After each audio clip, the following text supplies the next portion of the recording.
Oh, actually, you told me you have two aunties, yeah? More than that. More than two aunties. So he has a strong connection to All Kalau. Genetic connection. Genetic connections. And you have lived in All Kalau, definitely, yeah? Yeah, so he'll be giving us an idea of All Kalau that we know and All Kalau that we do not know. But before we get there, let's first of all listen in. There is some announcement from the main hall in All Kalau.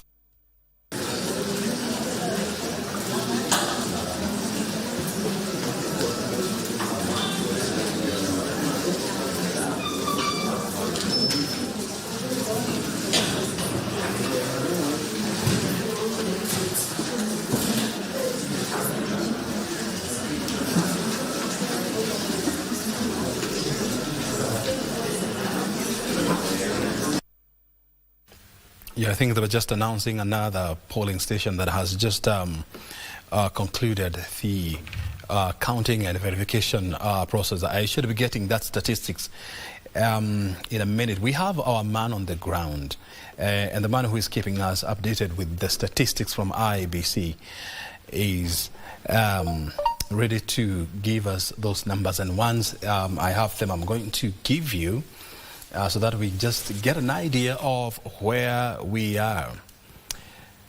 Let's now bring on board XN Iraqi. XN, I mean, let's go back to about 4 or 5 months ago.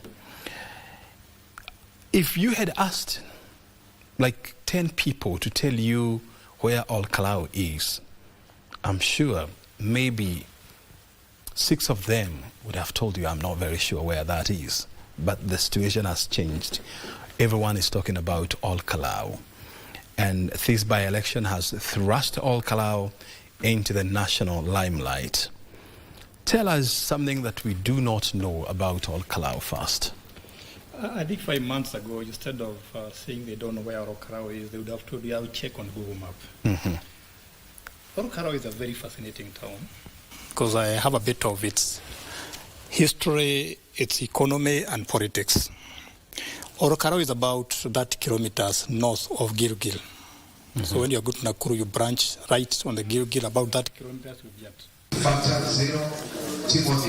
Sorry, allow me to step on your shoes. Let's just listen to this. Rachel 0, Samuel Mushina 034, Stephen Aweke 0, Samuel Douglas 210.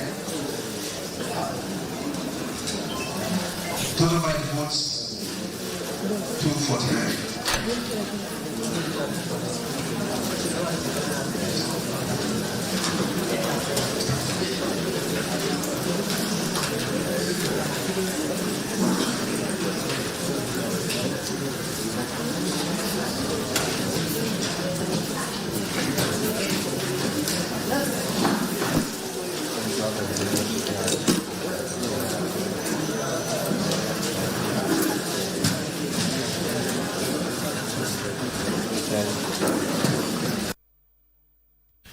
Yeah, that's another polling station that has just completed the exercise. We are compiling the numbers, from IBC Porter. And of course, once we have those numbers, verified and confirmed, we should be sharing with you. XN Iraqi was about to tell us something fascinating about All Kalau town. He told us it is 30 kilometers outside of Gilgil town. You can pick it up from there. On your way to Nyahururu. On your way to Nyahururu town. The name has a Maasai origin, All Kalau, and I'm told it means big ants. I've yet to confirm that, but when I inquired from my friend, that's what I was told. That?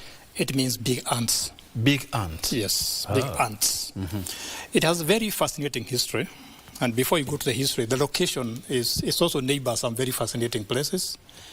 One of the wards in All Kalau constituency happens to be in Dondori, a very famous place. There are a lot of myths about Dondori. Yeah. They say, for example, when you get into a bus, you don't drop your luggage. You carry it so that you don't pay. For the luggage? Yes. I'm also told that when people in Dondori are getting into a vehicle, they all want to sit next to a driver so that they arrive earlier. Wow. And there's also a rumor which has not been confirmed that when they are washing clothes, they actually pour detergent to the river to wash clothes. That is to the east towards Nakuru. All Kalau, by the way, is about 40 kilometers east of Nakuru. So it's a very beautiful flat place. Now, when you look at the history of that place, it was originally Maasai land. That's why you have places like Orokarau or Jororok. Even Daragwa is a Maasai name. So it was, but if you remember the history of Maasai is 1904, 1911, the Maasai agreements, the Maasais left that place, it became part of the White Islands. So it's very close to Aberdare. So when you know Karau, you see Aberdare to the east, very beautiful. And on a clear day, you can see Mount Kenya. Oh. So it's a very quiet constituency. So everybody's wondering what is this so big about it. Economically, or even before we go to the economy, during the colonial period, there were a lot of Boers. South Africans were there. So if you go there, you find houses that were owned by Van Straten, Odendorf, Jobert, Botha. Very typical South African names. And if you go further in Nyahururu, you find a graveyard of the Boers with those names. And they even had a school, Jan van Riebeeck School, that so-called Room High School today. And they even had, of all things, a Dutch Reformed Church. So before independence, that was a Dutch country, the so-called Boer country, Kaburu. And some of their houses are still there. Now, if you go to South Africa, Western Cape, and drive around the road past towards the mountains, you realize that place is very close to Orokarau. And maybe that's why they found themselves at home. And they left just before independence, so we only talk about them. So apart from the history, economically, Orokarau's main economic business is agriculture.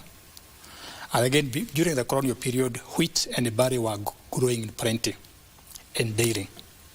So, but nowadays, the main economic activities are growing potatoes, maybe some peas, some maize, and dairying is big. And carrots. And carrots. Carrots is probably closer to the mountain towards Kipipili, another Maasai named Kipipili. But one of the big problems in agriculture there happens to be we don't have very good roads. And the last time I was there 2 weeks ago, I found a problem that nobody talks about in this country, frost. So because it's very high, sometimes it gets very cold, and crops freeze and dry up. But it's a very quiet county, so I don't even know why people are talking about violence. Because the people I visit there, my relatives and so on, are very quiet people, very peaceful people. So I'm even left wondering who is causing that violence. So left alone, Orokarau is a very peaceful constituency. So what I suspect politically is that there are probably some live wires coming from outside. Because the Orokarau by-election is not just about Orokarau. It's a national issue. It's a contest, it's a rehearsal for 2027. And I always give an example of the Vietnam War where Americans fought very hard. The reason why Americans fought so hard is because they thought if Vietnam fell to communism, other surrounding countries would also fall to communism. So they wanted to stop. So the thinking is that if Orokarau falls to DCP and the related parties, then the rest of the surrounding political constituencies would fall to DCP. And maybe that's why it was very, very highly contested. So they see it as a rehearsal for 2027, and that's why we are very eager to see who is going to win. The good thing is, it doesn't matter who wins. The Kenyans will be there. We shall all be there. So I'm hoping that people will keep peace after that. The sun will shine. Yes, it will still rise from the east. Regardless. Yes. All Kalau was part of what, before the 2010 constitution and before the delimitation of boundaries. It used to be part of Nyandarua North? It was called Nyandarua North constituency. Nyandarua North constituency. Yes. And whose member was the famous J.M. Kariuki? Yes, they were very famous. And sorry to say, since J.M. left us, I don't think I've had an MP who has fit into his shoes. His shoes were too big for anybody to fit into. Wow. He has remained the benchmark of political acumen in that place. Help us understand. I mean, you are talking about the economy of all Kalau, and it is true. I mean, when the colonialists were settling in All Kalau town, when the train finally reached All Kalau in 1903, the area was very fertile for the production of wheat, of barley, and other animal products. And dairy. Yeah. When did all this die? It's an interesting question because I've met a few of those Muzungus who used to live there. One of them... Are they still there? No, they left. But I met one about 5-6 years ago. She's about 98 years old. She lives in Australia. Her name is Jane Pokre. And she used to have a shamba around Orjoro Rock. And she told me about some of the crops they used to grow and how fertile the place was. And that is why Areowe was built there, because the place has a lot of economic potential. But remember that after independence, all those big farms were chopped into small pieces. So you can imagine somebody like, there were some Mzungus like, I'm trying to remember, is it Kruger? There was a guy called Kruger out there, Van Straten, or Dendo. They used to have very big pieces of land. Some of them 20, 30 acres of land, 30,000 acres. 30,000, yeah. Then after independence, they were chopped into small pieces. So all the combine harvesters we used to have there, all the mechanization died. So the farms became more unproductive. And that is why we don't have as much crops coming from that place as during colonial period. Apart from that, in the last 60 years, the people who got land from Mzungu have subdivided the land further. So they're even smaller and smaller pieces. And because of the way the economy has been behaving in this country, it means that there's a very high state of joblessness in that country, or in that county. That is why during the political campaigns, you saw all the political campaigns were full. It's because people didn't have jobs. If they had jobs, they would probably have not been there. So one of the big issues we would be discussing about Orokarao is not who is going to win or who is going to lose. It's how are we going to improve the economy of Orokarao constituency, Nyandarua County, and the whole country. I think that should be the biggest question, not who is going to win or lose. Are there industries? Because, one may expect that because all Kalau itself is very fertile for agricultural farming. And you're right, I mean, there's a lot of dairy farming activities as well as potato farming in that area. So you'd expect to see probably maybe their dairy processing companies, there are potato processing companies, there are probably maybe there are even crisp making companies, processing companies. Are there companies in all Kalau? You know that is the soft underbelly of Orokarao and Nyandarua by itself. We don't have a lot of industries. I know during the colonial period they started KCC, which is still operation in Nyahururu, about 30 kilometers away. A few small dairies have come up there. I know there's one called Eldoville. There's another one called County Dairy. I hope they're still operational. But we don't have a lot of industrialization in that place. Most people focus on subsistence crops. So we don't have a big agri-factory there that can be the anchor factory there or the anchor employer there. And again, that focus on subsistence means that a lot of young men and women don't have jobs.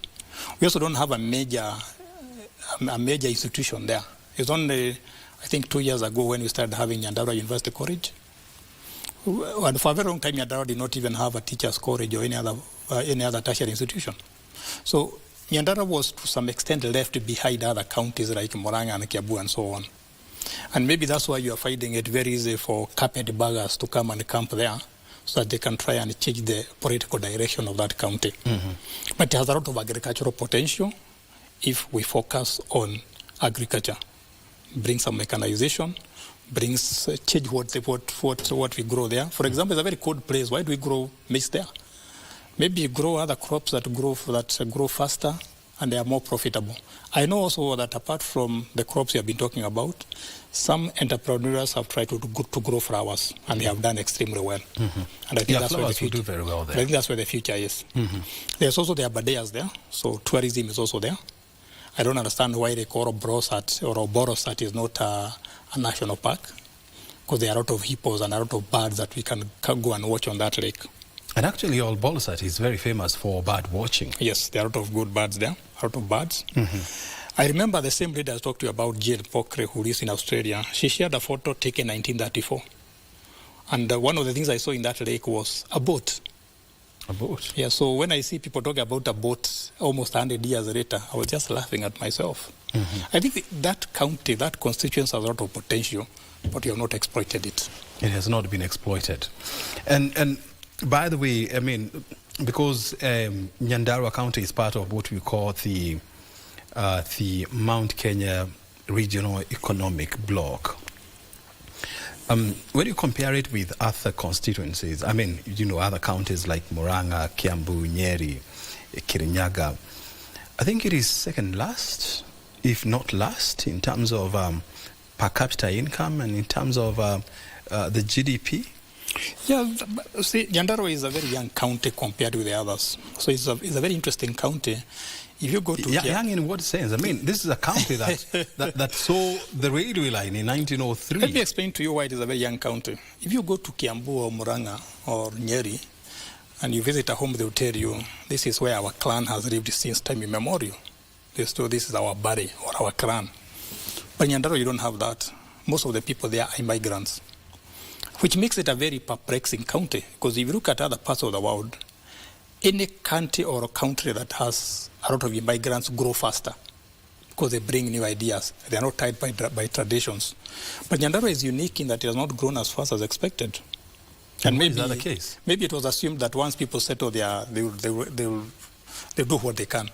And I think that's a very good case to show you that people don't just develop themselves. We need the invisible hand of the government.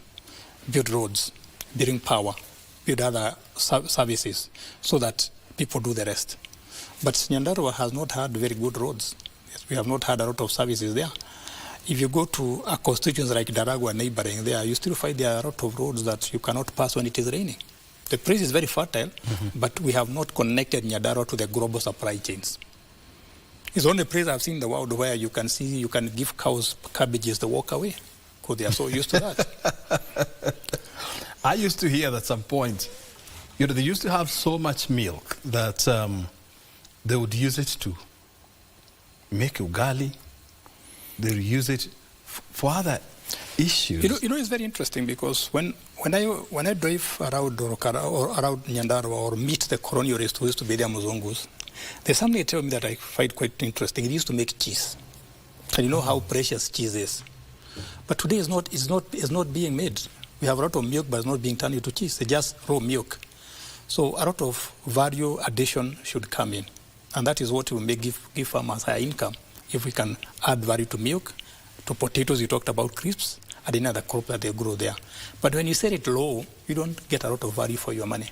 And then I'm here asking myself one question. I mean, if there is a lot of milk in that area, why don't we have these big milk processing companies, setting up their base there? Interesting enough, if you go there, you'll find the big companies like Brookside buy milk. They buy it, but they bring it this way for processing. Why can't they set up a processing plant there? Good question. Maybe the counties don't give them enough incentives. Let me tell you something that I found in Nyandarua some times ago that amazed me. I went to a hotel and out of curiosity, I said I want to take some milk. And I found that milk was cheaper than tea.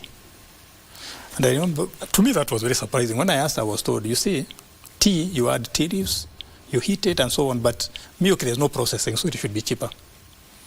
But it shows you the potential of that county if we got investors, if we connected it to the global supply chain. Because if you make cheese, you get more money than just raw milk. If you get ghee, if you get other byproducts of milk, you get more money. But that value addition is what has been missing.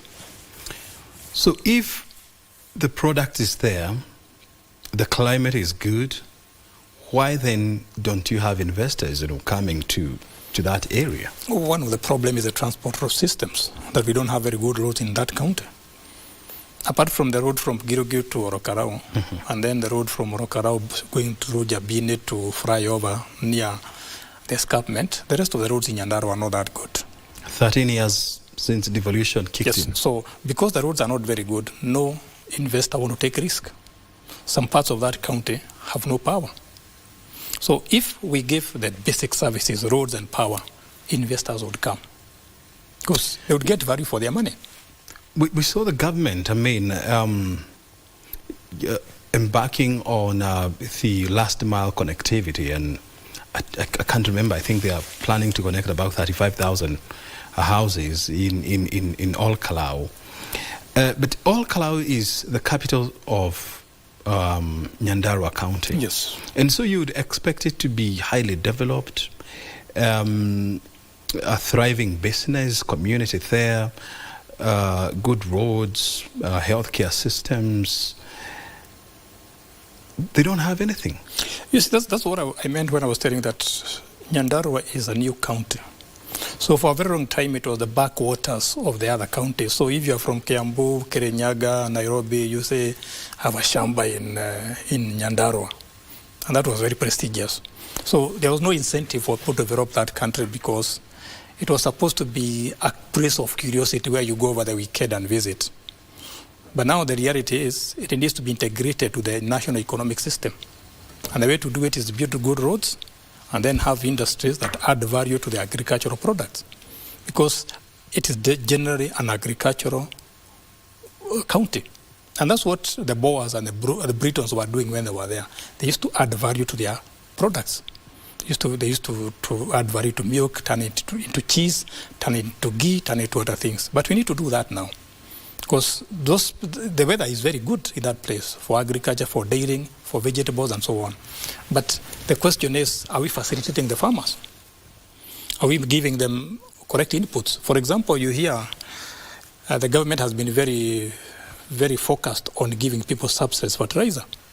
But what about those who don't need fertilizer, like technology, they need other extension services? Are they able to get that?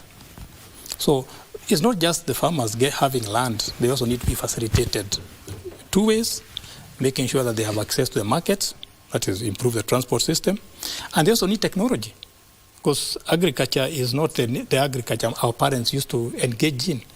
Nowadays we talk of biotechnology, we talk of new types of fertilizers, new types of crops, and that is what is missing there. And I'm hoping that the new universities that are being set in Nyandarua are going to be closer to the people. They are going to bring innovations so that agriculture improves in that place and the livelihood of those people improves. They make money. That next time politicians go campaigning there, people will say we don't need handouts because we have our own money. Until 40 years ago, actually more than 40 years ago, there used to be a train from kalou to the port of Mombasa that used to transport commercial products like wheat, barley, pyrethrum, and so on. And then it died. Now the government has revived that line. It goes all the way to kalou. There is actually kalou railway station. I think it was commissioned about three or 2 months ago. I'm not very clear on that. What is it transporting? I know it has a frequency of 2 times a week, I think Tuesday and Fridays. That's a good question, because when I inquired, I was told it's for passengers, but also for goods. But remember, during the colonial period, there were a lot of things to transport from that county, and also from Laikipia. There was, I met one Boer the other day, and he used to grow wheat around Laikipia.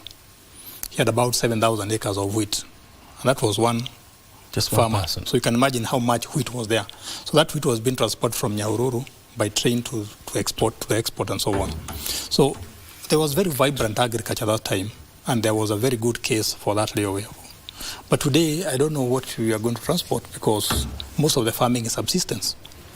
I don't think you are going to transport potatoes using the train. They also used to use train for transporting beef, because there was also beef farming in that place, also barley. So maybe there was also sheep farming. Yes, sheep farming. I remember when I was a small boy, we used to do to get a lot of wool, and that's by there another very good driving industry in Nyandarua, wool. But today, if you go to a farmer and ask him, where do you take your wool when you shear your sheep, they say you throw it away because there's nobody who's going to buy it. So that county has so much potential. What we need to do is to harness it, so that train can carry those not raw materials but finished products to the market. So who is going to drive that development? Is it the county government? Is it the national government? Or who should embark on that? It's everybody, because the county has its law. The reason why we brought devolution was simple. The counties understand the needs of the citizens better than the national government up there. So in collaboration with the national government, they are supposed to set priorities for that county. What do people need most? For example, agriculture, I think, is devolved. Have they been giving farmers extension services? One of the questions I've been asking is, why do we grow certain crops that are not suitable to certain places? The county should be telling people, don't grow maize, grow this, it has a higher value. So the government should also come up with policies that favor investors, policies that ensure that every part or every agriculturally rich part of the county is reachable by road. There's power, there's water, so that the farmers are left to do what they are good at, growing crops. So it's everybody's business. Let's talk about tourism, because you talked about that area. It has access to Lake Bolsat. This is the biggest lake in Mount Kenya. I think the only one. It's the only one, actually. Yes, yeah? I don't think of any other. Well, you have Lake Alice on top of Mount Kenya. That one. Is it called Lake Alice or Lake Ellis, actually? Yes, that one is. Lake Ellis. That's probably smaller than the dam. It's smaller than a dam. So Lake Bolsat is actually the biggest lake in the Mount Kenya region. It was dead for quite a long time. There was no activities that were happening there. But now we're seeing a lot of activities aimed at reviving the lake, desilting the lake, introducing new species of fish in the lake, starting maritime business in that lake. Because I do understand, I have never been to that lake, but I do understand that maritime business or maritime transport along that lake, can take you to different places within that county. I don't think that lake is that big, but I'm sure for fun, for leisure, people would love to get from one part of the lake to the other. That lake almost goes from near Orokarau to Nyahururu. So if they could get some good crafts or some good ships or some small boats to take you from Orokarau to Nyahururu, it will be fun. But I can also say with confidence that Nyandarua has a very high tourism potential. Apart from Lake Bolsat that has a lot of hippos and a lot of birds that tourists can go and see, we also have the famous Happy Valley. I think that's one of the Kenya's most famous landmark. It neighbors Orokarau, the so-called Wanjohi or Happy Valley. It used to be very famous in the roaring 20s. Happy Valley. Unfortunate for bad reasons. People swiping wires, people taking drugs. Yeah. But we can also make money out of bad things. Oh, it's also like all kalou is was part of the infamous Happy Valley. It was neighboring. It's one of the meeting points of the Happy Valley, but not inside the Happy Valley. But you can actually walk from Orokarau to Happy Valley. So we can sell those old colonial houses as tourist attractions. In fact, the other day I was surprised. This one might surprise you to discover that one of Al Capone's bodyguards used to live in the Happy Valley. And I'm sure people would want to see, where did Al Capone's bodyguard used to live in? Where in the Happy Valley? We also have the Aberdare Mountains to the east. So today, if you are coming from Nyahururu or you are coming from Orokarau and you want to go and climb the Aberdares, or even go to Aberdare National Park, there's no tarmac road. It's Southern Road. It's a very bad road. So we need a road from Orokarau, maybe through Daragwa to Nyeri, or from Nyahururu to a small town called Kahea or Shamata, so that if you want to go to Aberdares, you go there. I'm also dreaming that one day somebody will get a cable car from the Aberdares to the lake. That's my dream, so that if you are a tourist, you can go to the Aberdares, see the animals, see the mountains, see the landscape, then take your cable car and go to the lake and maybe spend a night there and see fish, see birds, see hippos and so on. But those are the dreams that we have, but somebody must realize them. So tourism is a low-lying fruit in that place, but has been exploited. And I like the fact that you are bringing in the issue of a cable car, because you said that the topography of all Kalou constituency, has a very strong resemblance with the western part of Cape Town. Cape Province. And just about a week ago, I was in Cape Town and I saw the aerial cable car, that connects the Table Mountain to. Yes. It's a distance of about 1 kilometer, the cable car. But when you look at the numbers generated by that cable car system, every year about 1 million tourists. That's true. They use the cable car. It's a good experience. And you know what?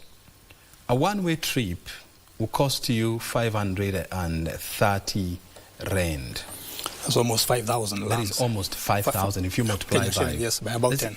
By 9, you're looking at almost 4,000 and something. So just one system alone, bringing all this money to the economy of Cape Town. Just imagine if you have a cable car system along that place, how much money it can bring to the economy of all Kalau and to the economy of Nyandarua. Even before you go to the cable car, we need to build a narrative so that people come to that place. For example, I've just told you that there are some Australians who used to live in Nyandarua. Mm-hmm. In fact, I will surprise you that I discovered the other day that the Australian ambassador to Kenya between 1982 and 1986, his grandfather used to live in Nyandarua. Oh. The immediate former Australian ambassador to Kenya, I think not the current one but the previous one, her father used to live in Kipipiri. So if you build that narrative and make Australians believe that some of their ancestors used to live in Nyandarua, they would come. I've talked about South Africans. We even have their graves. We even have their church. We even have their school. Is this still The school is still operational. It's called Drumo High School now. Drumo? Yes, the church is still there, although it was sold to the AIC. And their cemetery is there. But they're the only church that I know that was sold. Mm-hmm. So if we can now tell South Africans that your ancestors used to be there, they would come. The Britons were there. And very many other nationalities used to live in that place. But we are just focusing on potatoes, milk. That is not value addition. I was going through some statistics by the Kenya National Bureau of Statistics, and I found something very interesting. Almost 85% of all Kalau is considered to be rural. So you only have about 17% which would be considered to be urban. That differs significantly with a county like Kiambu, where the opposite is true. Well, that confirms what I've been telling you, that Nyandarua is a very new county. That's why the level of urbanization is very low. In fact, if you go to Orokara or even Nyahururu or any urban place and check how much they charge you for rent, it is very low because everybody stays in his home. So the level of urbanization is very low. And that tells you that if you have to develop in that county, you have to focus on agriculture, rural areas, the activities that a typical farmer with 2, 4, 5 acres engage in. Because urbanization is very low there, so leave that group as a minority. Mm-hmm. Focus on the farmers and the crops that they grow, and there will be a very big difference. If there is one thing, XN, you will do to revive and to boost the economy of all Kalau, what would that be? Very simple. Build roads, build the networks. Because once you build good roads, you connect the farmers to the market. You connect the entrepreneurs to where they want to invest. Remember, I've always argued this, that people can get their own water. I can harvest water from the roof. Mm-hmm. I can build a borehole. When it comes to power, I can even get solar. So things like power, things like water, you can get them yourself. But when it comes to road, mm-hmm. it's the work of the government, the so-called public goods. So if I have to improve Nyandarua and make it more conducive to investors, make it more conducive to the farmers, I will simply build roads. Make sure that the road network is very well, so that if I'm a farmer, I can take my crops to wherever I want. I can take my crops to Somali, to Ethiopia, to wherever the market is, if there are good networks. And that will significantly bring down the cost of transport, and by extension, the margin of the farmers will go up. To me, the simple thing I would do is improve the road network. The rest, the individuals will do it themselves. Very good. I mean, if you're just joining us, the time is coming to 10 minutes past 1 a.m. And as you can see on your screen, the counting of ballots continues. That is the main hall in all Kalau. This is where the attention has focused. This is where everything is now happening. And of course, they are counting and verifying Form 35A to ensure that it has all the security features and it is in good shape. And you have political party agents there as well, confirming and of course ensuring that the ballots are not genuine, they are original, they are not tampered with before it is made to count. And so It has been a long and tedious process because as of 01:08 hours, that is 8 minutes past 1 p.m. Or let me give you the latest one. 10 minutes past 1 a.m. 49 polling stations have concluded the exercise. 144, this is out of 144. Then these represent about 34.03% of all the 144 polling centers. So it is a long and tedious process, I can tell you this. I don't know whether the whole process can be expedited. I don't know about that, but I know yes, you know, a few minutes ago, not a few, but like 30 minutes ago, we were listening to IBC officials saying that they are doing everything possible to ensure that the process is expedited, of course, within the confines of the law, and with you know, with agreements from all the parties to ensure that this process is completed, you know, before dawn, and that is what we are hoping here, and that's why we are not sleeping. We're keeping an eye on what's happening in all Kalau. I mean, it's been a grueling 3 months of official campaigns, you know, sometimes, you know, marked by serious levels of violence.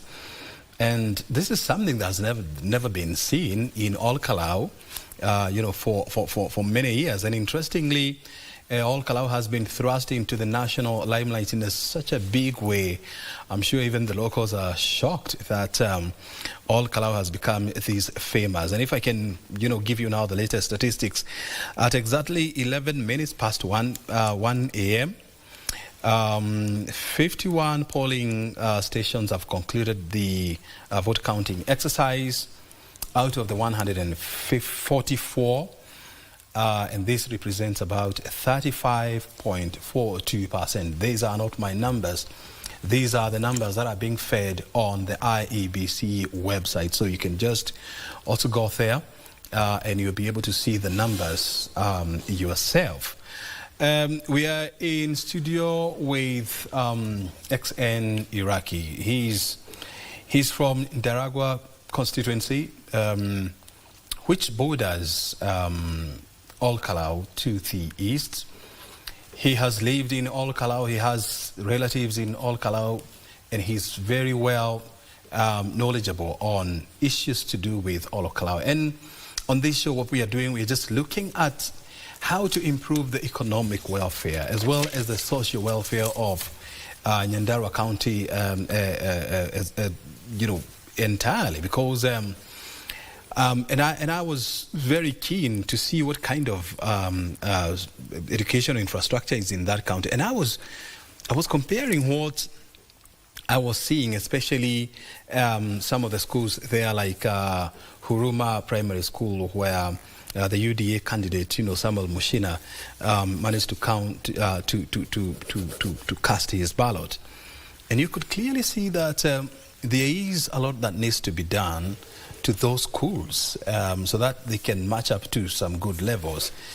And this is what you are speaking to us, that it is true, the county of Nyandarua, the constituencies within, there are 5 of them, they're doing badly. There is absolutely no proper infrastructure to talk about. The healthcare system is not as developed as you would find in other counties like Nyeri, like Kirinyaga, like Kiambu. And so, yeah, it is good that a lot of people now, they understand, they know there is all Kalau. But the question is, where do we go from here with all Kalau? I think before we go to Orokarao, which is, I wish I came from Orokarao because I'll be very famous now. Mm-hmm. So I think that's one soft barrier of this county, because if you look at education, there was a time, I don't know whether you can remember, when KCP results, Nyandarua used to be a reader. For a long time, they will be the top. Mm-hmm. I don't know what happened after that. Yep. But as I told you, Nyandarua doesn't have tertiary institutions. Don't have universities. There's a very, very new university. We don't have, for a very long time, they didn't even have a single tertiary institution. So one of my dreams has been that Nyandarua, because there's a lot of land there. So if you want to build a school, there's a lot of space. So one of the groups that has benefited has been private investors in education, particularly primary school and high school. They have been building schools there. But my dream was that one day that Nyandarua would become the Massachusetts of Kenya, where you'd have that weather, that cold, cool weather would be very good for schools. So I thought that private people would go buy land in Nyandarua and build institutions, build universities, build good institutions, so that we have even students from other parts of the world to come and school there.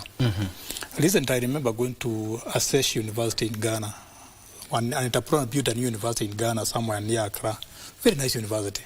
And the students come from all over the world. So if you look at some countries like Australia or like US, they get a lot of income from students who come to study there from all over the world. So maybe that's one area that Nyandarua can diversify. That open space, those big pieces of land, convert them into schools, high schools, universities, institutes of technology, and we have global people coming to study there. And that would be a very good way of diversification.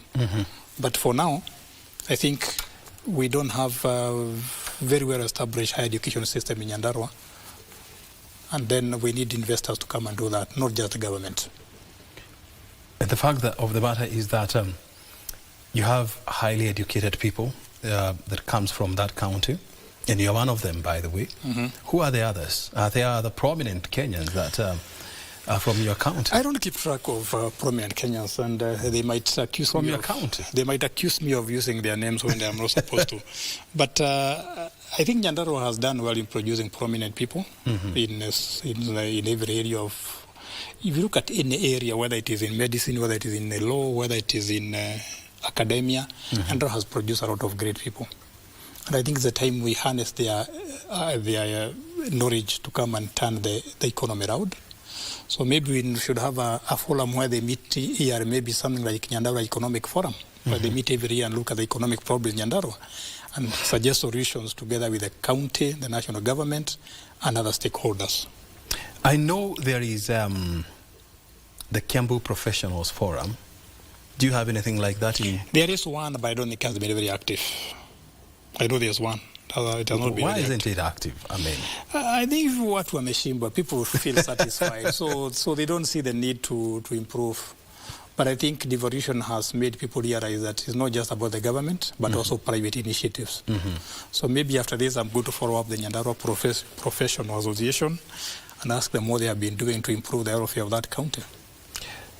Let's focus on this election. By the way, funny enough, I mean, one might be forgiven to think that this election is about two people, Sami Kamau of DCP and UDA candidate in the name of Samuel Moshina. But there are other candidates. I think there are about 9 of them. Yes. There's even a Jubilee candidate. Yes. And what this by-election has there's a very interesting observation I've made from this by-election, that Kenya is already becoming like America, where we have 2 major political parties, Republicans and Democrats. So if you look at 2022 and other elections, we normally have 2 major political parties. The others are fringe parties. And this seems to be what has happened in Orokarau, DCP and UDA. The others are fringe. We have not even heard about them. Whether that is good for democracy, that's another question. But that seems to be the pattern that is emerging, that we have 2 major political powers contesting in every poll, whether it is national level or whether it is at by-election, in a by-election. Let's focus on the 3 major parties. I mean, and with all due respect to the other parties, and you're looking at Jubilee, which has fielded Wilson Kaigwa, then you have Sami Kamau of DCP, and then you have UDA, Samuel Moshina. You also have Timothy Kariuki of People's Renaissance Party. You would expect that a Jubilee party, which is older than UDA and DCP, you'd expect it to be very prominent in this election. Apparently, it is not. I thought Brian what does this say? I thought Brian should have started asking me why ODM is not there. Oh, yeah, ODM, yeah. So it seems clearly that this country has been zoned into, either deliberately or accidentally, into political zones. So that if you go to central Kenya, if you're not in Jubilee or UDA... Even KANU is not there, which was JM's party. That's true. So that's what that's what is the soft underbelly of Kenya's political system, that parties are born and die, and some of them have very, very short life. I cannot believe that Jubilee is struggling in Orokarau. It was the party to beat.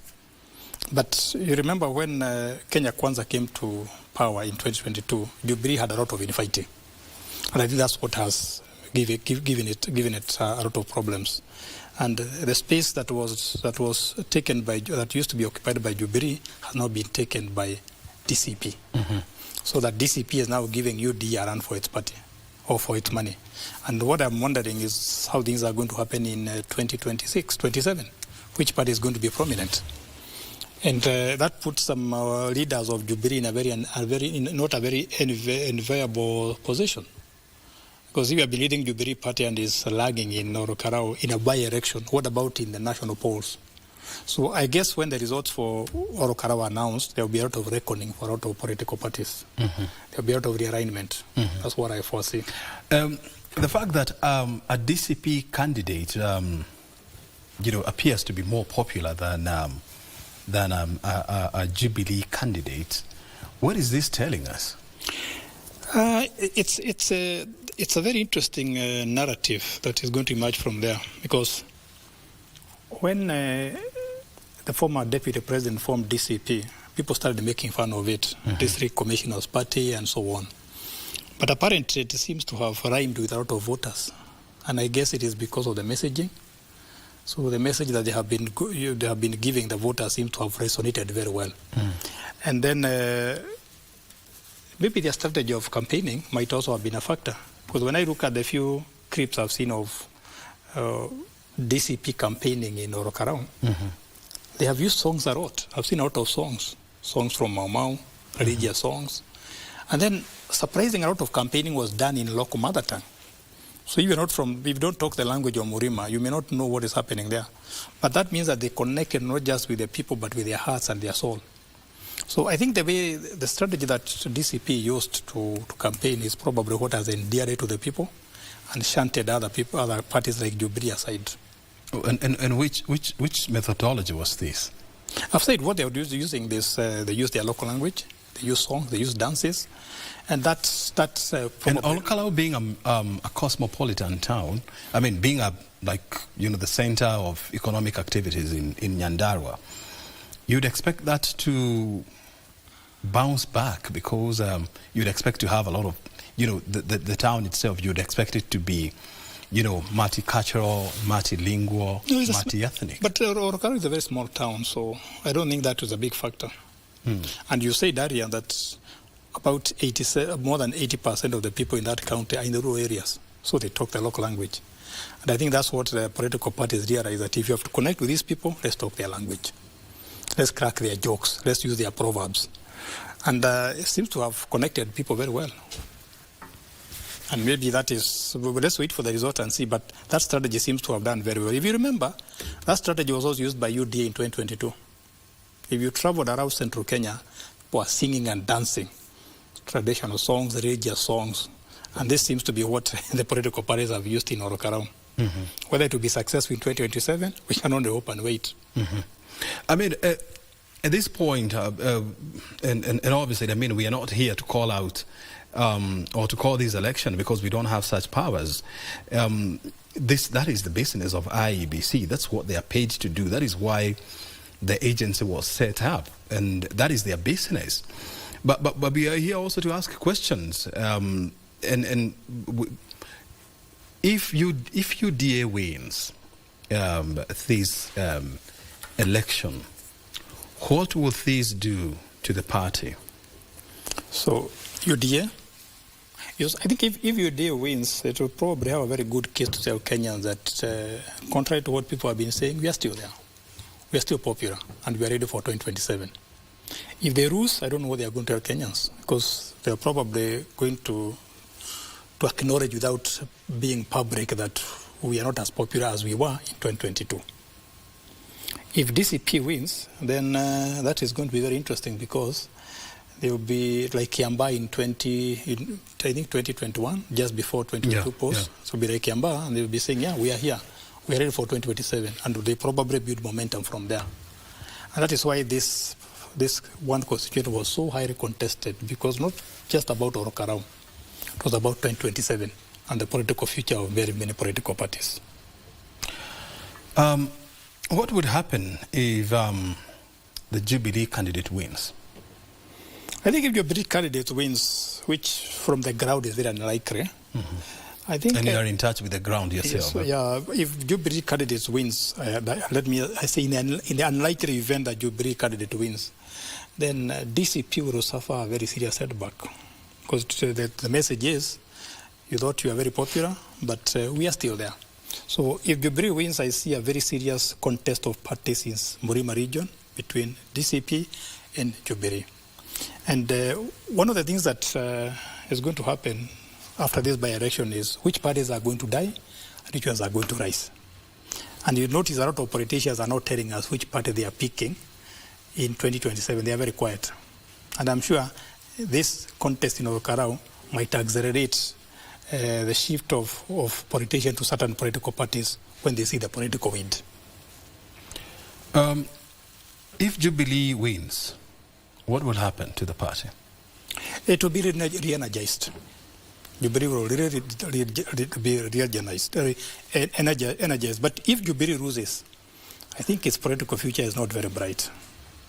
Because I think they used to want that. No, the party was it UDA or Jubilee?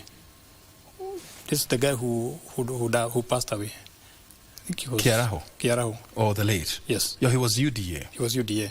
So if Jubilee wins, then they will be saying, yeah, we are there. And that is going to be a very big shock for DCP because they realize they have a contestant now. Because DCP is behaving as if it's the only party in the Murima region. But now to realize we have a fight. And I think UDA will be very happy if Jubilee wins, by the way. Because, you think so? Because as Jubilee and DCP fight, then UDA will be consolidating their position. If UDA was to lose, and I appreciate your thought process. If UDA was to lose, they would want to lose to who? That's a very hypothetical question. If I was in Jubilee and I'm losing, I think I would rather lose to Jubilee, not to DCP. If you are in UDA, if I was in UDA, you'd prefer to lose to Jubilee. Yes. Why? For a very simple reason. This contest is about DCP and the UDA. So the UDA's worst nightmare is for DCP to win. DCP's worst nightmare is for UDA to win. So maybe if a neutral person won, both parties would relax and say, you mean we are not that popular after all. So it's a very dicey contest, not just between the parties, because I can assure you as we sit here, very many MPs, very many women reps are watching the results, because that will be time they will go to parliament or not next year. There's also something else that we have seen that, and I have covered, elections since 2007 in this nation. I am seeing politicians from other region camping in all Kalau and campaigning for candidates. What is this telling us? That to me is very strange. And I'm trying to understand why somebody would come from Kiambu or Murang'a or another part of Murima or any other part of the country to go and campaign for Orokarau. I'm seeing politicians from as far as Kakamega. Yes. From as far as Eldoret North, camping in all Kalau. I think the reason is very simple. A lot of people, we agreed that political parties are like matatus. You pick the one that will take you where you want. So a lot of people probably think that the parties they contested in 2022 will not take them to parliament in 2027. So they are trying to test and find out which is the best bus. And that's why if UDA wins, a lot of people will stick there. If DCP wins, a lot of people will gravitate towards DCP. If Jubilee wins, a lot of people will gravitate towards Jubilee. So they are just testing the waters. Of course, we cannot rule out that some of them are campaigning because they have vested interests.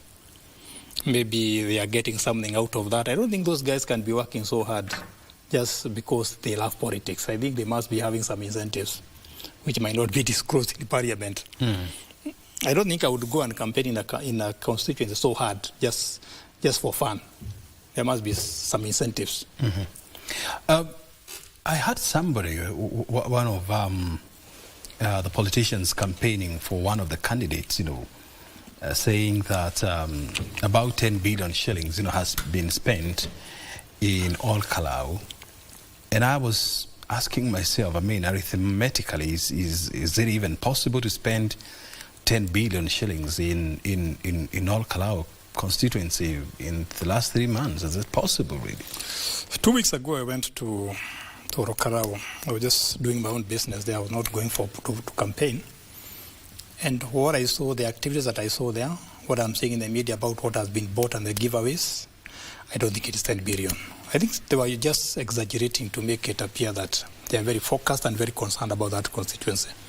10 billion is a lot of money. I don't think they have used that money. What would 10 billion shillings do to all Kalau? Let's imagine they have spent 10 billion shillings there. Let me do a simple math. Assume that a student pays 50,000 per year in high school. To get 10 billion, divide by 50,000, and tell me how many students would benefit from that. That's probably 200,000 students would have their fees paid 1 year. In fact, 10 billion would probably pay for all the kids in high school in Nyandarua for their high school. So it's a lot of money. That's why I am contesting that 10 billion was used in that constituency. I think it was just an exaggeration. It was a ploy to scare the opposition and tell them that you cannot match us. So, and I don't think the people in Orokarau have felt that 10 billion. If it was really used the way it's supposed to be used, if there was a plan for that, they would all benefit. We would see new hospitals, new schools, new roads. But I don't think we have that now. We saw, a lot of United Democratic Alliance party-aligned members, promising a lot of projects for the people in all Kalau if they vote in for their candidates. They were talking about roads, they were talking about hospitals, police stations. I actually saw one of them, saying that they're going to bring a cruise ship, to be plying along Lake Olbolsat. If that doesn't happen, and we also saw some schools, some roads being built there. Of course, one may want to imagine that this was not because of the politics in that place, but this was genuine desire to develop that place. How farther from the truth could that be? I think if it's just true that they were giving those projects to Okarau because they needed them, the most logical thing they would have done is to make sure that it's not just Okarau constituency that is benefiting, but even neighboring constituencies. I can assure you that Daragwa, for example, has worse roads than Orokarau. So why are they not getting roads? So, and the other question people should be asking, why now? I thought those hospitals were not there, those roads were not there, all those services were not there for the last 3-4 years. Why now? Why just when there's a by-election? So the good thing about politics and economics is that you cannot cheat the market. The market will always bring out the truth. So it's always a question that people ask is, why do you have to bring the resources to a constituency? Because there's a by-election. People need those services even when there's no by-election. So I don't believe that they are really doing that because they have prepared for that. I think it's because of politics. Very well.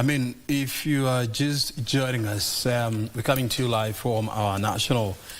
We of course we are the national broadcaster, and we are coming to you live from our national headquarters here in Nairobi, and of course we are tracking the numbers as they are coming out of all Kalau constituency. This is where the vote counting is currently underway, and As of 1:30 a.m., 55 polling stations had concluded the exercise out of the 144 polling stations, and this represents about 30% of all the total polling centers, which means that we still have about 62% of all the polling centers yet to conclude the exercise. And so that tells you that the exercise is likely to take longer than IBC was anticipating. Let's hope that this exercise will maybe through before 6 a.m. this morning. So that's why we are here. We're in the company of XN Iraqi. We are discussing, across range of issues, from politics of all kalou, economy, social life, tourism, everything else, because all kalou is the new bay in town. We are taking a break so that we can breathe a little bit. We are coming back to give you more analysis, more insights, and of course more numbers out of all kalou. O'Brien Kimani is my name.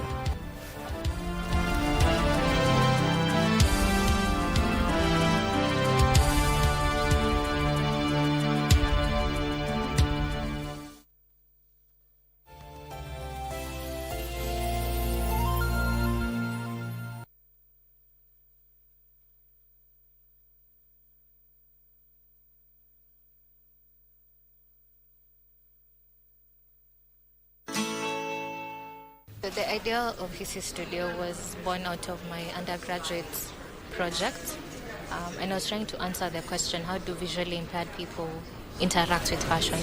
Kuna wale ambao ni caregivers. Tumeungana nao kwa sababu ya kuonekana kwamba hatubagui. Juu kuna majukumu ile ambayo saa zingine katika hali kama hii yangu hatuwezi kufanya, lakini tukiona wale wanatusaidia kusonga mahali kidogo. Mimi kwa caregiver na niko na mtoto mlemavu, ni kujituma tu. Ukikucha hapa at least ninakuwa, at least my mind inakuwa at least iko enlightened kidogo. Nikikucha nipadilie nifanye 1 2 3, it makes me perfect.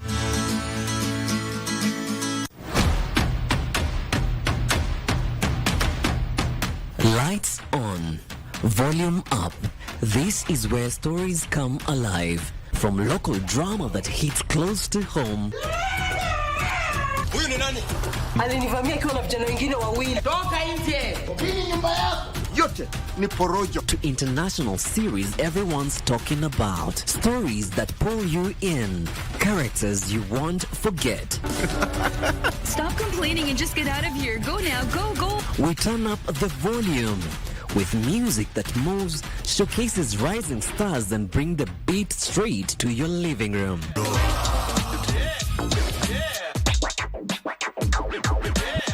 And when it's time to talk, we don't hold back. How is everything going? Real conversations, big personalities, the issues, the loves, the moment everyone's debating the next day. Every show, every night, different voices, one destination. This is television that feels alive, unpredictable, and missable. The cities of New York, London, Dubai, and even Hong Kong dominate the global financial hub centers. Nairobi is angling for a piece of this pie. What is Nairobi doing to position itself as Africa's capital of capital? We want Kenya, of course, to be the home of fund domiciliation in the continent. We want Nairobi to be the home of startups in the continent. We want Nairobi to be the home of technology in the continent. And also to be the home of innovation in the continent. And the only thing that can do that is a financial center. This week on Inside the Government, we're talking to the Chief Executive Officer, Nairobi International Financial Center, Daniel Mainda. And the question is, what is Nairobi doing to unseat Johannesburg as Africa's capital of capital? Watch the conversation right here on KBC Channel 1 with me, O'Brien Kimani.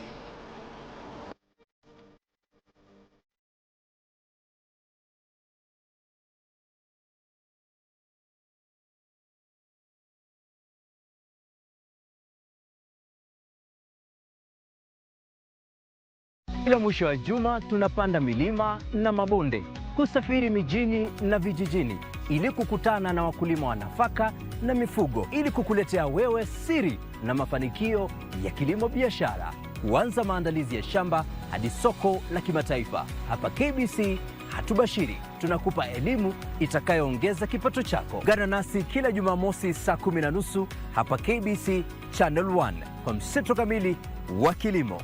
Kilimo ni ajira, kilimo ni utajiri.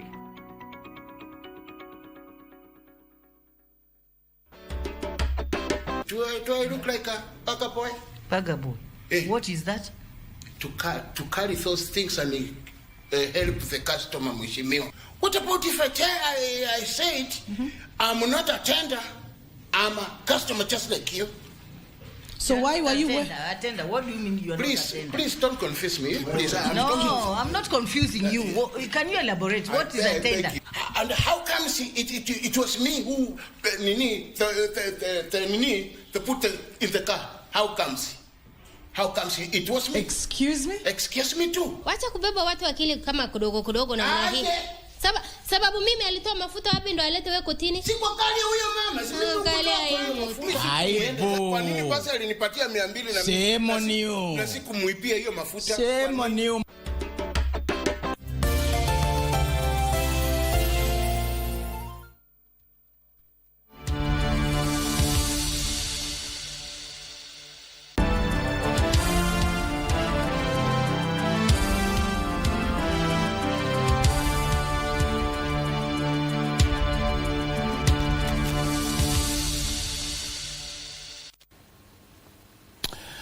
Well, and absolutely, Nyandar, all Kalau continues to decide, and of course, we're watching closely to see the decision that they're going to make this morning, because vote counting is currently underway in the all Kalau constituency. So far, if we can give you the latest statistics, just hang on there. As of 42 minutes past 1 a.m. Yeah, that's yes, actually, yeah. So about 57 polling centers have closed the exercise. This is out of 144. So we still have more than 80, polling centers that are yet to bring the exercise, the vote counting to an end, and that represent about 41% of all the polling centers. This process is taking longer than expected. As I was telling you earlier on, the IEBC was hoping that it will close this exercise by midnight. Unfortunately, this is not happening because we are well past midnight, 17 minutes to 2 a.m. And it can be guaranteed that this process is likely to continue, well past 5 a.m. This morning. But you know what? Regardless of the time frames, regardless of how long this takes, we are here. We are watching the situation, and as everything is unfolding in all Kalau constituency, we're keeping you posted, we're keeping you updated, because that is why we are here, and that's why we are Kenya's most trusted newscaster. And so we're in the company of Professor XN Iraqi. He's a policy analyst. He's a lecturer at the University of Nairobi. And he's joining us this morning so that he can help us put this by-election into perspective. And before we went for the break, I wanted to find out from you,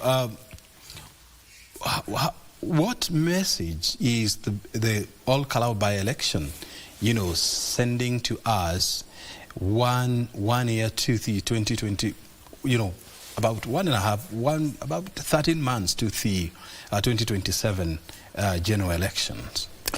I think it's a very important message we are going to get from Moro Karau. One is we're going to contest which will be the key parties in 2027. And that's why when a lot of politicians are saying we are leaving this party and that party, they are very quiet on which party they are joining. So Moro Karau is giving us a barometer on which party will be very popular in 2027. And once it becomes very popular, you see a lot of people jumping into that. So it's a very good referendum on the popularity of the party. The second message you are getting from there is like a midterm referendum for the ruling party. Because in other countries, I don't know why the framers of 2010 Constitution did not do that. In America, we have midterm elections. So halfway through the life of a political party in power, there's some elections. It could be senators, it could be for representatives, and so on. And that probably tells them whether they are doing very well or not. And that can make them change their policies and their direction. And maybe we need a constitutional change so that we also have midterm elections, so that instead of just waiting for a by-election like this one to know how the politics is going on, we can scatter the posts. So my suggestion is maybe we have elections after every 2.5 years. Of 2.5 years. Yes, of course. This is an expensive undertaking, definitely. No, it's not. Because what we are going to do is half of the MPs and the women representatives and so on are voted after 2.5 years. Then, so that we never have completely new MPs. So, of course, the easiest way to start this is to tell the current, when we go in 2027 and we have new MPs, we use rotary and tell them that half of you will be here for 2.5 years.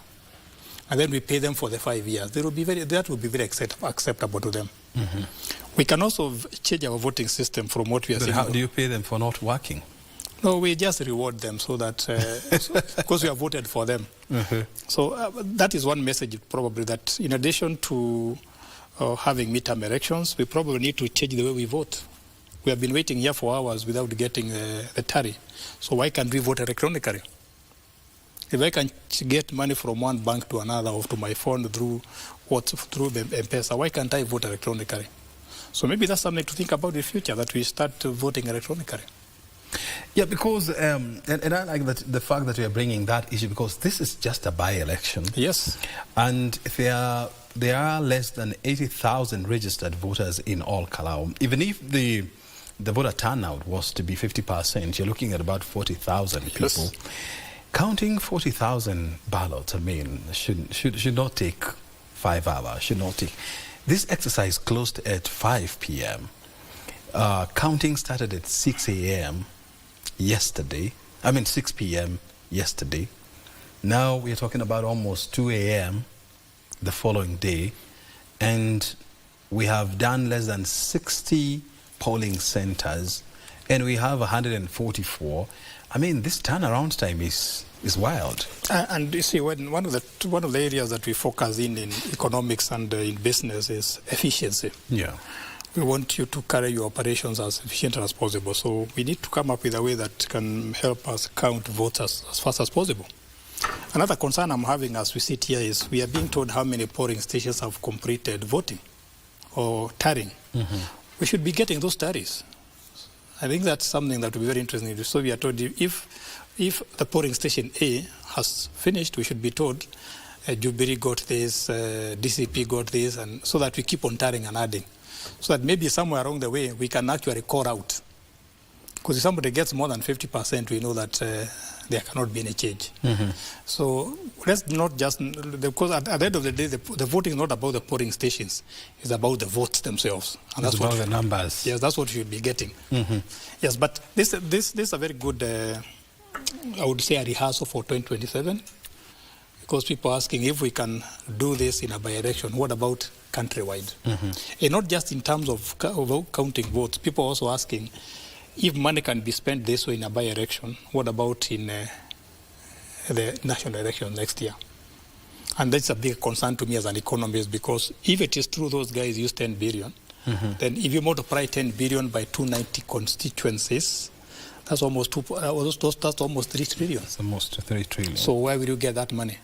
What programs will be sacrificed to use that money campaigning? So I think apart from just finding out who is going to win in Okaraum, we should also ask how this is supposed to change our polling system up to as we go towards 2027.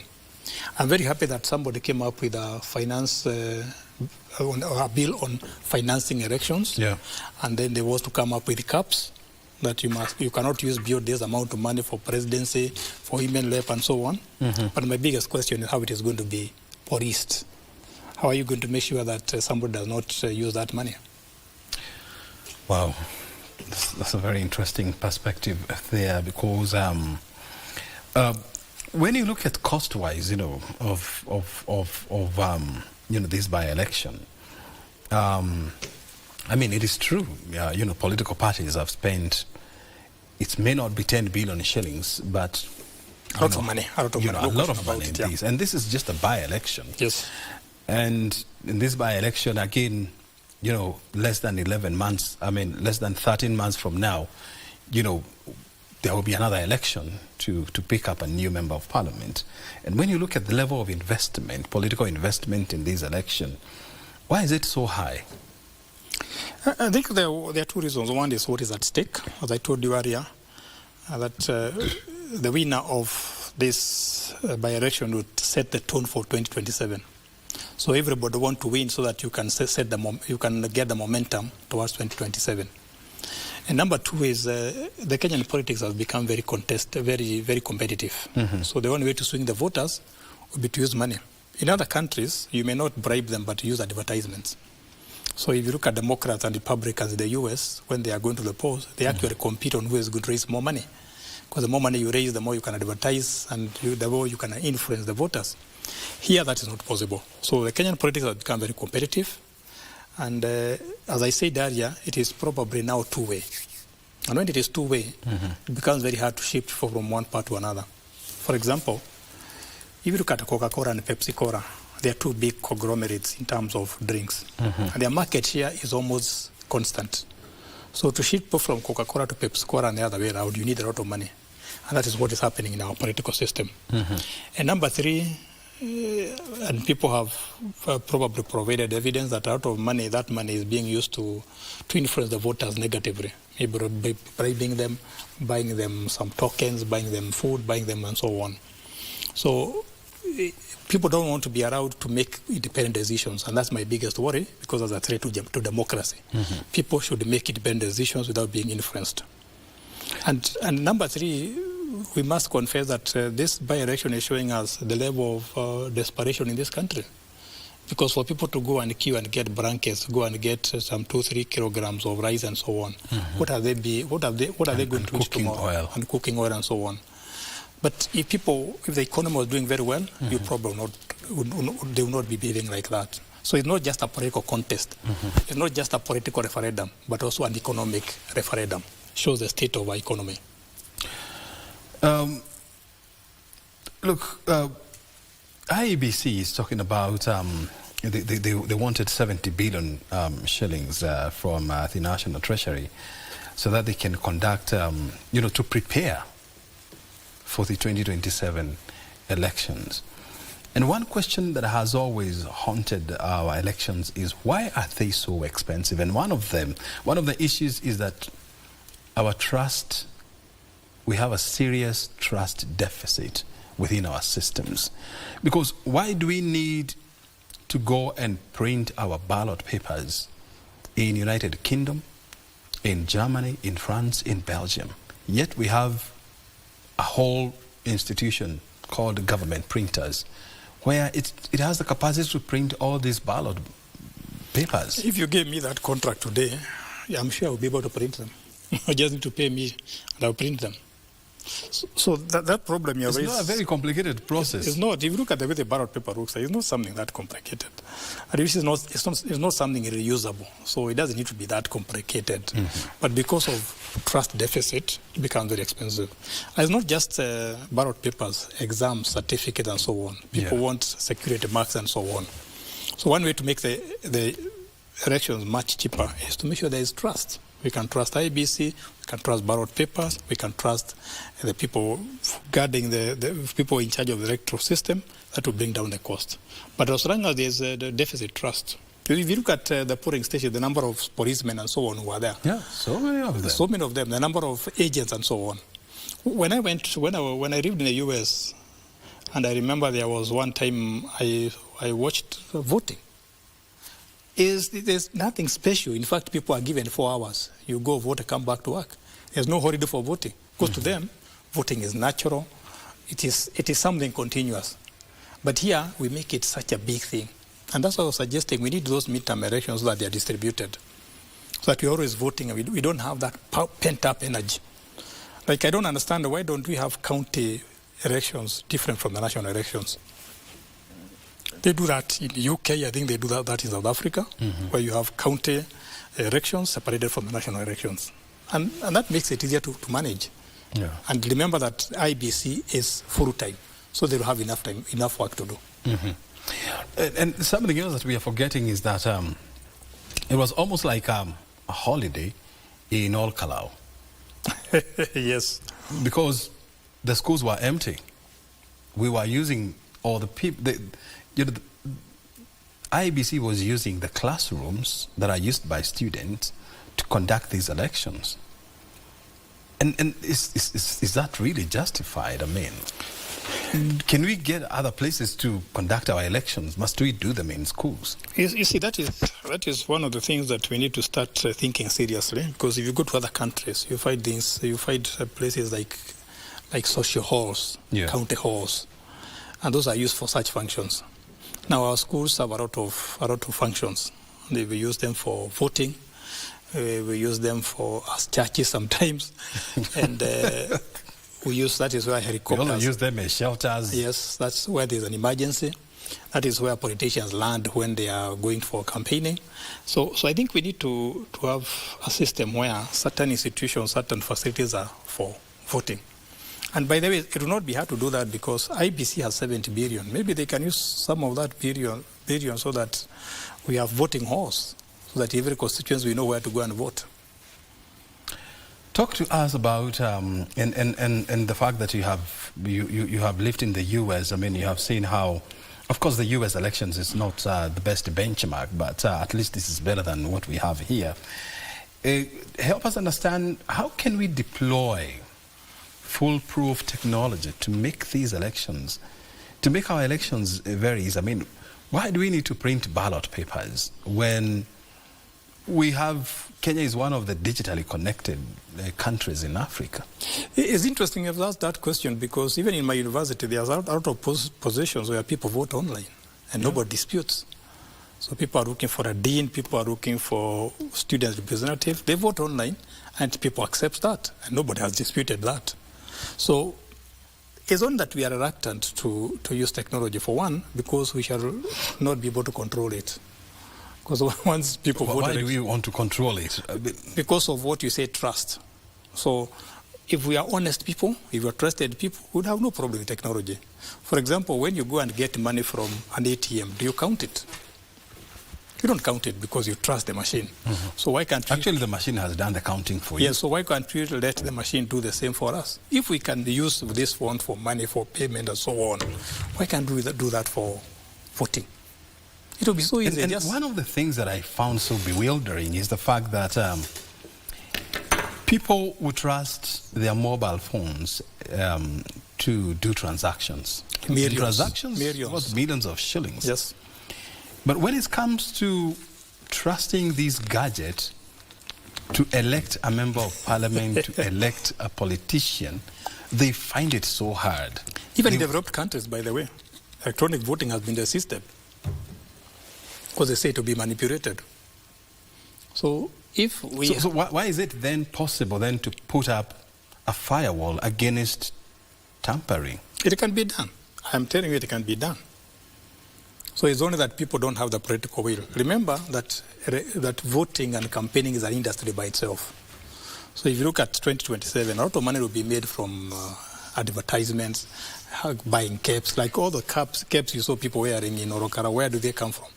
So caps, vehicles, transport, loudspeaker system, all those is a big business. So people don't want that business to die. You might also ask the same question that we asked maybe 10 years ago. There was a time the government had promised to give kids free computers. Yeah. Why did it flop? So if, for example, we had free computers for kids, we don't need to print textbooks.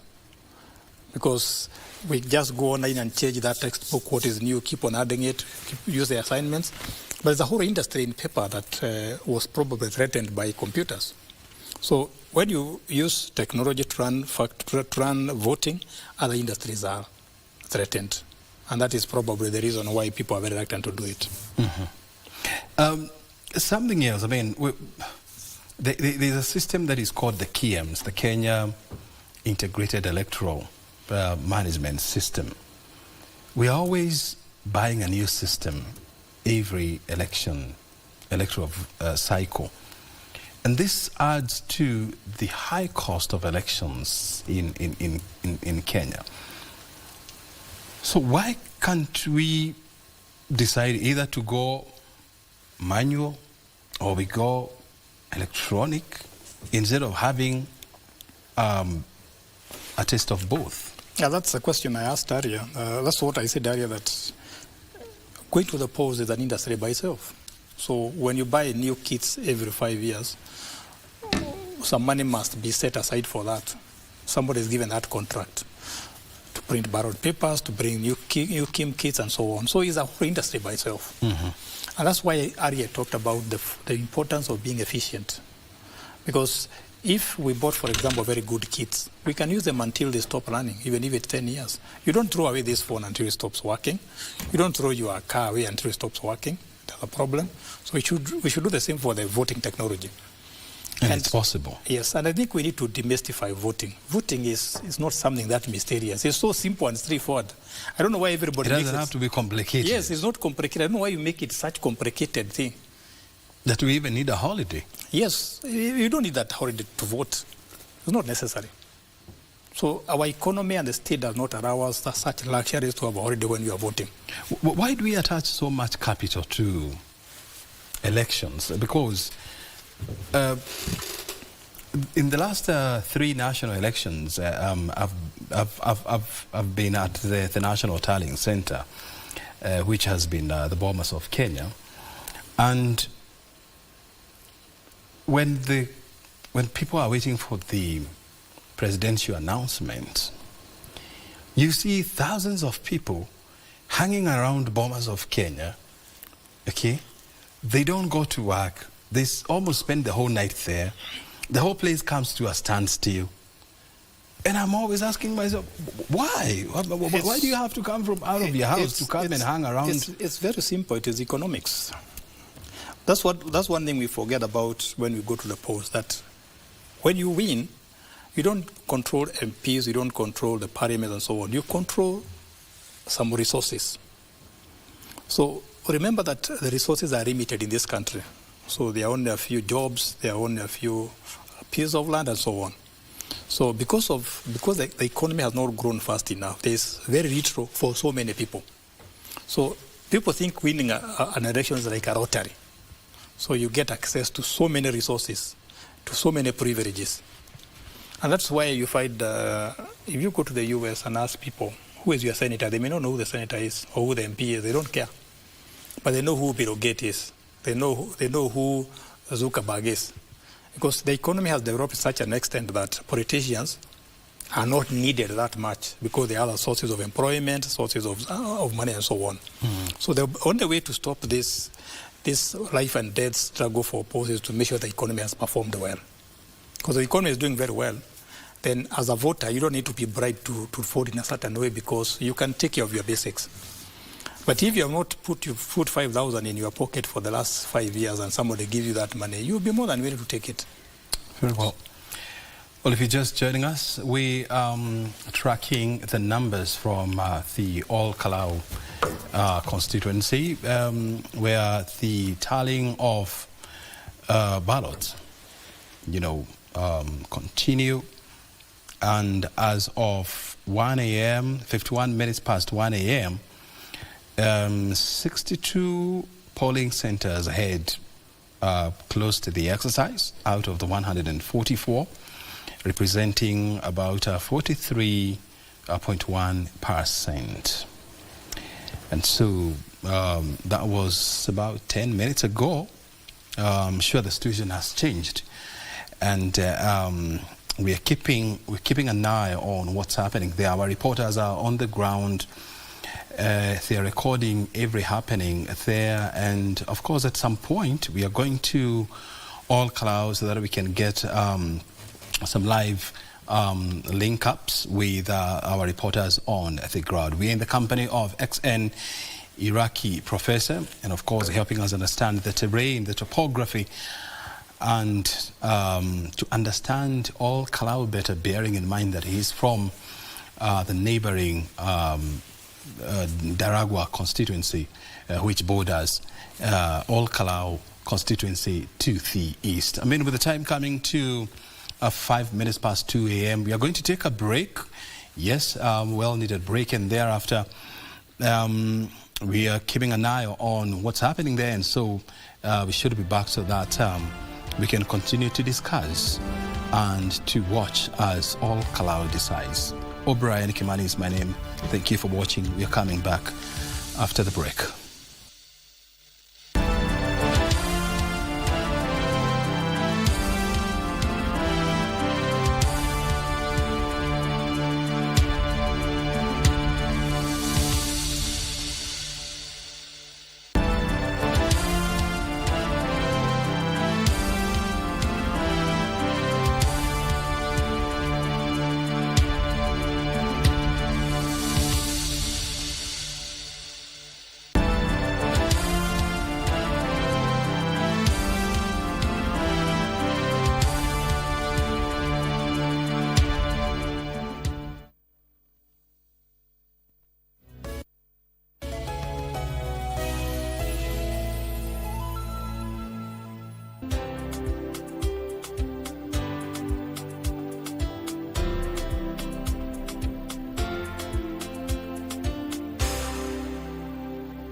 Of American society believe that a high testosterone level helps with their health and their fitness, and also it's all wrapped up in masculinity as well. So the Secretary of Defense is tapping into something here that he's seen in elsewhere on the internet, but this is going to effectively be impacting men over the age of 30, but women can also be tested for it, and if they are found to have low testosterone levels, then they will be offered testosterone replacement therapy as well. So a significant trend in the United States that the DoD is also getting on board with now.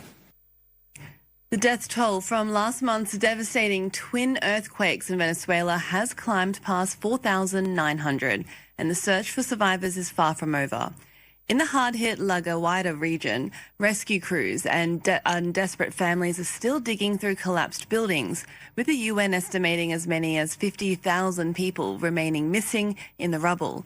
For the survivors, a second crisis is unfolding. Some 20,000 displaced people are crammed into overcrowded camps, many without clean water or basic sanitation. Karis Garland reports. Reading "Welcome to Tent City." This handmade sign points to a makeshift community for Venezuelans displaced by last month's twin earthquakes. Left with almost nothing, people at this encampment in La Guaira state band together, sharing things like washing machines and looking after neighbours who have no other family. Here we help each other out with the cleaning, with the organising, the housekeeping, and that's how we go, little by little. We're taking turns and, well, we're standing our ground like Venezuelans do. The residents have been able to connect to power from the street, but the need for other basic supplies remains great. Locals have criticised a slow government response, but praised help and donations from other members of the community. They brought us water, food, but they were civilians. We're only just starting to see the state's response now, as we're watching and waiting, and hopefully it will be positive and as quick as possible. Meanwhile, rescue teams and volunteers continue their searches for bodies among the rubble, though the instability of some structures poses an increasing risk, and high temperatures, dust and the smell of decay do little to help. We're looking for a 3-year-old child under the rubble. We take turns, we stay here, and tomorrow others will come, and that's how it goes. 3 weeks after the earthquakes, an estimated 50,000 people remain unaccounted for, according to the United Nations. Thick wildfire smoke is darkening skies across the eastern U.S. These are live pictures from New York. The smoke drifting down from fires in Canada across the Great Lakes has slashed visibility and pushed air quality to unhealthy. In some places, hazardous levels, meaning the air is dangerous for everyone, not just vulnerable groups. Officials in several cities are urging people to stay indoors or mask up outside. Canada is currently battling 835 active fires, more than 100 of them burning out of control. Well, here in France, forestry officials say they've never been more worried about the state of the country's forests. Our colleagues of France Television joined officers where specialists are assessing the time. For 3 days, they've been working shifts to put out fires 150 and they've never. These fires through these charts using a thermal imaging.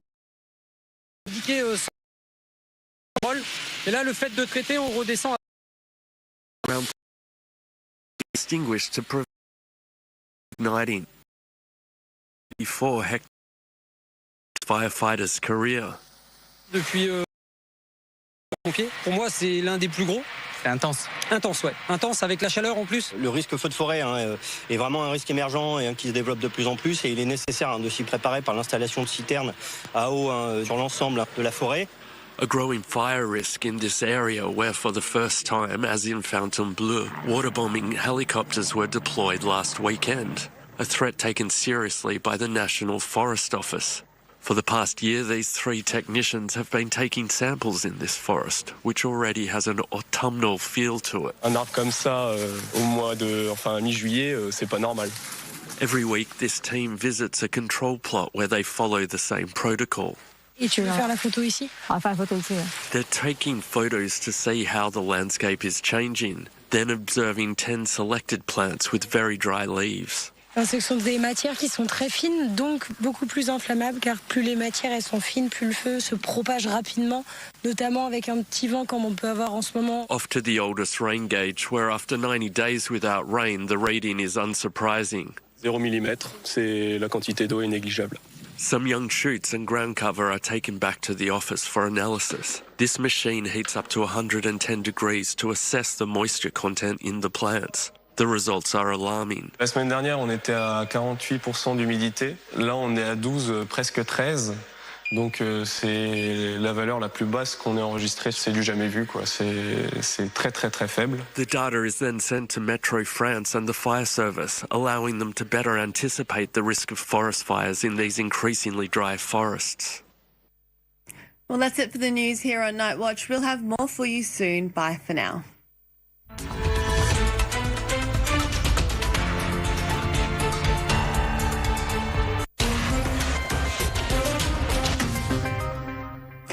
VivaTech is Europe's biggest tech showcase, and this year France 24 was a media partner for the event. Now, for the 10th in the series, there were plenty of shiny gadgets for those there to explore. But among all the noise about productivity, there was one theme that stood out to our reporters particularly: love, loneliness, and algorithms. What happens to human connection when machines start filling the gap? Charlotte Lamb and Peter O'Brien report then from VivaTech for today's Tech 24.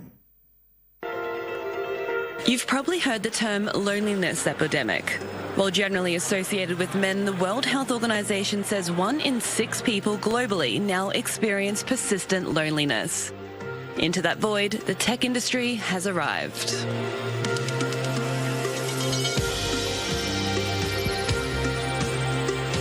Companion robots, AI girlfriends and boyfriends, chatbots that never sleep, never judge, and are always there. It's a market Fortune Business Insights projects will grow to more than $400 billion by 2034. Behind me, 10 years of VivaTech. And this year, one of the biggest draw cards isn't just the gadgets, it's the conversation. So we asked everyday people how they feel about using AI. And in this crowd, you bet we found some regular users. if you do it in the right way and if you kind of frame it correctly, you have you have a tool kind of that's a bit more objective than like a family member or a friend. I talk to Mitai when I feel sad, when I have a heartbreak. Yeah, I talk every day. The AI will tell me what I want to hear. That last answer is exactly what worries people like Daniel Barkay. The former executive director of the Centre for Humane Technology has spent years studying what our emotional relationship with technology is doing to us. First of all, I don't think it's a great idea because I think people are getting this sort of saccharine, simple, narcissistic kind of relationship right now. And in theory, okay, maybe it's possible to form deep relationships to help you understand yourself and others. So I'm not saying in principle that that's impossible, but today's technology is not being incentivized to do that. And the more we lean on AI relationships, the more we disconnect each other from the real relationships that we have. People are getting used to this kind of mirror and reflection and sycophancy with their relationship, and it makes it much harder to form a relationship with someone where you truly appear, where you can't be the center of the universe. From companion robots for the elderly to AI matchmakers for the younger, the tech is already here and already in millions of pockets and homes. Here at Viva Tech, our host Peter O'Brien has been putting some of these devices to the test. Generative AI has transformed care and companionship tech. So companies now that are producing robots for care homes or for hospitals or for people with disabilities have injected AI into these tools and allow it to respond to people that it's interacting with in a very natural way and actually understand what's being said. So that's a whole revolution to the sector. However, what humans still need to produce is the hardware. What do these things actually look like? Do we put a face on them? Do we not put a face on them? How do we design them to make people feel like they want to talk to them? I'm Maroka, a lively and confident character from Namira. I love helping people in places like retail and healthcare and making cheesy buns. My suit is orange. What else would you like to know? So the face is a projection, and that's really important to be able to transmit many emotions. When you speak about interaction, you have, of course, the interaction by voice that gives the opportunity to interact with the machine, but you also have design topics that give the opportunity to have other ways of interacting with the robot. Face emotions are really important. The ears are really important too.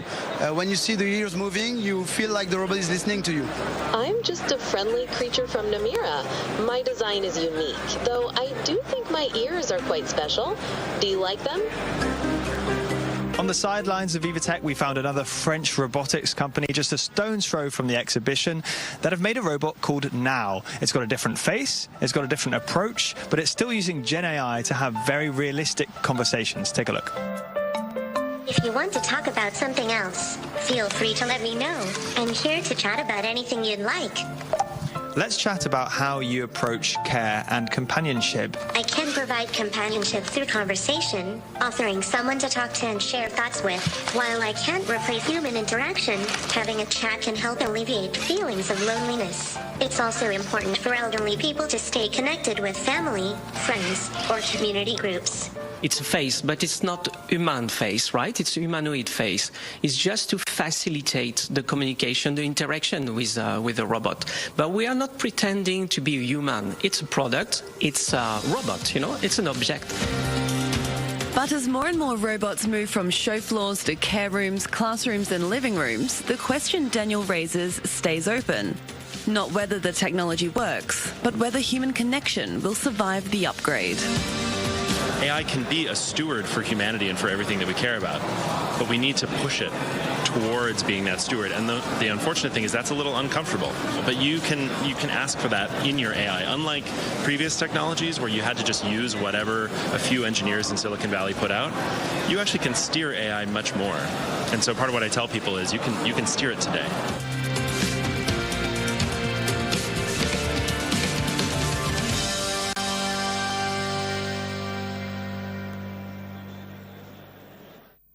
And that report from our team at Viva Tech brings us to the end of Tech 24 this week. Thanks for watching.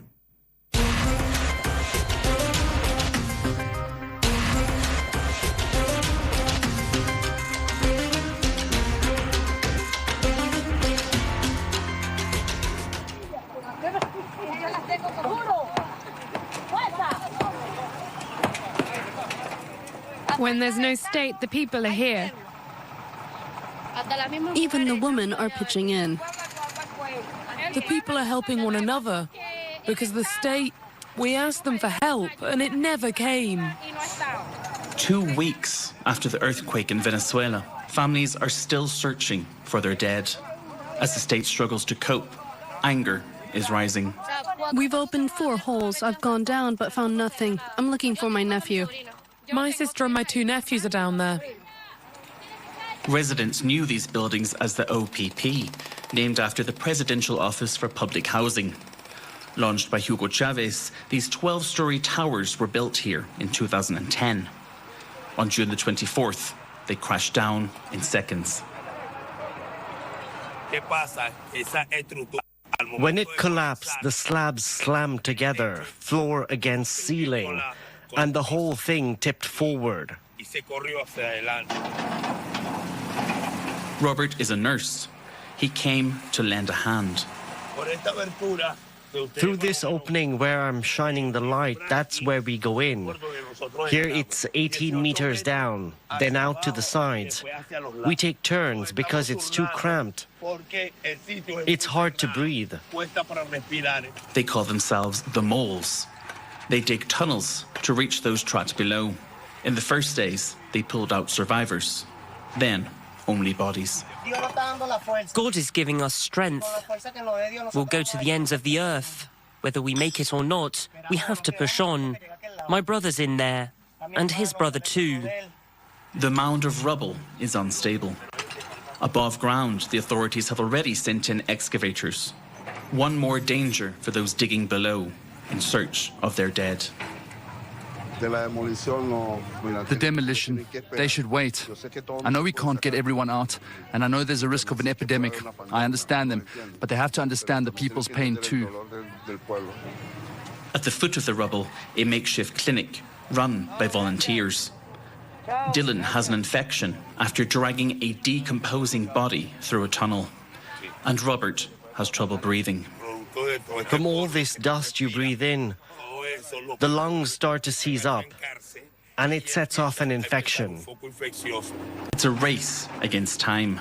Machines clear the surface while families continue the search. Have you found your son's body? Yes, we just have to free his arm.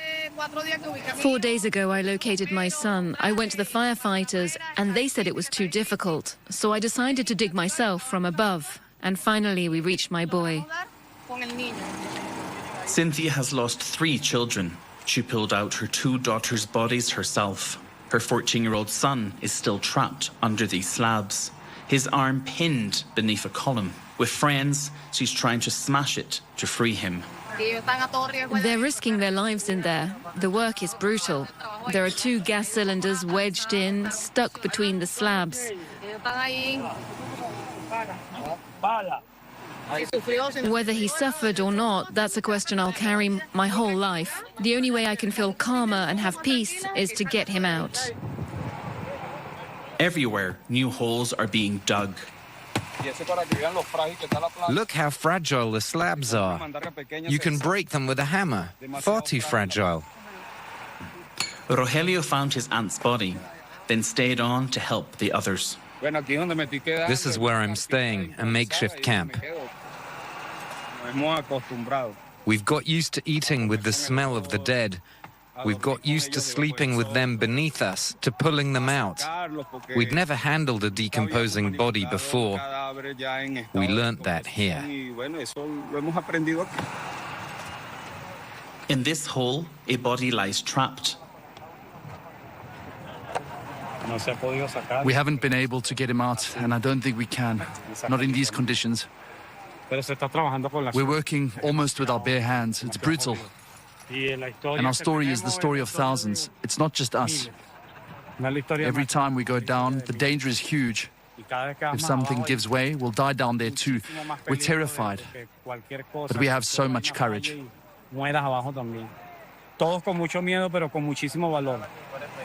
Every day, dozens of bodies are found.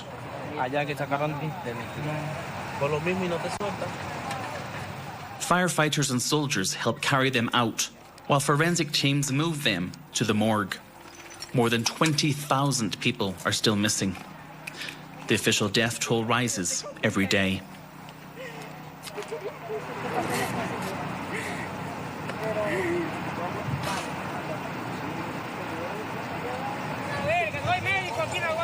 Suddenly, a surge in the crowd. Hope ripples through the ruins. Deep in a hole, one of the moles thinks he heard knocking. Everyone is hoping to see a survivor come out.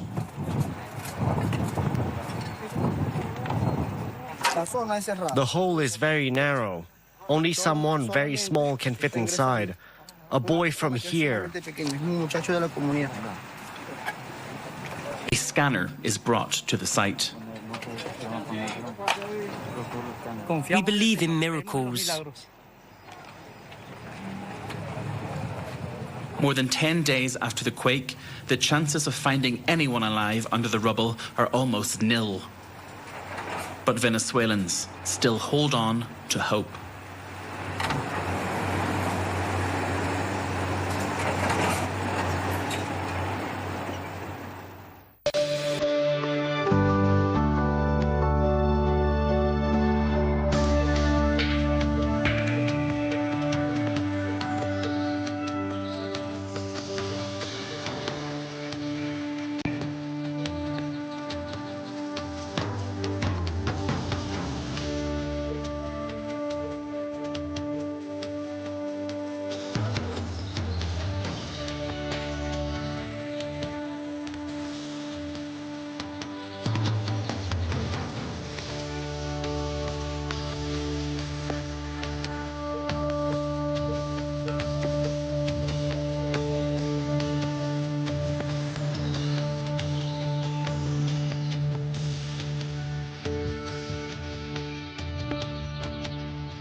France 24, a different point of view.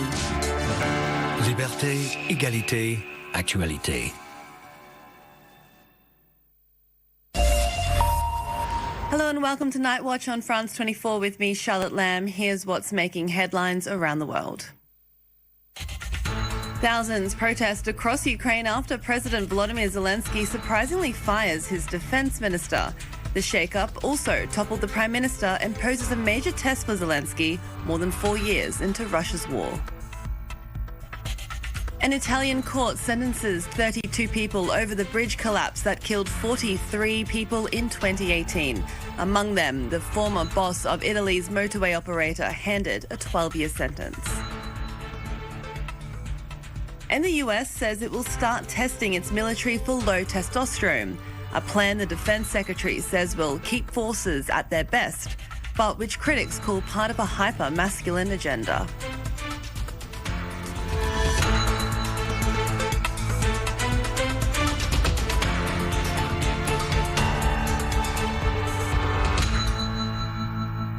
Thanks for joining. Let's begin in Ukraine. President Volodymyr Zelensky has ousted his defense minister, the architect of Kyiv's celebrated drone program. It's a move that sparked demonstrations by thousands across the country. The shake-up, which also toppled his prime minister, poses a major test of Zelensky's authority 4 years into Russia's war. Emerald Maxwell reports. The news drew hundreds of Ukrainians into the streets in Kiev and other cities, a rare occurrence since Russia's full-scale invasion of the country. A surprise dismissal of Ukraine's popular defense minister, Mikhailo Fedorov, just 6 months into his job, by President Volodymyr Zelensky. This after disputes between the reformer and Ukraine's top general, Alexander Syrskyi, spilled into the open. We encountered a situation where all the initiatives we proposed started to be blocked. Syrskyi is not ready to speak openly about these issues face-to-face. And instead of figuring out how to defeat Russia asymmetrically, which is the commander-in-chief's task, Syrskyi figured out how to split our country. Fedorov had been tasked with modernizing the army, streamlining procurement and reducing corruption. The tech-savvy 35-year-old was credited in part with significantly improving Ukraine's military performance in recent months. Asked about his decision to sideline Fedorov, Zelensky said he wanted to prevent a larger rift. Honestly, a president in wartime should not have to pick a side in this kind of situation. I would very much like unity. They didn't find it, and this is not only their problem, it is also mine. But the decision, which came as part of a wider cabinet reshuffle, is not going down well with the public. I believe it is wrong to remove someone who has finally started making decisions that are producing results. For the first time, I felt we were finally responding to Russian aggression because we'd started inflicting real losses on them. Now, when guided bombs hit Zaporizhia, I know there is no fuel left in Crimea. The overhaul could become a test of Zelensky's political authority as the war with Russia approaches 4.5 years. Staying in Europe, an Italian court has sentenced 32 officials, including the former chief executive of the country's motorway operator, over their roles in the collapse of a bridge 8 years ago that killed 43 people. Autostrad's former CEO was convicted of vehicular homicide and negligence for the incident, which is one of Italy's deadliest infrastructures. Earlier, we heard from our Italy correspondent Seema Gupta for more on the verdict. This is just the first level verdict, and the lawyer for Giovanni Castellucci has already said that he intends to challenge this verdict. Speaking to reporters, he said the criminalization of a CEO is not really the solution in such a problem. But clearly, the judges today coming to this verdict and believing that he should be serving 12 years in prison for what has happened. Now, Castellucci is already actually serving a 6-year prison term for a separate disaster back in 2013, another road disaster in which some 40 people or so died in that particular instance. So his lawyer intends to appeal, and there are 2 levels of appeal before there's a final decision. But I think for the victims, the families of the victims, in a way, this conviction today, not bringing back their relatives is what they said, but they wanted the truth to come out. And we also heard from Italy's Deputy Transport Secretary saying that it's an important step on the path to truth, that while this was not a fatal accident, what happened was the result of serious errors and omissions. Now, that's what the prosecutors always pushed forward. They're saying that the bridge essentially was a ticking time bomb. The maintenance was not carried out. The defense, however, always ran on the argument that this really was a design flaw, a construction defect from when the bridge was built back in 1967. That's when it was inaugurated. Well, deadly overnight US strikes have hit an airport, a railway station and 2 bridges in southern Iran near the Strait of Hormuz. That's according to Iranian state media. The renewed fighting comes just a month after the signing of a preliminary agreement aimed at ending the war, launched by the US and Israel in February. Iran has responded to those latest strikes by launching missiles and drones at US allies across the region, warning its attacks could intensify. And Yemen's Houthi rebels have warned they will target Saudi Arabia's oil facilities and other critical infrastructure if conflict escalates further. The threat comes days after the airport in the rebel-held capital Sana'a was hit. On Monday, the Iran-backed Houthis accused Saudi Arabia of carrying out the attack and responded with strikes targeting an airport in the kingdom. Yemen's Saudi-backed government says its operation was intended to prevent an Iranian aircraft from landing in Sana'a. The exchange of fire was the most significant escalation between the rivals since a 2022 truce. Well, to the US now, and Defense Secretary Pete Hegseth has announced that military personnel aged 30 and over will undergo testing for testosterone deficiency as part of an annual health screening. Those diagnosed with a deficiency will be ordered voluntary hormone replacement therapy. Hegseth insists this is a plan not about artificial enhancement, but keeping troops at their best. The announcement drew quick criticism from Democratic lawmakers who linked it to Hegseth's opposition to transgender service members, with one congresswoman accusing him of taking direction from the far corners of the manosphere. Well, France 24's Washington correspondent Fraser Jackson has more on this new policy. This is part of the Secretary Hegseth's push to restore what he calls the warrior ethos to the Department of Defense. Some quotes from him in this video that he posted to Twitter, which was named the High T Department of War. Of course, the Hegseth has overseen the nicknaming of the DoD to the Department of War during his campaign. He says, "We must constantly look for new ways to optimize your performance, your resilience, and your long-term health." He adds, "This is not about artificial enhancement. It's about restoring and optimizing your natural capabilities, protecting your longevity, and ensuring you have the biological foundation required to sustain the fight." Now, testosterone naturally declines with age. It also is something which can vary from hour to hour, even minute to minute in some cases. It rises, for example, if you hold a gun, or falls if you hold a baby, for example. It is a biological reaction that is controlled by the body.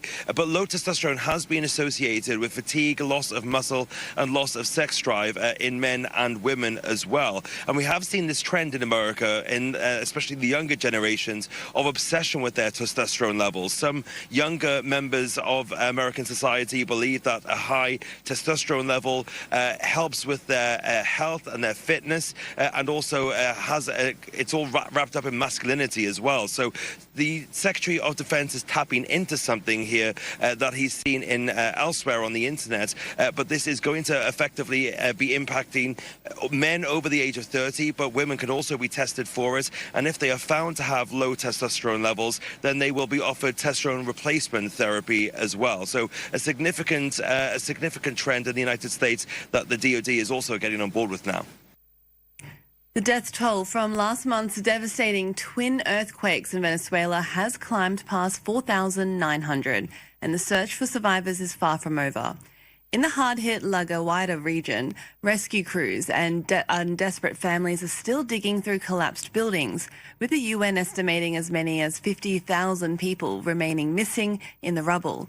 For the survivors, a second crisis is unfolding. Some 20,000 displaced people are crammed into overcrowded camps, many without clean water or basic sanitation. Karis Garland reports. Reading Welcome to Tent City. This handmade sign points to a makeshift community for Venezuelans displaced by last month's twin earthquakes.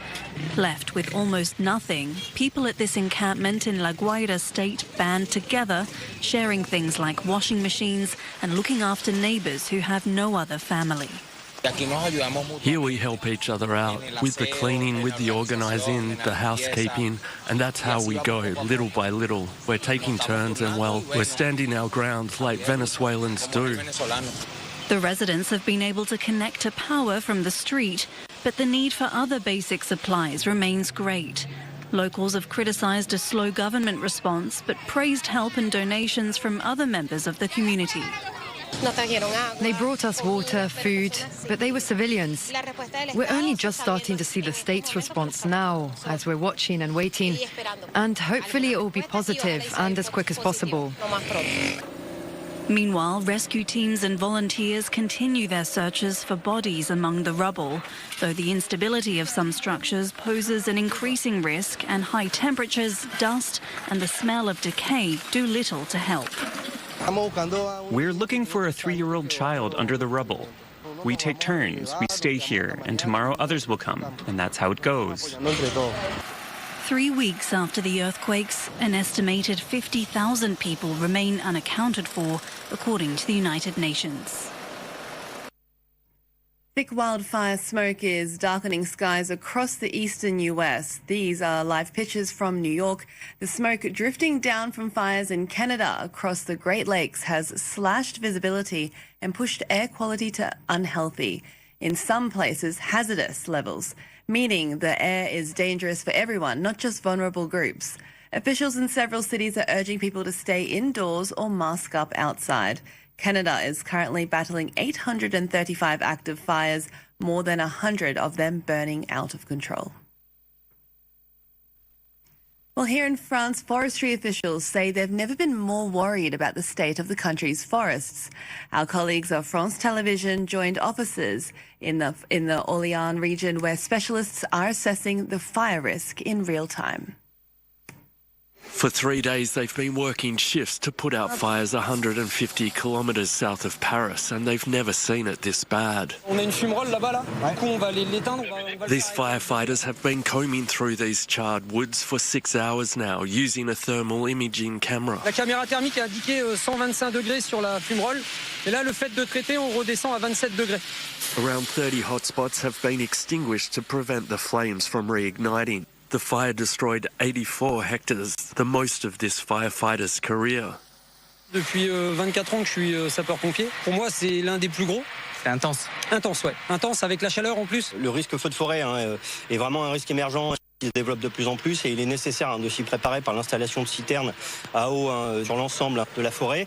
A growing fire risk in this area where for the first time, as in Fontainebleau, waterbombing helicopters were deployed last weekend. A threat taken seriously by the National Forest Office. For the past year, these 3 technicians have been taking samples in this forest, which already has an autumnal feel to it. Un arbre comme ça, mi-juillet, c'est pas normal. Every week, this team visits a control plot where they follow the same protocol. Et tu veux faire la photo ici? On va faire la photo ici. They're taking photos to see how the landscape is changing, then observing 10 selected plants with very dry leaves. Ce sont des matières qui sont très fines, donc beaucoup plus inflammables, car plus les matières elles sont fines, plus le feu se propage rapidement, notamment avec un petit vent comme on peut avoir en ce moment. Off to the oldest rain gauge, where after 9 days without rain, the reading is unsurprising. 0 mm, c'est la quantité d'eau est négligeable. Some young shoots and ground cover are taken back to the office for analysis. This machine heats up to 110 degrees to assess the moisture content in the plants. The results are alarming. La semaine dernière, on était à 48% d'humidité. Là, on est à 12, presque 13. Donc, c'est la valeur la plus basse qu'on ait enregistrée. C'est du jamais vu, quoi. C'est très, très, très faible. The data is then sent to Metro France and the fire service, allowing them to better anticipate the risk of forest fires in these increasingly dry forests. Well, that's it for the news here on Night Watch. We'll have more for you soon. Bye for now.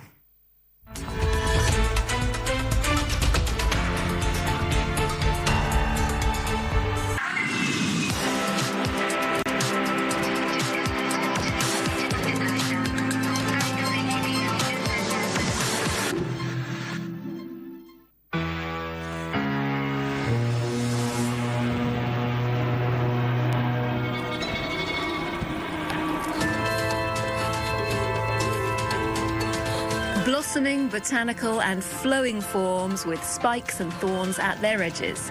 This is the dark romance of Ali Zalzali's first couture collection at Paris Fashion Week. The Franco-Lebanese designer presented his meticulously hand-stitched ensembles under the title Natura Morta, and he's in the studio to tell us more. Hi, Ali. Thanks for being here. Hi. Thank you so much for having me.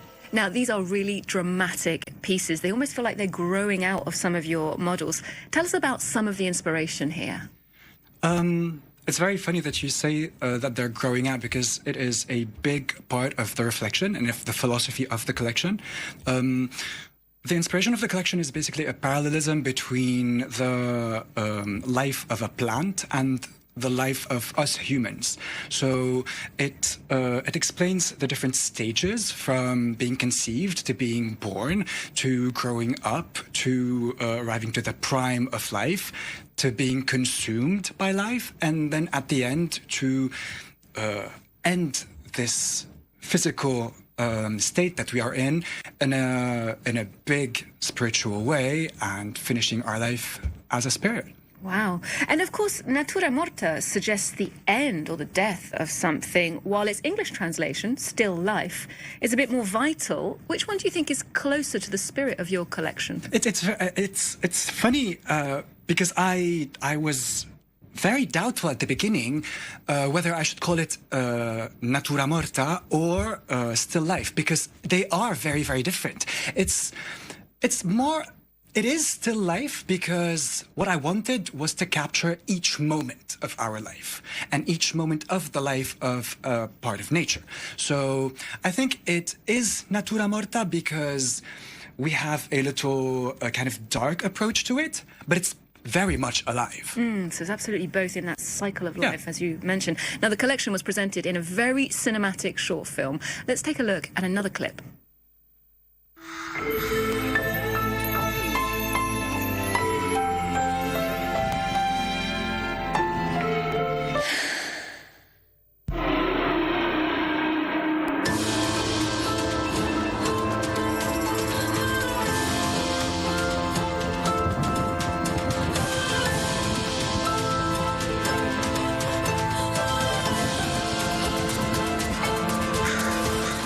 Now, that film was directed by Clara de Goubert. You feature as an actor as well. I wondered, how did you work on the cinematography together, the storytelling aspect of this? I was on a plane and I was wondering how I wanted to showcase, it's the first collection, so it has to be very editorial and it has to be impactful. I was like, what do I do? What do I do? And then at a certain point, I was like, wait, hold on a second. I've always been inspired by short films. One of the short films that really inspired me were Vincent by Tim Burton and Rocky Horror Picture Show.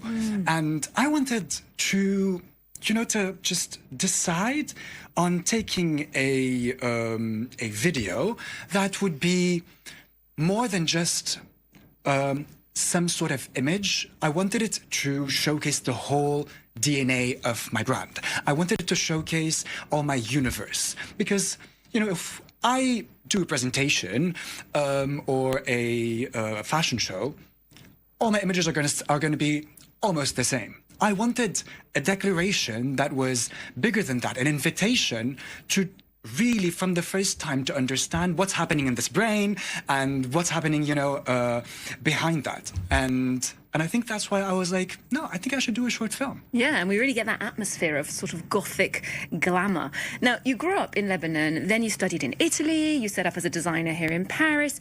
Where do you think you see the mark of those places on the work you make? I think each place had a different impact and a very important impact on my upcoming. In Lebanon, for example, I grew up between Beirut, the city, and the countryside, where I was in touch with all these flowers, all these trees. I was really in touch with nature, and that's when I started appreciating nature.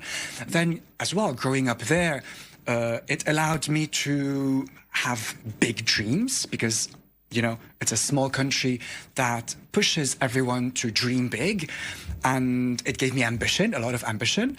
Then in Italy, I was my first real experience in the luxury business, in the luxury industry, and that's when I was like, that's how it functions. Okay, and I started to get to know more and more, let's say, this universe, and then arriving to Paris, it is the capital of couture, so it all led to that. So that's where I learned how to master all the technical skills. I learned how to build a collection as well, because I had the chance to work in different fashion houses. So, and some are very big, and it was an amazing experience. And that's where I learned all the other, the satellite kind of functions for the collection to happen and for the brand to happen. Yeah, so there are all these layers, emotional, intellectual, professional, yeah, indeed. Well, we're staying in Paris, in fact, and taking a look now at an artist whose Egyptian roots are explored in his paintings, photography and films. Youssef Nabil has a new exhibition at the Musée d'Orsay in the section of the gallery dedicated to Orientalist art. The show's called To Dream Again. Marine Léger and Antonia Kerrigan went to check it out. For me, dreaming is an important moment. We can receive certain messages and access a whole other world. We visit others and they visit us, those who went before us in that other world. His work is on display in the part of the museum historically dedicated to Orientalist painting. 19th century representations of the Middle East, sometimes fraught with the clichés of exoticism. The work of Youssef Nabil draws on some of the Orientalist commonplaces like, for instance, belly dancing and the odalisque, which many now see as clichés in a colonial context. But what's interesting is that he reclaims and transforms them by showing strong women. He sublimates the cliché. Self-portraits have also become a recurring motif for Nabil.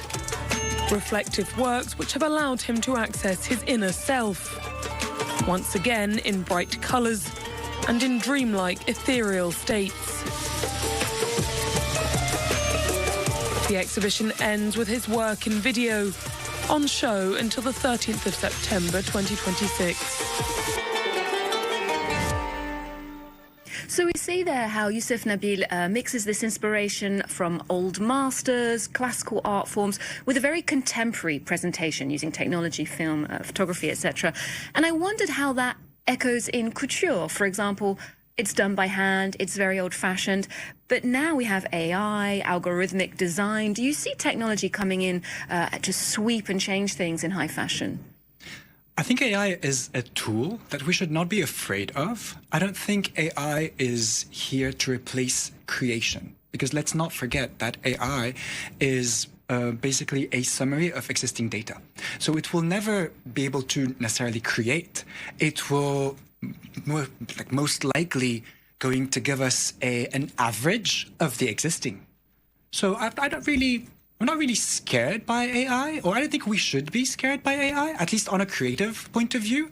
Because with creation comes mostly, you need to live to be able to create and to be able to give an extra sense of creation in general.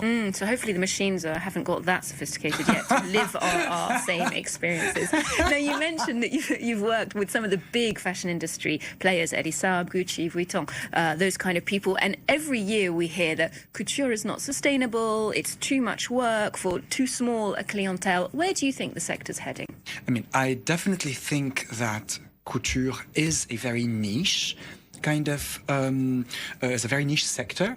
But we need couture, most of all, to remind us of what dreaming is all about. Couture is made for communication mostly. It's not necessarily made to sell. It's here to present us the best things that a fashion house or an artist or a couturier can do. And yeah, and then I think it's mostly about ready-to-wear that needs to be reviewed. Not necessarily couture, because couture never really changed, I might say, in history. We still use the same kind of techniques, the same type of gestures. Like, for example, for a flower that I was making for one of the looks, I had to cut by hand and paint by hand and form with these kind of irons every single petal before assembling the flower. So all these gestures haven't changed since, like hundreds of years. And a robot definitely can't do that for the moment. And finally, we've asked you what's on your cultural radar at the moment. You flagged up the latest season of Drag Race France. What do you love about it? Absolutely. I mean, it's a big well of inspiration. I mean, first of all, it has two very important parts. One is very societal and one that is very creative. So it's insane and beautiful to see at the same time an art form that has a meaning and that is profound. Absolutely, creativity at its centre there. Ali, thank you so much for joining us today. We'll leave you with a reminder of some of the twinkling talents featured in Drag Race France and, of course, some of those fabulous looks. Do check in with us next time here on Arts 24 for more fashion, films, arts and culture. There's more news coming up on France 24 just after this.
Your stories inspire the future. Your daily lives create the news. Your cultures, struggles and successes are at the heart of our programs.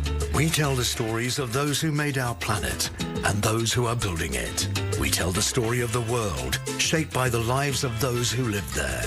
Liberté, égalité, actualité.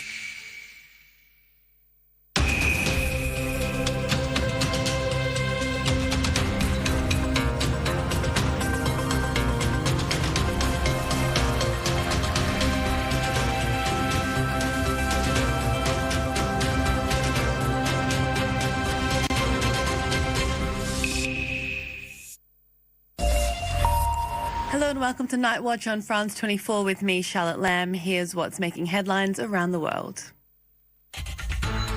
Thousands protest across Ukraine after President Volodymyr Zelensky surprisingly fires his defense minister. The shake-up also toppled the prime minister and poses a major test for Zelensky more than 4 years into Russia's war. The US says it will start testing its military for low testosterone. A plan the Defense Secretary says will keep forces at their best, but which critics call part of a hyper-masculine agenda. And New York chokes under a blanket of wildfire smoke drifting down from Canada, where firefighters are struggling to contain more than 800 blazes.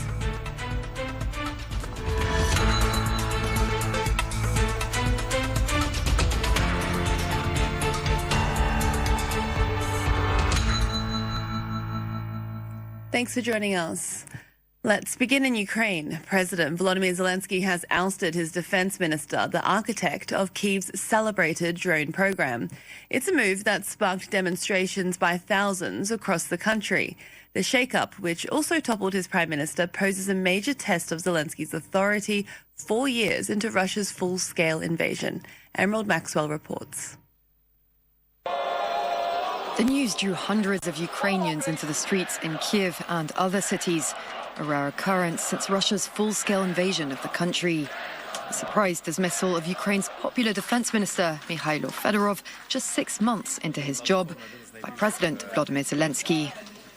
This after disputes between the reformer and Ukraine's top general, Alexander Syrskyi, spilled into the open. We encountered a situation where all the initiatives we proposed started to be blocked. Syrskyi is not ready to speak openly about these issues face-to-face. And instead of figuring out how to defeat Russia asymmetrically, which is the commander-in-chief's task, Syrskyi figured out how to split our country. Fedorov had been tasked with modernizing the army, streamlining procurement and reducing corruption. The tech-savvy 35-year-old was credited in part with significantly improving Ukraine's military performance in recent months. Asked about his decision to sideline Fedorov, Zelensky said he wanted to prevent a larger rift. Honestly, a president in wartime should not have to pick a side in this kind of situation. I would very much like unity. They didn't find it, and this is not only their problem, it is also mine. But the decision, which came as part of a wider cabinet reshuffle, is not going down well with the public. I believe it is wrong to remove someone who has finally started making decisions that are producing results. For the first time, I felt we were finally responding to Russian aggression because we'd started inflicting real losses on them. Now, when guided bombs hit Zaporizhia, I know there is no fuel left in Crimea. The overhaul could become a test of Zelensky's political authority as the war with Russia approaches 4.5 years. An Italian court has sentenced 32 officials, including the former chief executive of the country's motorway operator, over their roles in the collapse of a bridge 8 years ago that killed 43 people. Autostrad's former CEO was convicted of vehicular homicide and negligence for the incident, which is one of Italy's deadliest infrastructure disasters. Earlier, we heard from our Italy correspondent Seema Gupta for more on the verdict.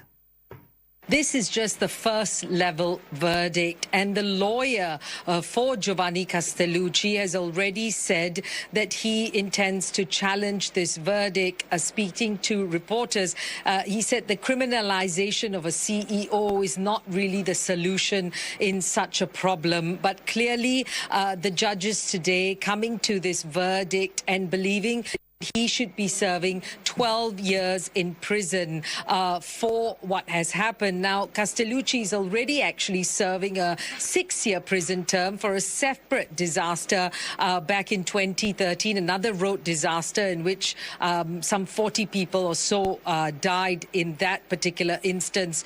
So his lawyer intends to appeal, and there are 2 levels of appeal before there's a final decision. But I think for the victims, the families of the victims, in a way, this conviction today, not bringing back their relatives is what they said, but they wanted the truth to come out. And we also heard from Italy's Deputy Transport Secretary saying that it's an important step on the path to truth, that while this was not a fatal accident, what happened was the result of serious errors and omissions. Now, that's what the prosecutors always pushed forward. They're saying that the bridge essentially was a ticking time bomb. The maintenance was not carried out. The defense, however, always ran on the argument that this really was a design flaw, a construction defect from when the bridge was built back in 1967. That's when it was inaugurated. Deadly overnight US strikes have hit an airport, a railway station and 2 bridges in southern Iran near the Strait of Hormuz. That's according to Iranian state media. The renewed fighting comes just a month after signing a preliminary agreement aimed at ending the war, launched by the US and Israel in February. Iran has responded to the latest strikes by launching missiles and drones at US allies across the region, warning its attacks could intensify. Well, to the US now, and Defense Secretary Pete Hegseth has announced that military personnel aged 30 and over will undergo testing for testosterone deficiency as part of annual health screenings. He insists the plan is not about artificial enhancement, but about keeping troops at their best. The announcement drew quick criticism from Democratic lawmakers who linked it to Hegseth's opposition to transgender service members, with one Congresswoman accusing him of taking direction from the far corners of the manosphere. Well, France 24's Washington correspondent Fraser Jackson has more on this new policy. This is part of the Secretary Hegseth's push to restore what he calls the warrior ethos to the Department of Defense. Some quotes from him in this video that he posted to Twitter, which was named the High T Department of War. Of course, the Hegseth has overseen the nicknaming of the DoD to the Department of War during his campaign. He says, "We must constantly look for new ways to optimize your performance, your resilience, and your long-term health." He adds, "This is not about artificial enhancement. It's about restoring and optimizing your natural capabilities, protecting your longevity, and ensuring you have the biological foundation required to sustain the fight." Now, testosterone naturally declines with age. It also is something which can vary from hour to hour, even minute to minute in some cases. It rises, for example, if you hold a gun, or falls if you hold a baby, for example. It is a biological reaction that is controlled by the body. But low testosterone has been associated with fatigue, loss of muscle, and loss of sex drive in men and women as well. And we have seen this trend in America, in especially the younger generations, of obsession with their testosterone levels. Some younger members of American society believe that a high testosterone level helps with their health and their fitness, and also it's all wrapped up in masculinity as well. So the Secretary of Defense is tapping into something here that he's seen in elsewhere on the internet, but this is going to effectively be impacting men over the age of 30, but women can also be tested for it, and if they are found to have low testosterone levels, then they will be offered testosterone replacement therapy as well. So a significant trend in the United States that the DoD is also getting on board with now. Colombian authorities have seized more than 3 tons of cocaine from a speedboat intercepted off the country's Caribbean coast. 5 suspects were arrested after allegedly attempting to smuggle more than 3,100 kilograms of cocaine to Central America. A shipment authorities say is worth more than $120 million. And the death toll from last month's devastating twin earthquakes in Venezuela has climbed past 4,900, and the search for survivors is far from over. In the hard-hit La Guaira region, rescue crews and desperate families are still digging through collapsed buildings, with the UN estimating as many as 50,000 people missing in the rubble. For the survivors, a second crisis is unfolding. Some 20,000 displaced people are crammed into overcrowded camps, many without clean water or basic sanitation. Well, thick wildfire smoke is darkening skies across eastern US, as you can see from these pictures from New York. The smoke drifting down from fires in Canada has slashed visibility and pushed air quality to unhealthy, and in some places even hazardous. Canada is battling around 850 active wildfires, which have burned some 4.7 million acres so far this season. Charlotte Hughes has this report. The Chicago skyline blanketed by smoke. It's the result of wildfires burning thousands of kilometers away in Canada, leaving some in the city concerned for their health. I live down in Miami, so we don't really get that much wildfires happening, and it's a bit overwhelming. I had to run to the store and buy myself a mask and a Mercy inhaler, and I was not expecting this. I mean, you can barely see, man. Like, even right now, my eyes is like, I have contacts in, my eyes is literally getting misty and it's drying out my contacts. The air quality is really thick, which is why, like, I got the mask on today, just because at the end of the day, it's almost like smoking cigarettes all day. In New York, free masks have been handed out, and officials and health professionals have urged residents to limit their time outdoors. When the air quality is this bad, try to keep your activities inside. The second thing is, if you do have to be outdoors, you want to wear a mask that's going to filter out as many air pollutants as possible.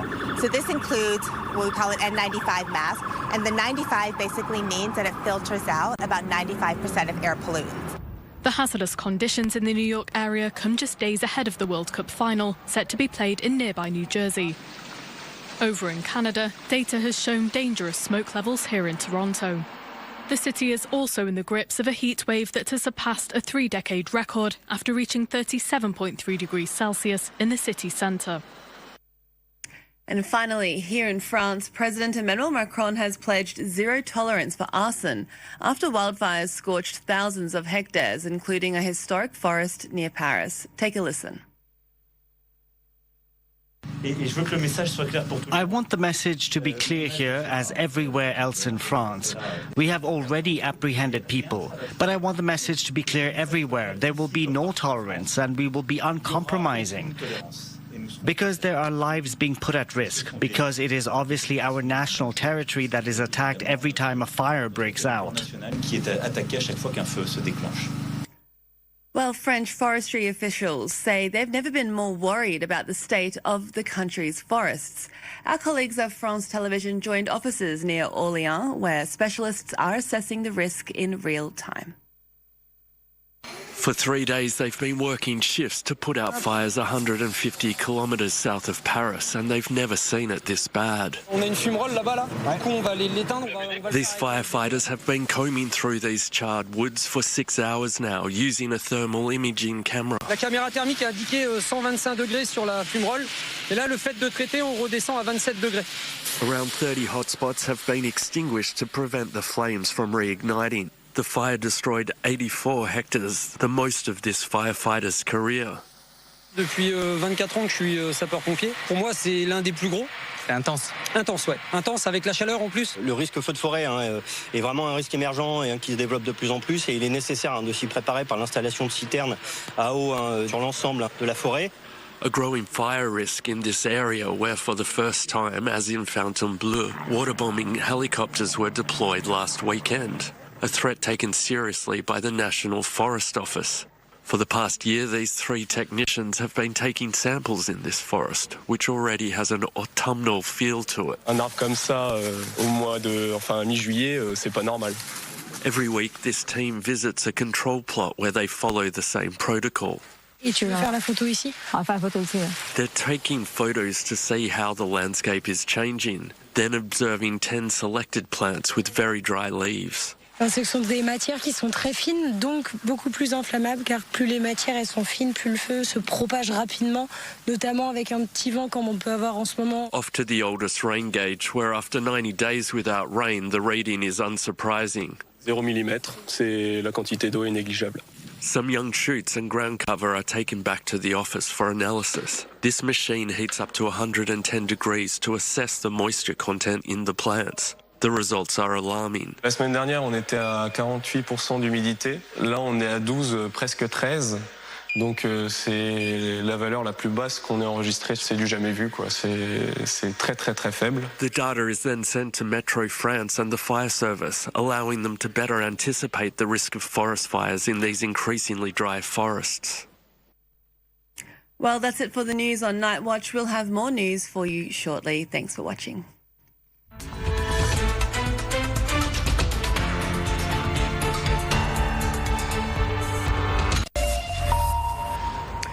Hello, welcome back to World Roundup on France 24. Here's a reminder of our top stories. Shame, shame, shame, chant protesters in Ukraine angry over the sacking of the defense minister. The shake-up throws the country into an unwelcomed crisis at a time when Moscow has unleashed unrelenting aerial attacks. The United States steps up strikes on Iran, hitting targets farther north.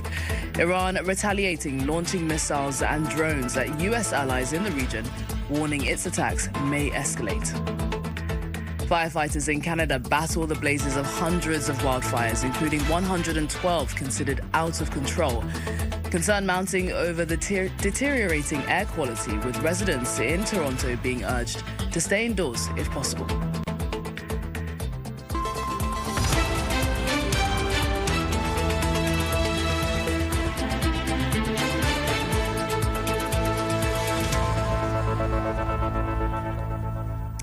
It's time for us to take a closer look at one of our top stories at this hour.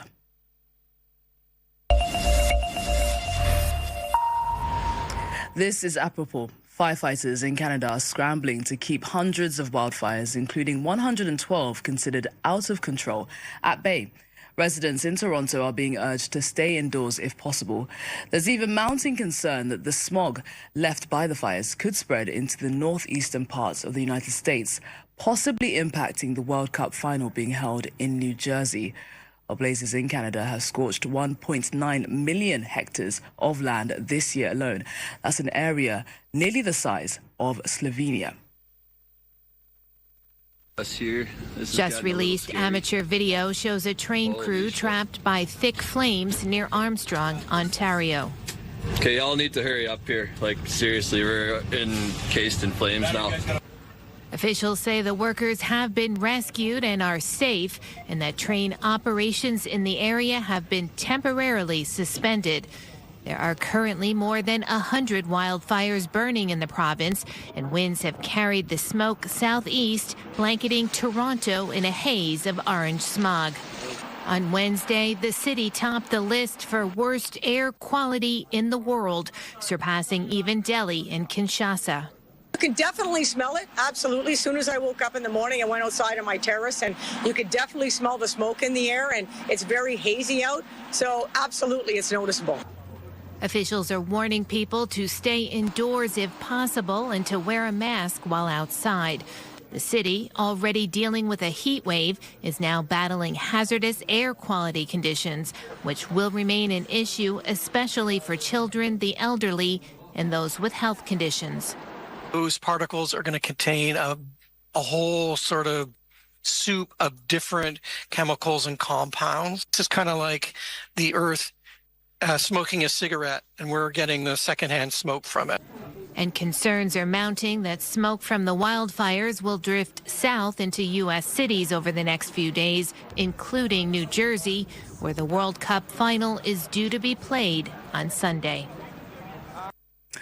Let's cross live now to Jonathan Busher, who is a researcher at the Canadian Forest Service. Jonathan, thank you so much for joining us on the program.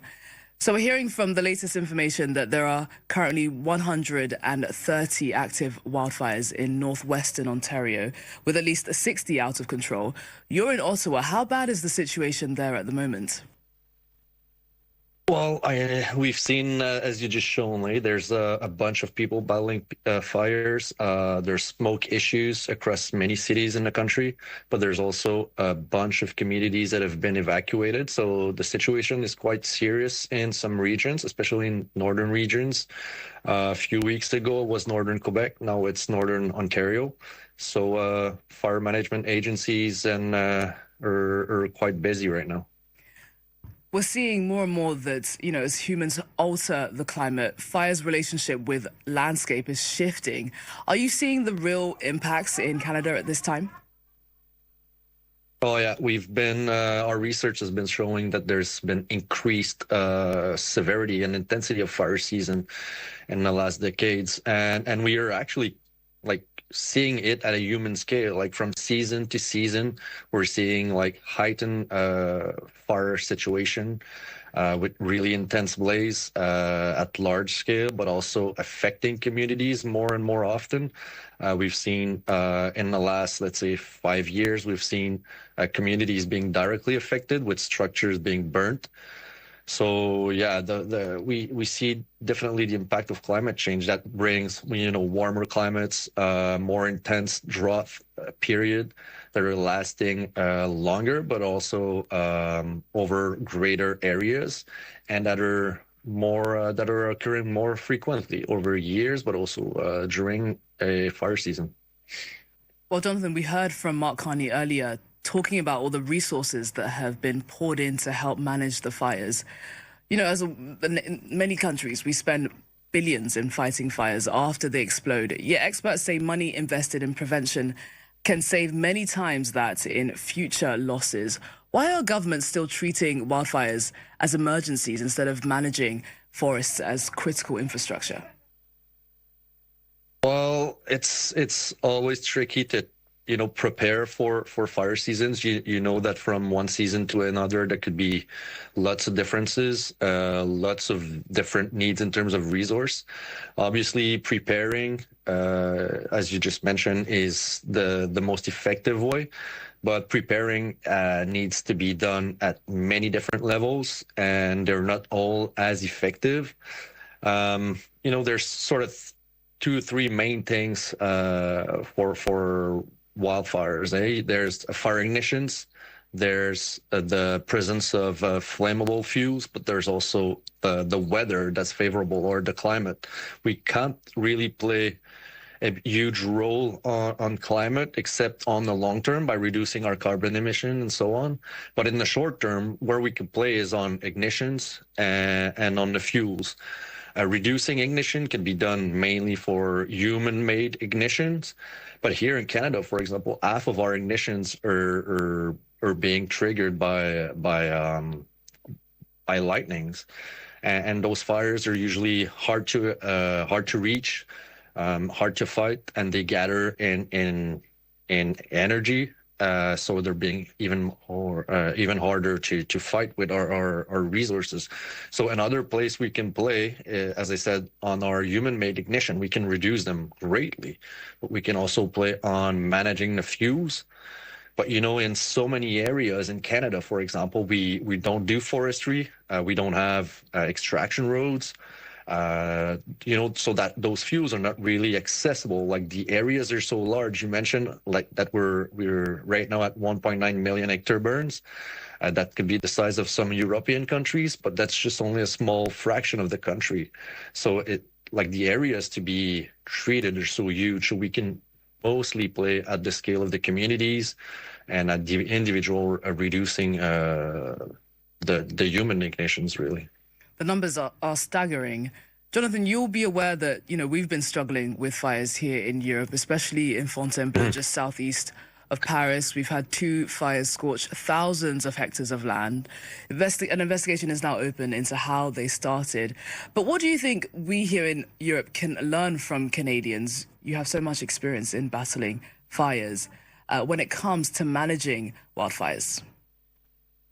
Yeah, well, again, as you mentioned, there's so much we can do at actually battling those fires. At some point, they gather so much, like they're producing so much intensity, so much heat, that even our strongest mean of suppression, which are usually air tankers, are not effective anymore.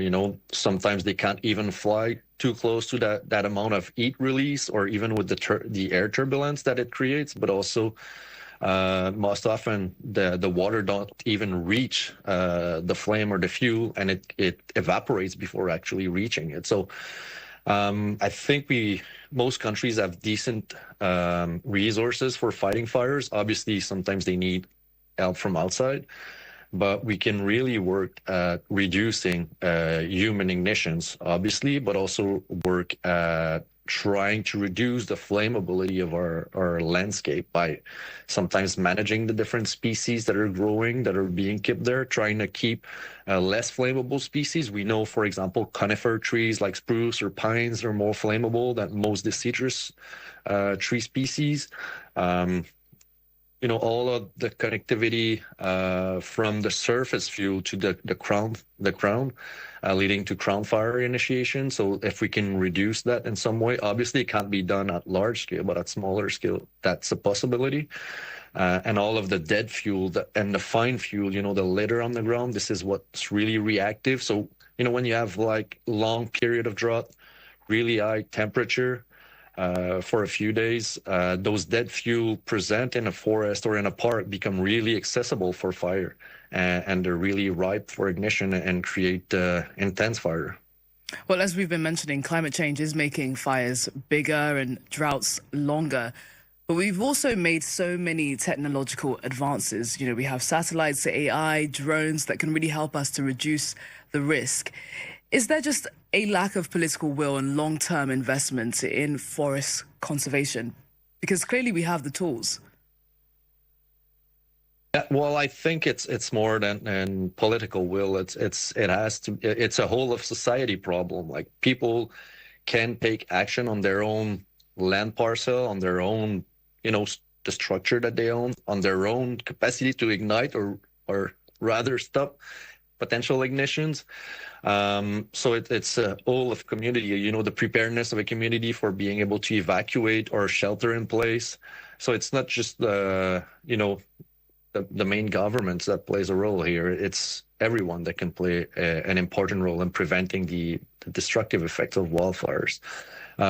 Yes, you said we have the tools, but we have to be still investing in science, because we're, with climate change, we're getting into a situation that we haven't really dealt with before in terms of how extreme the situations are becoming. But also, since it's more extreme, now fire has the ability to burn in areas that it wasn't able to burn in the future because it may have not been dry enough. The trees were too healthy, for example. But now with climate change and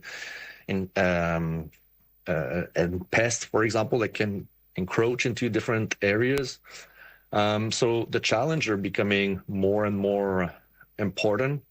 Again, closer to communities, so brings more complexity to those challenges. So even though we have the tools, we need to be, I think, better prepared and better organized, and keep investing in science so that we can develop better tools to prevent or even predict and forecast those events. Jonathan, thank you so much for joining us on the program. Great to get your analysis on this. Thank you for your time. I'm Armand Georgian, and as France 24's resident Dr. Europe, it's my job to take the temperature across the European continent. Hi, nice to meet you. Hi, Helen. Hi, Peter. Hello. How do you explain these big disparities? I'll be showing you what ails Europe, but also the many great success stories. This program consists on environmental care. We'll have our 8 reporters crisscrossing the European member states for you, and we'll have interviews with Europe's decision makers. You have to abide by our values, freedom and democracy. Europe Rendezvous, presented by Armand Georgian on France 24.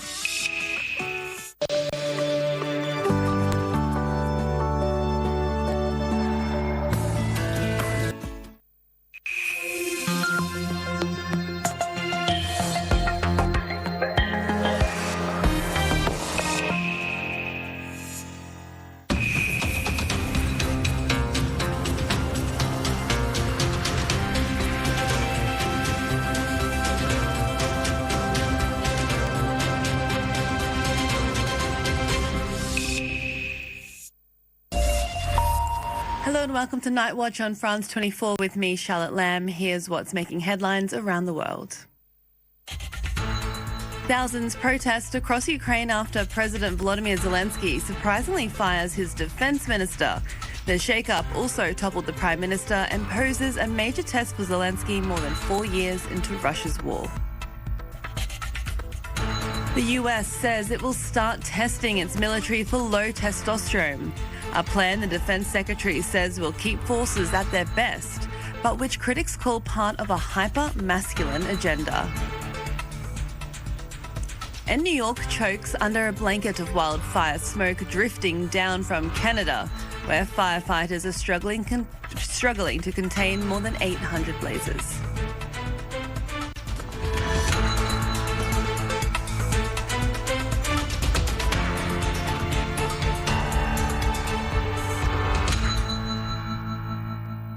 Thanks for joining us.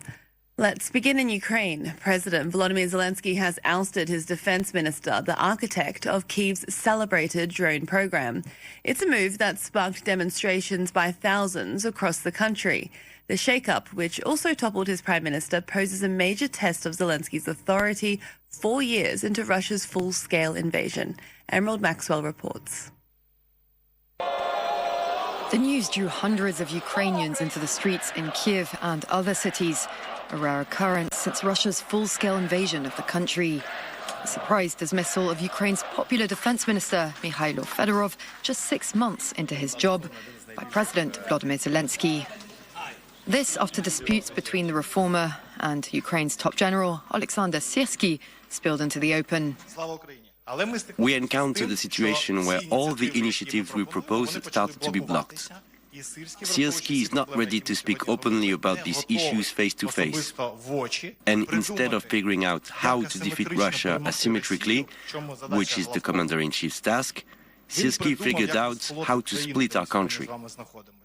Fedorov had been tasked with modernizing the army, streamlining procurement and reducing corruption. The tech-savvy 35-year-old was credited in part with significantly improving Ukraine's military performance in recent months. Asked about his decision to sideline Fedorov, Zelensky said he wanted to prevent a larger rift. Honestly, a president in wartime should not have to pick a side in this kind of situation. I would very much like unity. They didn't find it, and this is not only their problem, it is also mine. But the decision, which came as part of a wider cabinet reshuffle, is not going down well with the public.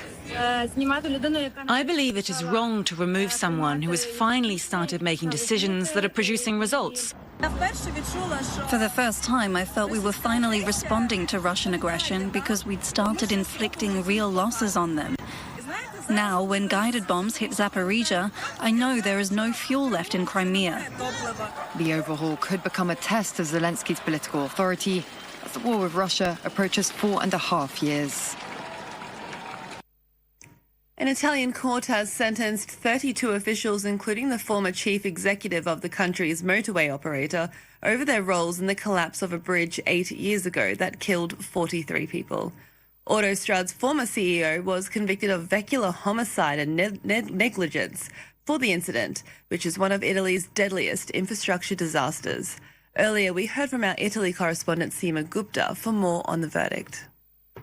This is just the first level verdict, and the lawyer for Giovanni Castellucci has already said that he intends to challenge this verdict. Speaking to reporters, he said the criminalization of a CEO is not really the solution in such a problem. But clearly, the judges today coming to this verdict and believing that he should be serving 12 years in prison for what has happened. Now, Castellucci is already actually serving a 6-year prison term for a separate disaster back in 2013, another road disaster in which some 40 people or so died in that particular instance. So his lawyer intends to appeal, and there are 2 levels of appeal before there's a final decision. But I think for the victims, the families of the victims, in a way, this conviction today, not bringing back their relatives is what they said, but they wanted the truth to come out. And we also heard from Italy's Deputy Transport Secretary saying that it's an important step on the path to truth, that while this was not a fatal accident, what happened was the result of serious errors and omissions. Now, that's what the prosecutors always pushed forward. They're saying that the bridge essentially was a ticking time bomb. The maintenance was not carried out. The defense, however, always ran on the argument that this really was a design flaw, a construction defect from when the bridge was built back in 1967. That's when it was inaugurated. Deadly overnight US strikes have hit an airport, a railway station and 2 bridges in southern Iran near the Strait of Hormuz. That's according to Iranian state media. The renewed fighting comes just a month after signing a preliminary agreement aimed at ending the war, launched by the US and Israel in February. Iran has responded to the latest strikes by launching missiles and drones at US allies across the region, warning its attacks could intensify. Well, to the US now, and Defense Secretary Pete Hegseth has announced that military personnel aged 30 and over will undergo testing for testosterone deficiency as part of annual health screenings. He insists the plan is not about artificial enhancement, but about keeping troops at their best. The announcement drew quick criticism from Democratic lawmakers who linked it to Hegseth's opposition to transgender service members, with one congresswoman accusing him of taking direction from the far corners of the manosphere. Well, France 24's Washington correspondent Fraser Jackson has more on this new policy. This is part of the Secretary Hegseth's push to restore what he calls the warrior ethos to the Department of Defense. Some quotes from him in this video that he posted to Twitter, which was named the High-T Department of War. Of course, the Hegseth has overseen the nicknaming of the DoD to the Department of War during his campaign. He says, "We must constantly look for new ways to optimize your performance, your resilience, and your long-term health." He adds, "This is not about artificial enhancement. It's about restoring and optimizing your natural capabilities, protecting your longevity, and ensuring you have the biological foundation required to sustain the fight. Now, testosterone naturally declines with age. It also is something which can vary from hour to hour, even minute to minute in some cases. It rises, for example, if you hold a gun, or falls if you hold a baby, for example. It is a biological reaction that is controlled by the body. But low testosterone has been associated with fatigue, loss of muscle, and loss of sex drive in men and women as well. And we have seen this trend in America, in especially the younger generations, of obsession with their testosterone levels. Some younger members of American society believe that a high testosterone level helps with their health and their fitness, and also it's all wrapped up in masculinity as well. So the Secretary of Defense is tapping into something here that he's seen in elsewhere on the internet, but this is going to effectively be impacting men over the age of 30, but women can also be tested for it, and if they are found to have low testosterone levels, then they will be offered testosterone replacement therapy as well. So a significant trend in the United States that the DoD is also getting on board with now. Colombian authorities have seized more than 3 tons of cocaine from a speedboat intercepted off the country's Caribbean coast. 5 suspects were arrested after allegedly attempting to smuggle more than 3,100 kilograms of cocaine to Central America. A shipment authorities say is worth more than $120 million. And the death toll from last month's devastating twin earthquakes in Venezuela has climbed past 4,900, and the search for survivors is far from over. In the hard-hit La Guaira region, rescue crews and desperate families are still digging through collapsed buildings, with the UN estimating as many as 50,000 people missing in the rubble. For the survivors, a second crisis is unfolding. Some 20,000 displaced people are crammed into overcrowded camps, many without clean water or basic sanitation. Well, thick wildfire smoke is darkening skies across eastern US, as you can see from these pictures from New York. The smoke drifting down from fires in Canada has slashed visibility and pushed air quality to unhealthy, and in some places even hazardous. Canada is battling around 850 active wildfires, which have burned some 4.7 million acres so far this season. Charlotte Hughes has this report. The Chicago skyline blanketed by smoke. It's the result of wildfires burning thousands of kilometres away in Canada, leaving some in the city concerned for their health. I live down in Miami, so we don't really get that much wildfires happening, and it's a bit overwhelming. I had to run to the store and buy myself a mask and a Mercy inhaler, and I was not expecting this. I mean, you can barely see, man. Like, even right now, my eyes is like, I have contacts in, my eyes is literally getting misty and it's drying out my contacts. The air quality is really thick, which is why, like, I got the mask on today, just because at the end of the day, it's almost like smoking cigarettes all day. In New York, free masks have been handed out, and officials and health professionals have urged residents to limit their time outdoors. When the air quality is this bad, try to keep your activities inside. The second thing is, if you do have to be outdoors, you want to wear a mask that's going to filter out as many air pollutants as possible. So this includes what we call an N95 mask, and the 95 basically means that it filters out about 95% of air pollutants. The hazardous conditions in the New York area come just days ahead of the World Cup final, set to be played in nearby New Jersey.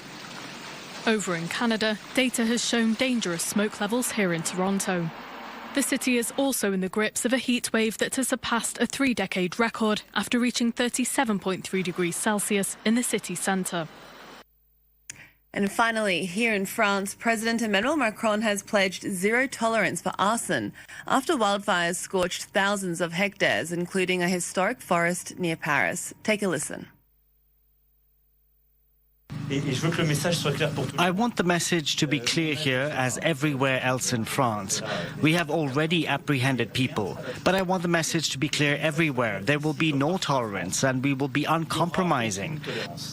Because there are lives being put at risk, because it is obviously our national territory that is attacked every time a fire breaks out. Well, French forestry officials say they've never been more worried about the state of the country's forests. Our colleagues of France Television joined officers near Orléans, where specialists are assessing the risk in real time. For 3 days, they've been working shifts to put out fires 150 kilometres south of Paris, and they've never seen it this bad. These firefighters have been combing through these charred woods for 6 hours now, using a thermal imaging camera. La caméra thermique a indiqué 125 degrés sur la fumerole, et là, le fait de traiter, on redescend à 27 degrés. Around 30 hotspots have been extinguished to prevent the flames from reigniting. The fire destroyed 84 hectares, the most of this firefighter's career. Depuis 24 ans que je suis sapeur-pompier, pour moi c'est l'un des plus gros. C'est intense. Intense, ouais. Intense avec la chaleur en plus. Le risque feu de forêt est vraiment un risque émergent et qui se développe de plus en plus, et il est nécessaire de s'y préparer par l'installation de citernes à eau sur l'ensemble de la forêt. A growing fire risk in this area where for the first time, as in Fontainebleau, waterbombing helicopters were deployed last weekend. A threat taken seriously by the National Forest Office. For the past year, these 3 technicians have been taking samples in this forest, which already has an autumnal feel to it. Un arbre comme ça, mi-juillet, c'est pas normal. Every week, this team visits a control plot where they follow the same protocol. Et tu veux faire la photo ici? On va faire la photo ici. They're taking photos to see how the landscape is changing, then observing 10 selected plants with very dry leaves. Ce sont des matières qui sont très fines, donc beaucoup plus inflammables, car plus les matières elles sont fines, plus le feu se propage rapidement, notamment avec un petit vent comme on peut avoir en ce moment. Off to the oldest rain gauge, where after 90 days without rain, the reading is unsurprising. 0 mm, c'est la quantité d'eau est négligeable. Some young shoots and ground cover are taken back to the office for analysis. This machine heats up to 110 degrees to assess the moisture content in the plants. The results are alarming. La semaine dernière, on était à 48% d'humidité. Là, on est à 12, presque 13. Donc, c'est la valeur la plus basse qu'on ait enregistrée. C'est du jamais vu, quoi. C'est très, très, très faible. The data is then sent to Metro France and the fire service, allowing them to better anticipate the risk of forest fires in these increasingly dry forests. Well, that's it for the news on Night Watch. We'll have more news for you shortly. Thanks for watching.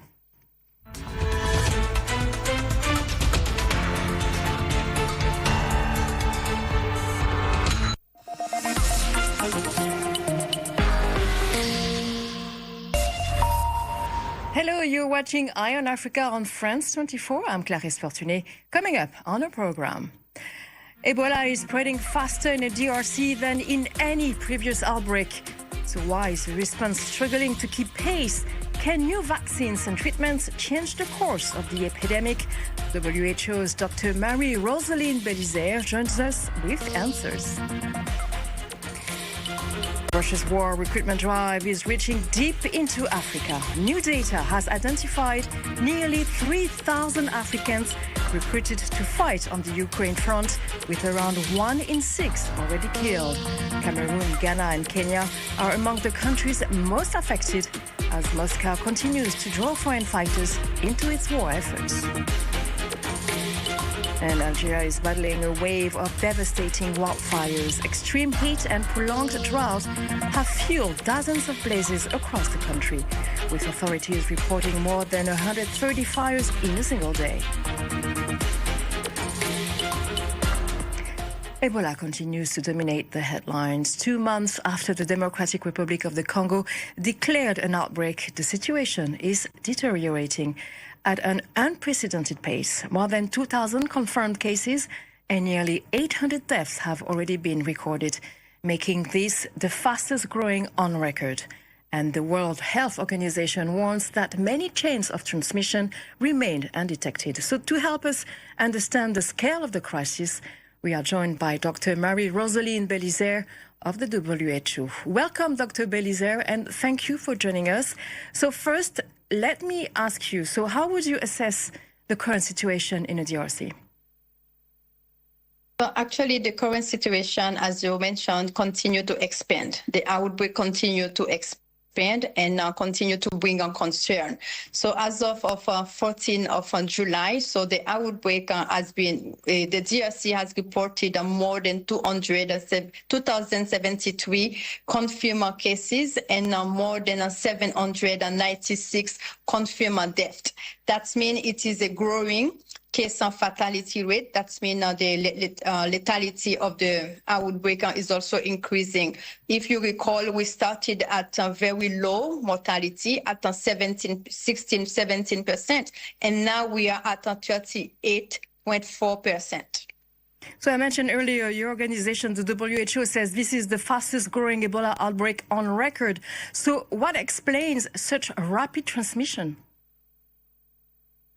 So effectively, as you can see, this outbreak is expanding very quickly. So at 60 days after the outbreak was declared on the 15th of May 2026, we already have more than 2,000 cases registered and more than 700 deaths. So when we look at, for example, back with the epidemic in 2018 and 2020, so we reached 2,000 cases after 11 months. And when you look at also back in 2016, this number of cases were reached after 9 months, more or less. So that means it's the first time after 2 months and 60 days that we have 2,000 cases in an Ebola outbreak. So there are so many factors that can be considering as a driven factor. So one of them I can say is the delay detection. So there is a study that has been conducted by the National Institute of Biomedical Research in DRC with the genomic sequencing that show clearly that this outbreak has been there since February, while the detection was in May. So that means we have a very long delay in detecting that outbreak. So the outbreak has time to become a community outbreak. So the time the outbreak was declared, it was already a community outbreak. So the reason why we're still having a community death in this outbreak. So other factor also I can mention is the delay that we notice in the community, the delay to seek for care, the delay to go to healthcare center. So you know that when you early access the healthcare center with Ebola, the probability of survival is higher.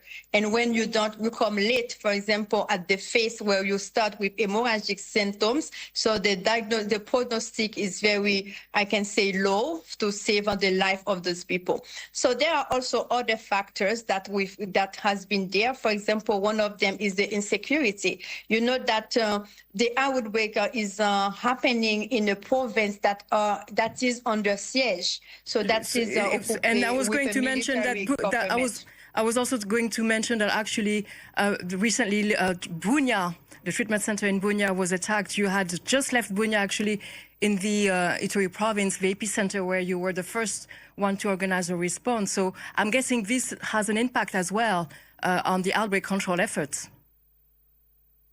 Absolutely. So the impact is really important because when this center was attacked, we have 4 confirmed patients that went to the community, even though they come back, but they were in contact with the community while they were confirmed. And also one of the impact is the fear that this attack will cause now in the frontline workers. So let's bring some hope. Let's talk about treatments. Several clinical trials for vaccines and treatments are now underway. What can you tell us?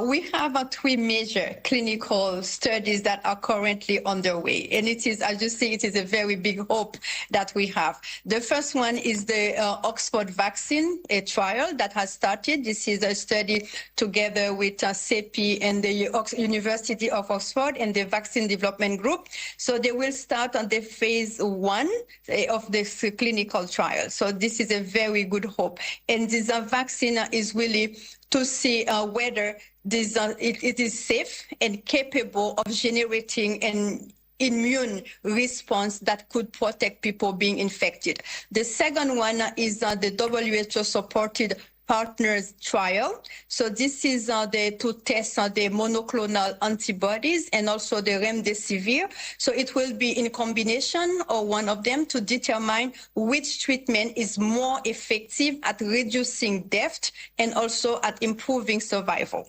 And the third one is what we call the EBOPEP. The EBOPEP is for post-exposition prophylaxis. So it is being done with the drug obeldesivir.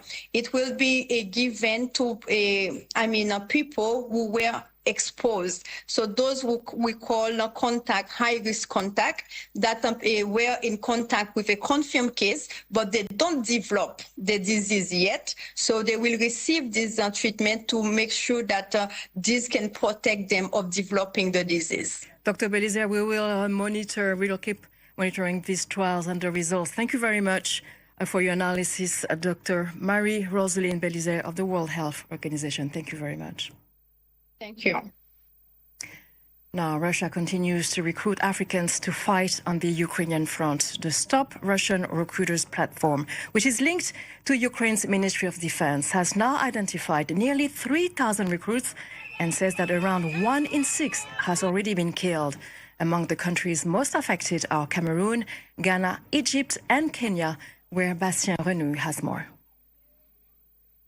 According to the platform, its findings rely on documents found on the bodies of fallen soldiers and also on military personnel lists obtained by the Ukrainian intelligence. And these data show that the number of Africans killed on the front line in Ukraine is still increasing. And that might be surprising for Kenyans. You know, at the beginning of the year, when the recruitment campaign was made public, it created a major public outcry here. The Minister of Foreign Affairs, Musalia Mudavadi, had to travel to Russia. He met with his Russian counterpart, Sergei Lavrov, and at that time the Russian authorities said that 19 Kenyans had been killed and that it will no longer recruit Kenyans. Apparently, it was not true. According to the platform, 59 Kenyan soldiers have now been killed, and local NGOs and the platform now say that the recruitment campaign is still ongoing. At the beginning, it was done on the ground by a recruitment agency, but it was dangerous for their agents. They risked a prison sentence. So now it's mostly done online on social networks. It's less risky for them, and it's easier to reach out to many Africans across the continent. To Algeria, where at least 11 children have died after a fire tore through an orphanage near Algiers. The blaze broke out at a two-story childcare facility in Mohammedia. Rescue teams safely evacuated 5 children with reduced mobility. The cause of the fire remains under investigation. President Abdelmadjid Tebboune has expressed his condolences to the families affected. And meanwhile, across the country, wildfires have been raging, where extreme heat and prolonged drought have fueled dozens of blazes. Authorities say more than 130 fires were reported on Wednesday alone. At least 1 person has been killed, and the damage has been devastating, especially for farmers and livestock owners. Eloise Melon and Natasha Lee have the story. Water bombers circle over Béjaïa as firefighters battle multiple wildfires burning along Algeria's northern coast. Hundreds of hectares have already been reduced to ash. The fire has caught these farmers by surprise. The winds picked up around 1 o'clock in the afternoon. By 1:30, the fire had reached our area, driven by very strong winds. Local residents came to help us fight the flames, but their motorbikes burned, along with the electric motors powering our chicken houses. I've suffered heavy losses, just like the beekeepers in the area. Amid the smoldering ruins of the family farm, they recovered the carcasses of animals that couldn't escape. There were about 20 sheep and goats here, along with hay. We also lost a donkey. The fire was so intense its bones melted, and so did the bones of other animals. Even the metal melted. Firefighters have been battling the blazes around the clock, with the military brought in to support the effort. Officials say more than 930 fires have broken out across northern Algeria in the past week. These major fires have been driven by soaring temperatures, the heat wave and strong winds affecting several regions. We're responding to between 120 and 130 fires every day, burning forests, scrubland, agricultural land and palm groves. Wildfires are common in Algeria during the summer, but they have been unusually severe this year. The Agriculture Ministry says the blazes have been intensified by dense vegetation after heavy rainfall, providing more fuel for the fires. And we've reached the end of our program. Thank you for watching Eye on Africa on France 24.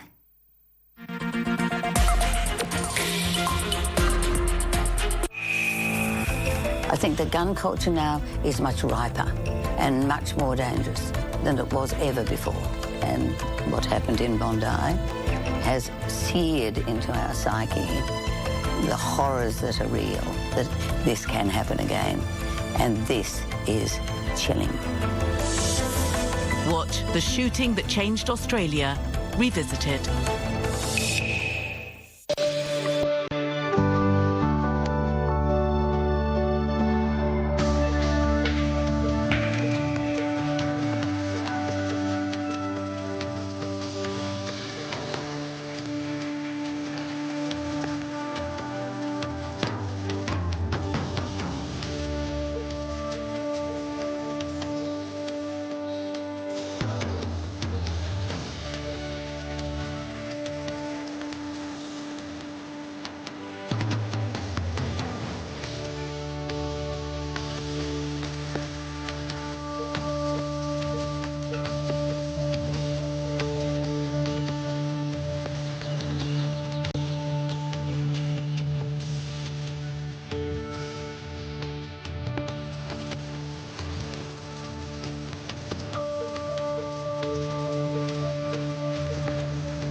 And welcome to Night Watch on France 24 with me, Charlotte Lamb. Here's what's making headlines around the world.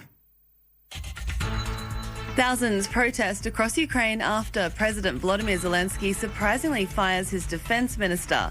The shakeup also toppled the prime minister and poses a major test to Zelensky more than 4 years into Russia's war. The US says it will start testing its military for low testosterone, a plan the defense secretary says will keep forces at their best, but which critics call part of a hyper-masculine agenda. And New York chokes under a blanket of wildfire smoke drifting down from Canada, where firefighters are struggling to contain more than 800 blazes.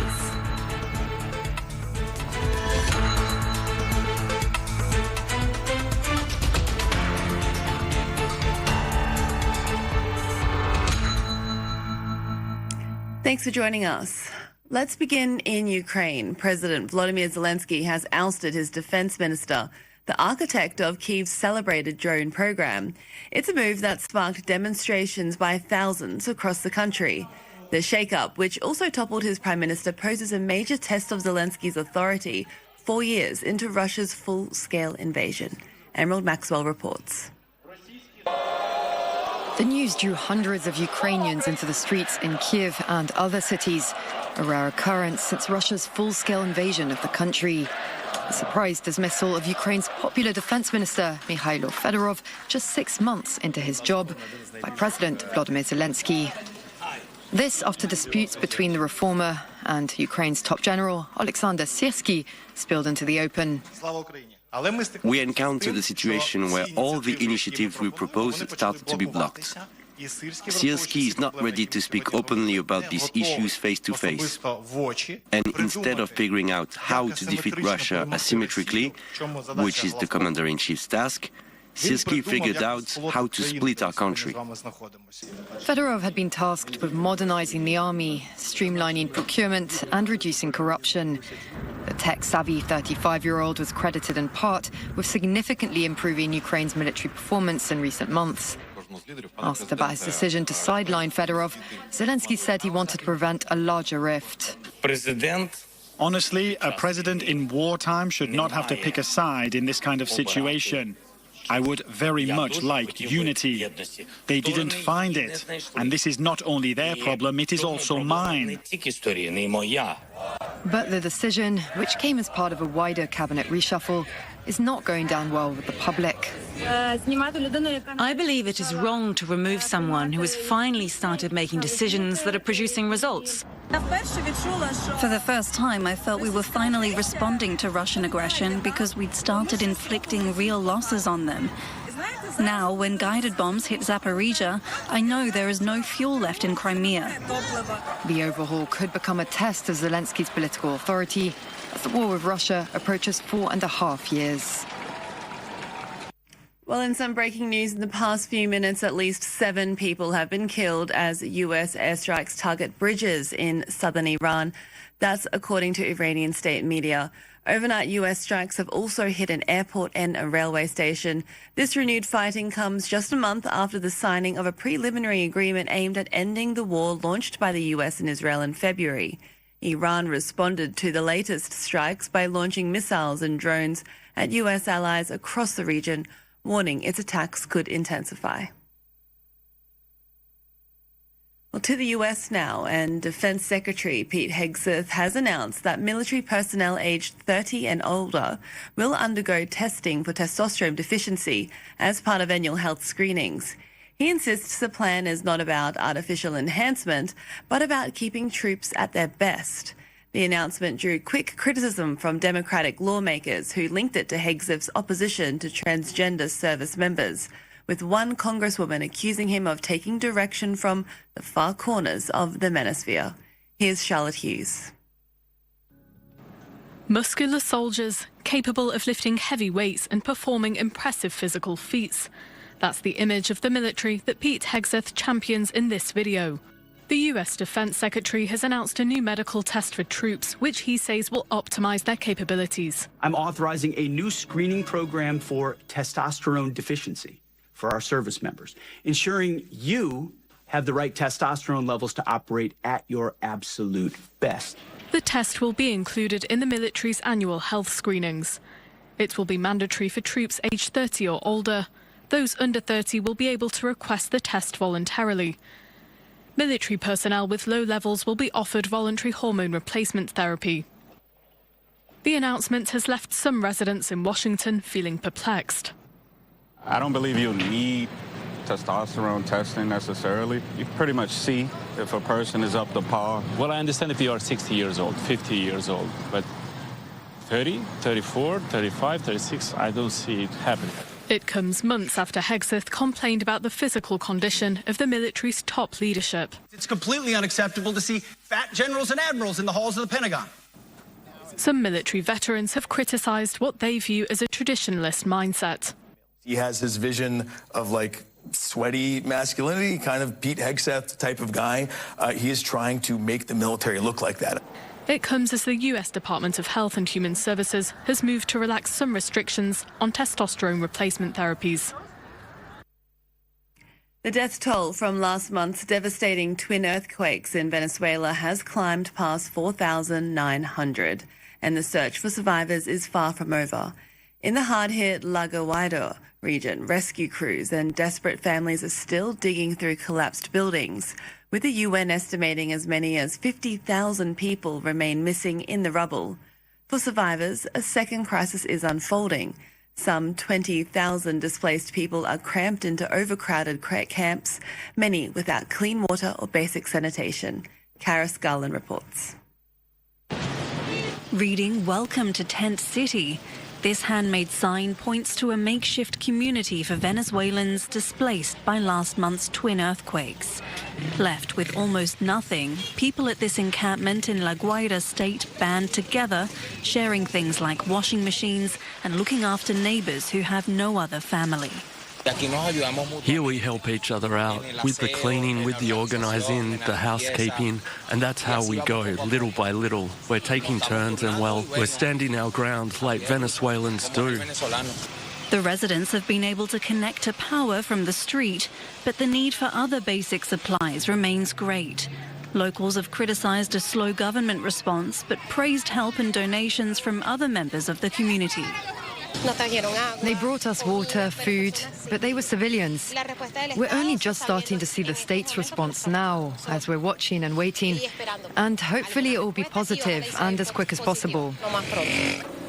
Meanwhile, rescue teams and volunteers continue their searches for bodies among the rubble, though the instability of some structures poses an increasing risk, and high temperatures, dust and the smell of decay do little to help. We're looking for a 3-year-old child under the rubble. We take turns, we stay here, and tomorrow others will come, and that's how it goes. 3 weeks after the earthquakes, an estimated 50,000 people remain unaccounted for, according to the United Nations. And finally, thick wildfire smoke is darkening skies across eastern US, as you can see in these pictures from New York. The smoke drifting down from fires in Canada has slashed visibility and pushed air quality to unhealthy, and in some places even hazardous. Canada is battling around 850 active wildfires, which have burned some 4.7 million acres so far this season. Charlotte Hughes has this report. The Chicago skyline blanketed by smoke. It's the result of wildfires burning thousands of kilometres away in Canada, leaving some in the city concerned for their health. I live down in Miami, so we don't really get that much wildfires happening, and it's a bit overwhelming. I had to run to the store and buy myself a mask and a Mercy inhaler, and I was not expecting this. I mean, you can barely see, man. Like, even right now, my eyes is like, I have contacts in, my eyes is literally getting misty, and it's drying out my contacts. The air quality is really thick, which is why, like, I got the mask on today. Just because at the end of the day, it's almost like smoking cigarettes all day. In New York, free masks have been handed out, and officials and health professionals have urged residents to limit their time outdoors. When the air quality is this bad, try to keep your activities inside. The second thing is, if you do have to be outdoors, you want to wear a mask that's going to filter out as many air pollutants as possible. So this includes what we call an N95 mask, and the 95 basically means that it filters out about 95% of air pollutants. The hazardous conditions in the New York area come just days ahead of the World Cup final, set to be played in nearby New Jersey. Over in Canada, data has shown dangerous smoke levels here in Toronto. The city is also in the grips of a heat wave that has surpassed a 3-decade record after reaching 37.3 degrees Celsius in the city centre. And that's it for the news on Night Watch. Up next is the debate with Francois Picard. Bye for now.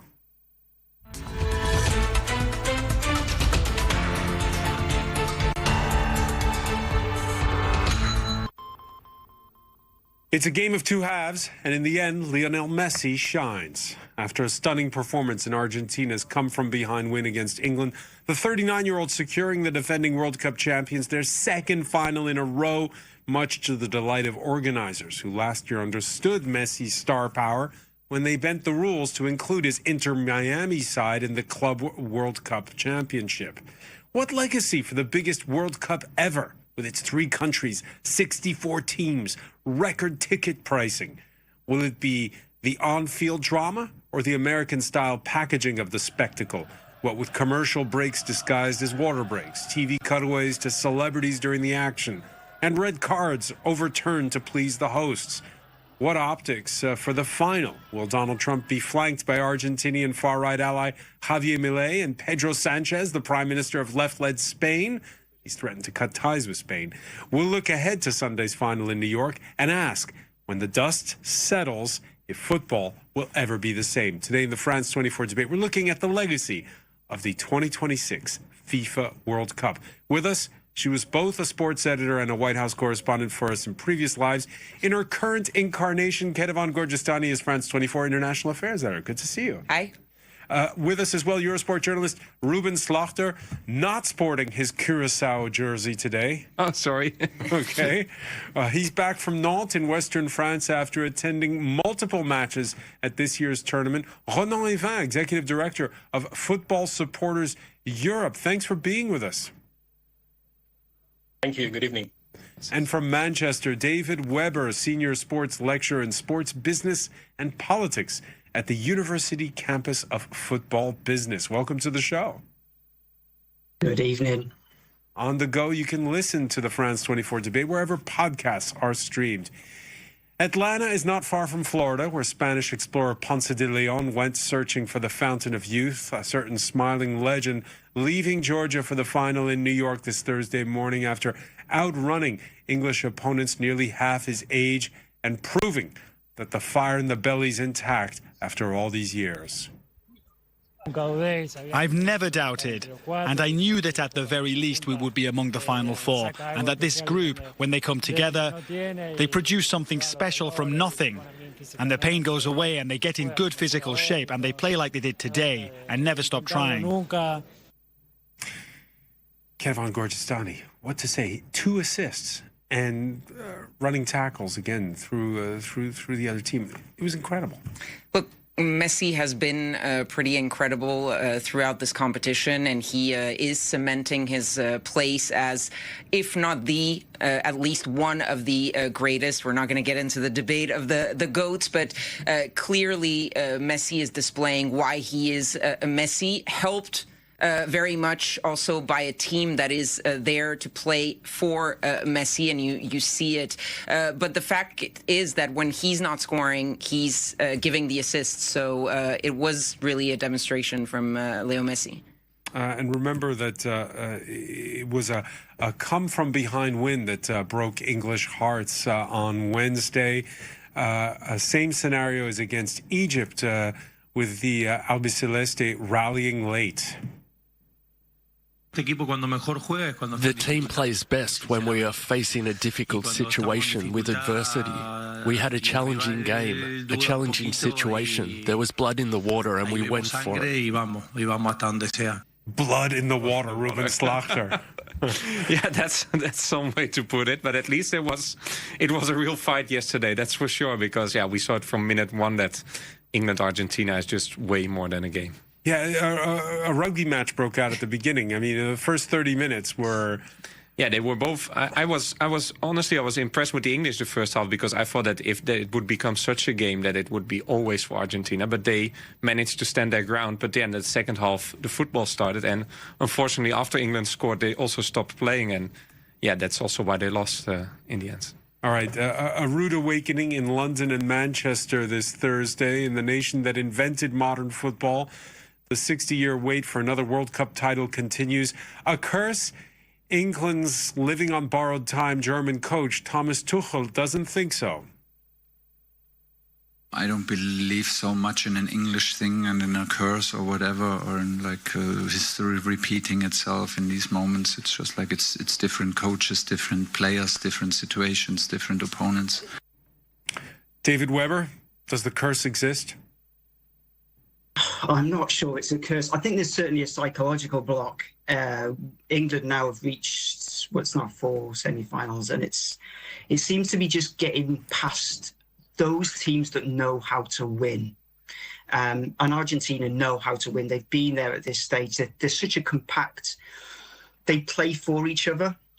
And I think, obviously, it's already been alluded to, once England had got that lead, it was almost as if they'd landed a punch on the school bully. And then it was like, oh, we're expecting that bully to come back at us now. So rather than take the game to Argentina again, Tuchel, and England stepped back and invited the pressure on. And by the end, it was inevitable that there was only going to be one outcome. Why did they do it? I wonder whether it may perhaps a lack of self-belief. I mean, England have got the players to go out and attack. We've seen this in this World Cup. We've seen it in previous tournaments as well. England they've got Harry Kane, they've got Jude Bellingham. They brought Marcus Rashford off the bench, who's in a rich vein of form. We've got players like Saka. England have got the players to attack any team in the world. But it was almost as if we don't believe we can actually do this. And it was like, well, we're going to hang on here. And I think that was such a crucial mistake. Ronan Evin, is the story of these semi-finals, the come-from-behind win that Argentina did, sparked there by Lionel Messi, as we're saying, or that a team play that left France confounded? I'm not sure I'm the best place to answer that question. I think we've seen a fantastic demonstration of team play of Spain that have probably, how to say, changed the plans of France. I think the whole country here in France was already seeing the team winning, although a lot of people have changed their opinion quickly after that game. But it was a proper demonstration of football. Were you expecting France to go all the way? Well, it was certainly an entertaining team, an impressive team to see playing, but probably not enough of a team as we've seen against Spain. And so this third place match now against England, are you thinking about it, or you're just looking ahead to Sunday? My opinion, but I think it's the one of a lot of fans, is that game shouldn't exist to start with. It doesn't exist at the Euro. It doesn't exist at most tournament. It is a bit of an oddity that you would have two teams with nothing to win. This is not the Olympics. There's no medal. So I understand that FIFA's position is to try to organize as many games as possible. But I think at that stage, everybody wants to go home, the players and the fans alike. So this is a game that shouldn't exist in the first place. All right, and that brings us to sort of an assessment of what the whole tournament has been like. You touch on the money issue. There's the politics issue. We even saw it on the pitch on Wednesday evening in Atlanta. The British government urging FIFA to investigate Argentina's team after players displayed the Malvinas are Argentinian banner handed to them by fans in the stand. FIFA rules ban messages by players or federations of a political, ideological, religious, or offensive nature. We'll see if they enforce that ban. And Kedevan Gorgistani, it's a question as to whether they'll enforce it, seeing as there's been all these allegations that the rules have really gone Argentina's way.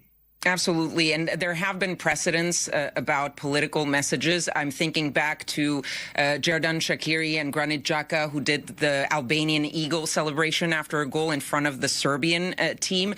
They got fined very quickly after that game. So technically, the Argentinian team should get fined at the very least because they displayed a political message.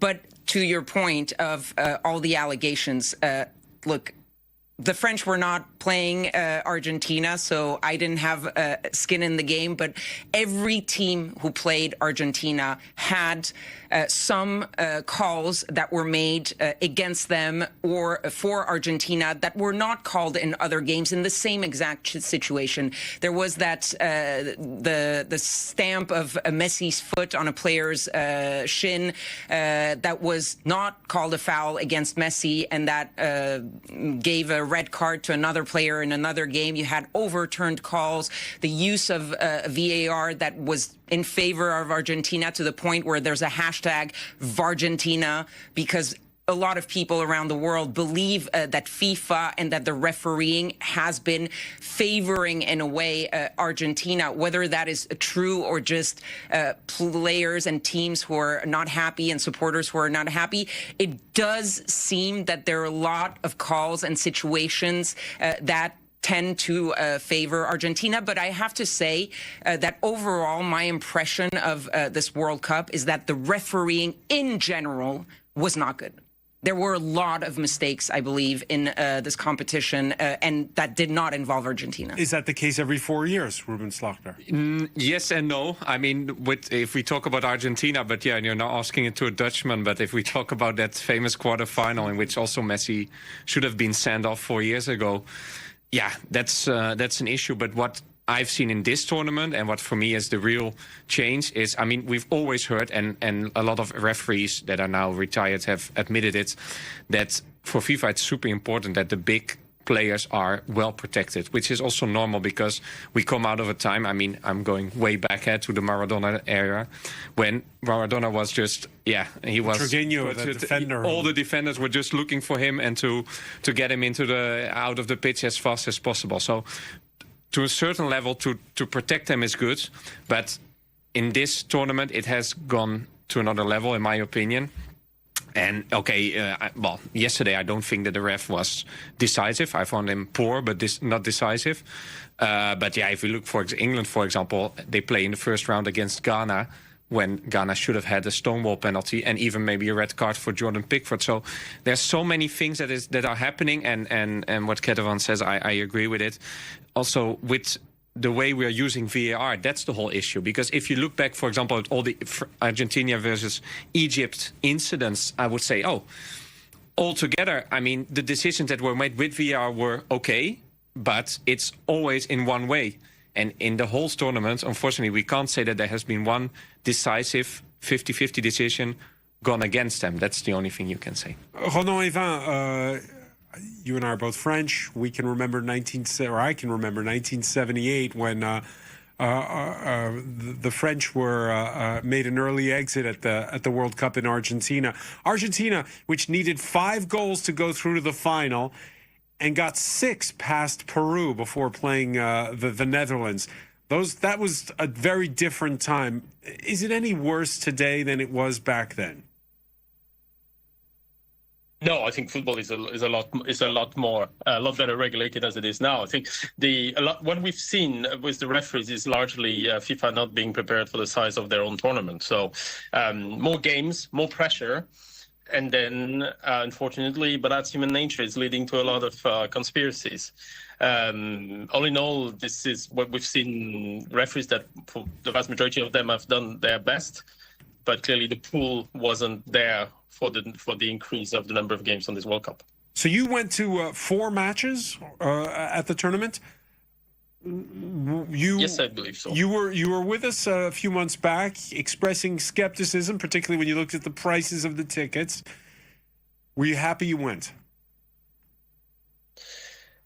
I went to observe, to understand better the reality of this World Cup. It's hard to produce a definitive assessment of the quality of the organization.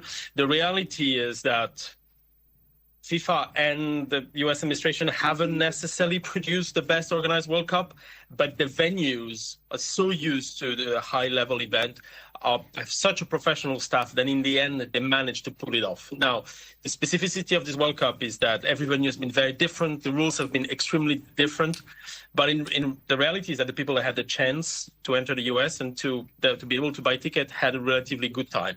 Then the other problem is how many people have been left on the doorstep of this World Cup.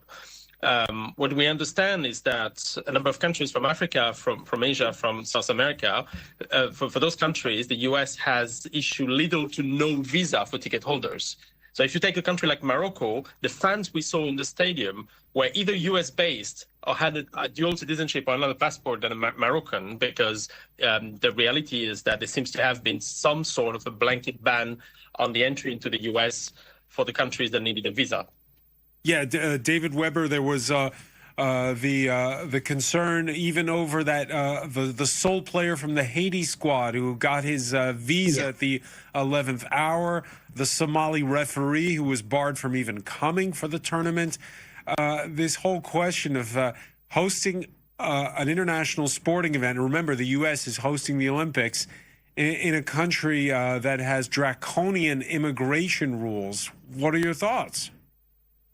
Yeah, absolutely. I mean, coming back to Cape Verde, the goalkeeper Vizinho, his mother couldn't be with him for his man of the match performance as well. So this has been a World Cup almost draped in kind of Donald Trump's anti-immigration policies and anti-immigration rhetoric as well.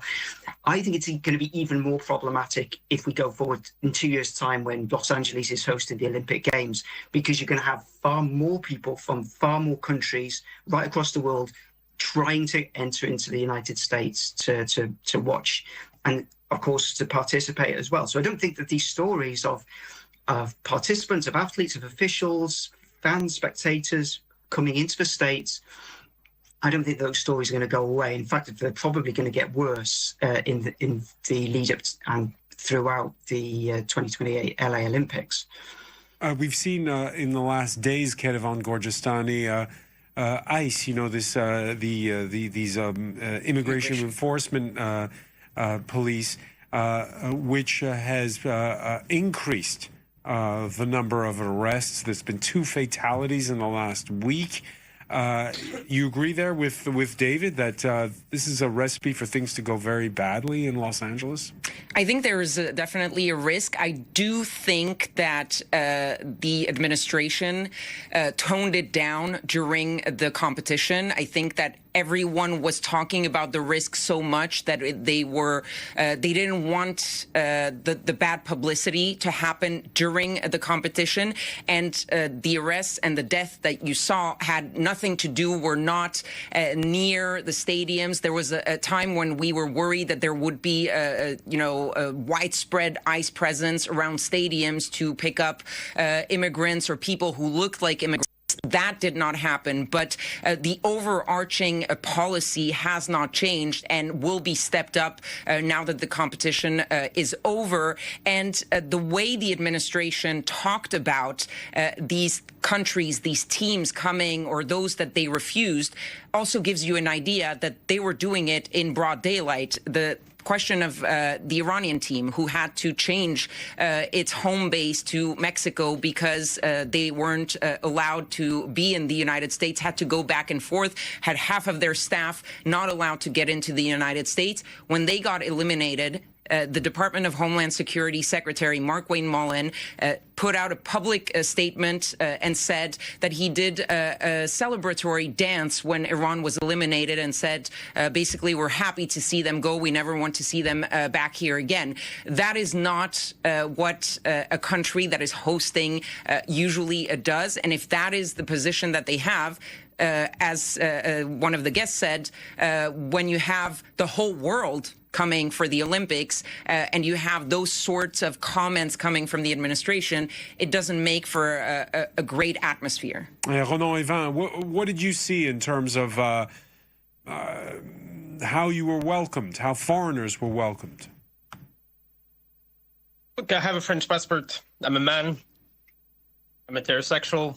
I'm white. I'm welcome in the US.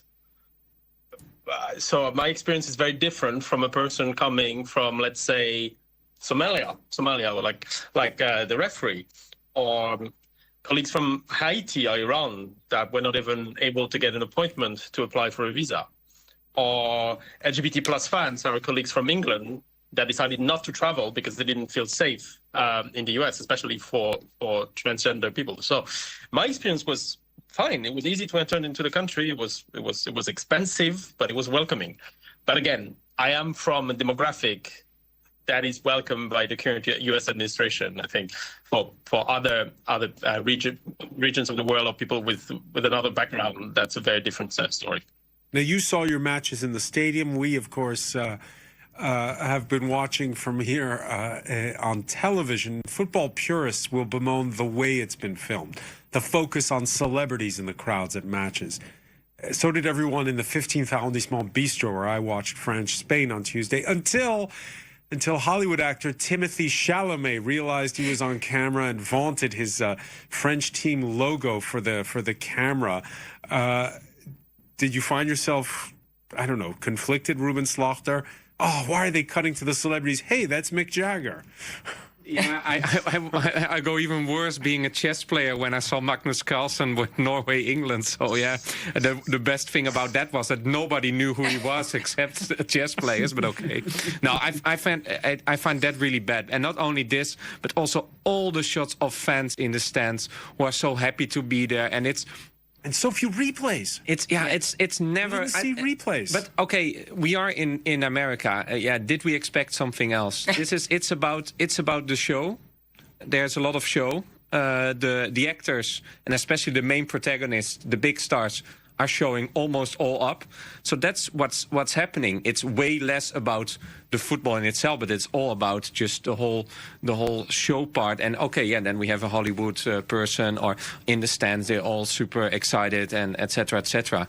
Yeah, I don't like it, but it's also a bit of part where the tournament is held, right? David Weber, is this the shape of things to come for the Champions League, for other tournaments? Are we now going to see, the cameras panning to celebrities in the crowd at big matches? Are we going to have those quote-unquote water breaks, which are commercial breaks? Yeah, I think UEFA will push back with the water breaks. But I think in terms of celebrity, it's really interesting how this World Cup has been repackaged, or how it's repackaged soccer almost as a luxury product. It's about driving content, right? That these are hot tickets. These are matches that you want to be seen to be at. We're talking about Coldplay, Chris Martin are on the screen there. This is a very celebrity-driven World Cup, and I don't think there's been a tournament quite like this.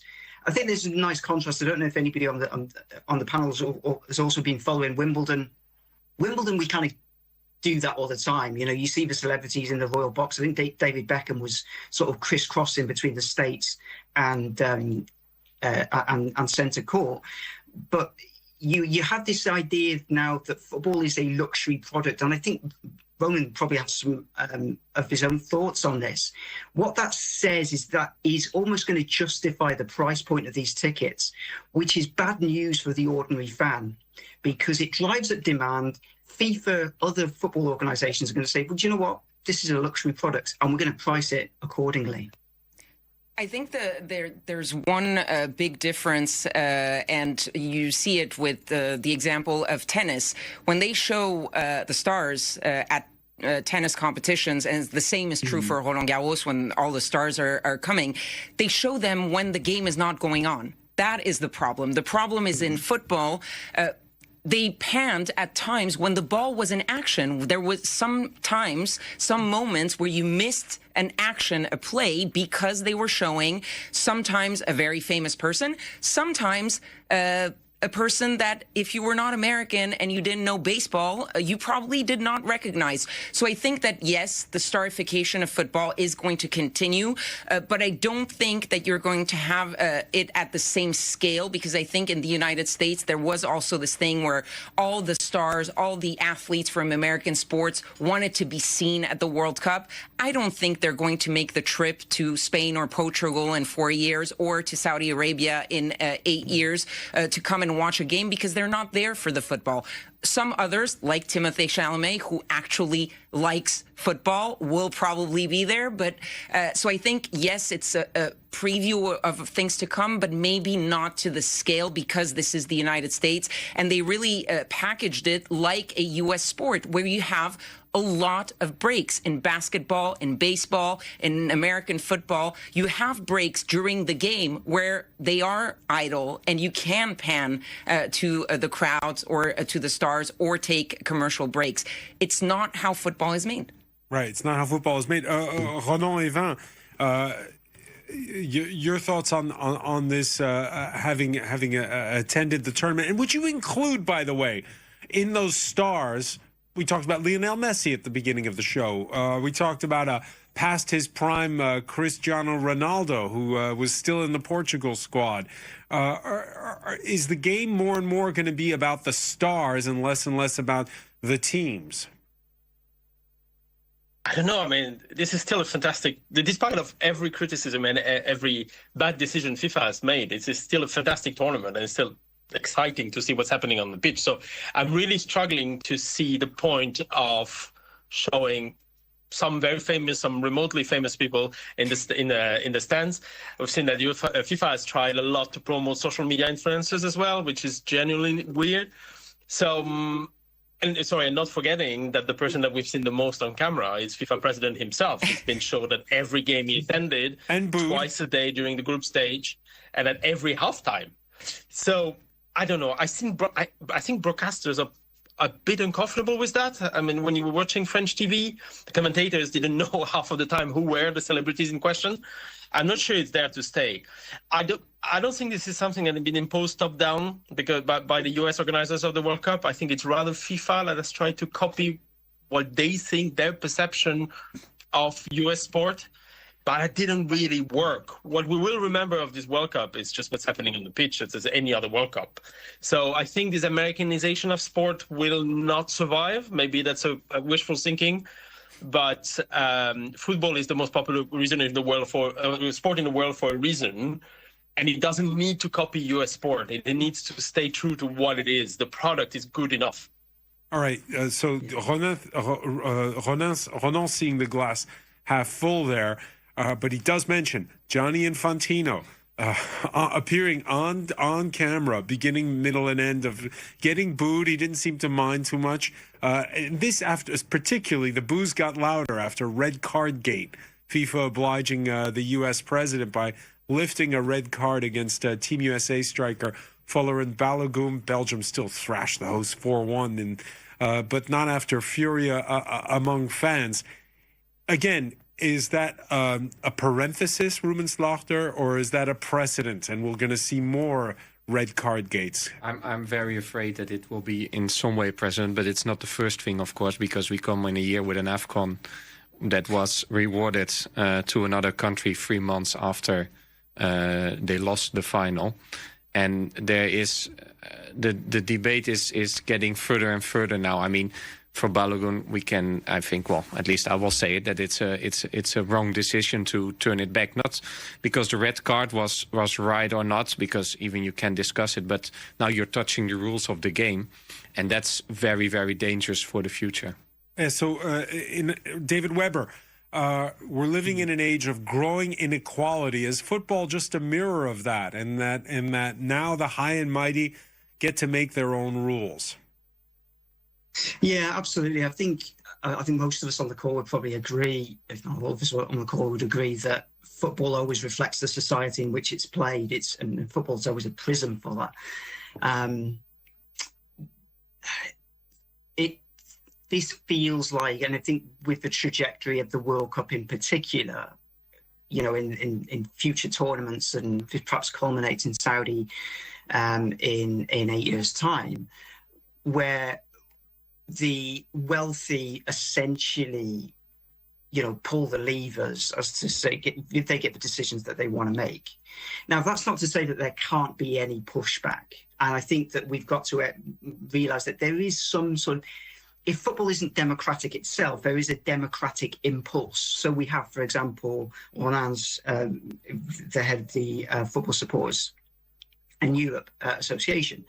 There are these bodies that will hold football's governing bodies to account. And I think that's very, very important. And it's important then that fans recognise that, get on board with this and say, well, you know, this is our sport. We make football what it is.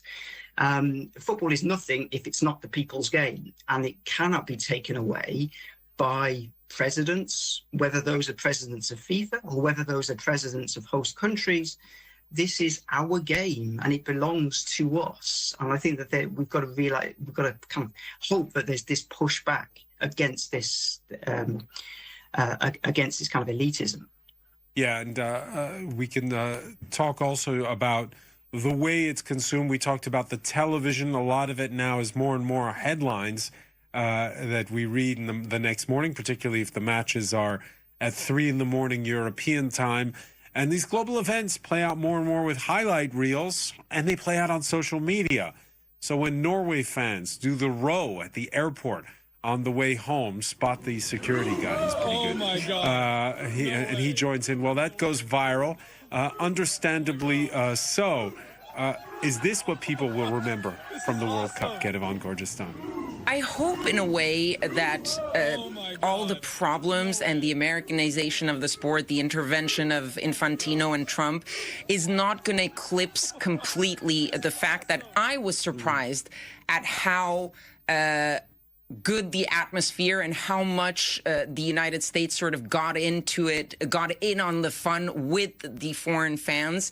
You had, as we just showed, the Norwegians, but you had also those images, and let's not forget that it was not only the United States, it was also Canada and Mexico. But remember those images of the South Korean fans who were trying to get into the stadium with a bottle of tequila and then got stuck and were surrounded by Mexican fans and decided to down the bottle with the fans before they all got in, and then they were all dancing to Gangnam Style. You had all of these mixes of cultures and countries, and that is part of the joy of the World Cup. And I hope that this social media aspect is going to sort of keep that part alive.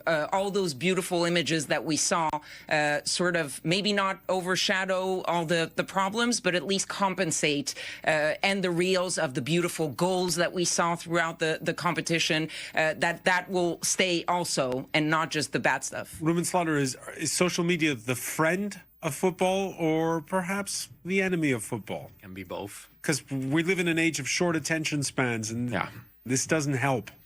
No, that doesn't help. But, well, like Kedevan says, there has been also good examples, but that's always the case. I mean, we're here in Paris. I think we all remember 2 years ago being here for the Olympics, and the atmosphere that was just incredible. I've never seen Paris like this. So there has been also a part of it. What is just a pity, and is the beauty of the tournaments, I've been lucky to be to a few World Cups and European Championships as well, is the whole mixture of all people. And that's, of course, what will remain a bit, that this was, of course, the tournament of the happy few who could afford to go there. So you have a different kind of crowd, which, well, I find it a pity. But, about social media, I still think that, the short things, and then we're properly talking about the game itself, that's not helping, in my opinion. But if you talk about all these beautiful little stories, then it works very well to really share very quickly those beautiful... Ronan, even among the matches you went to was France-Senegal. When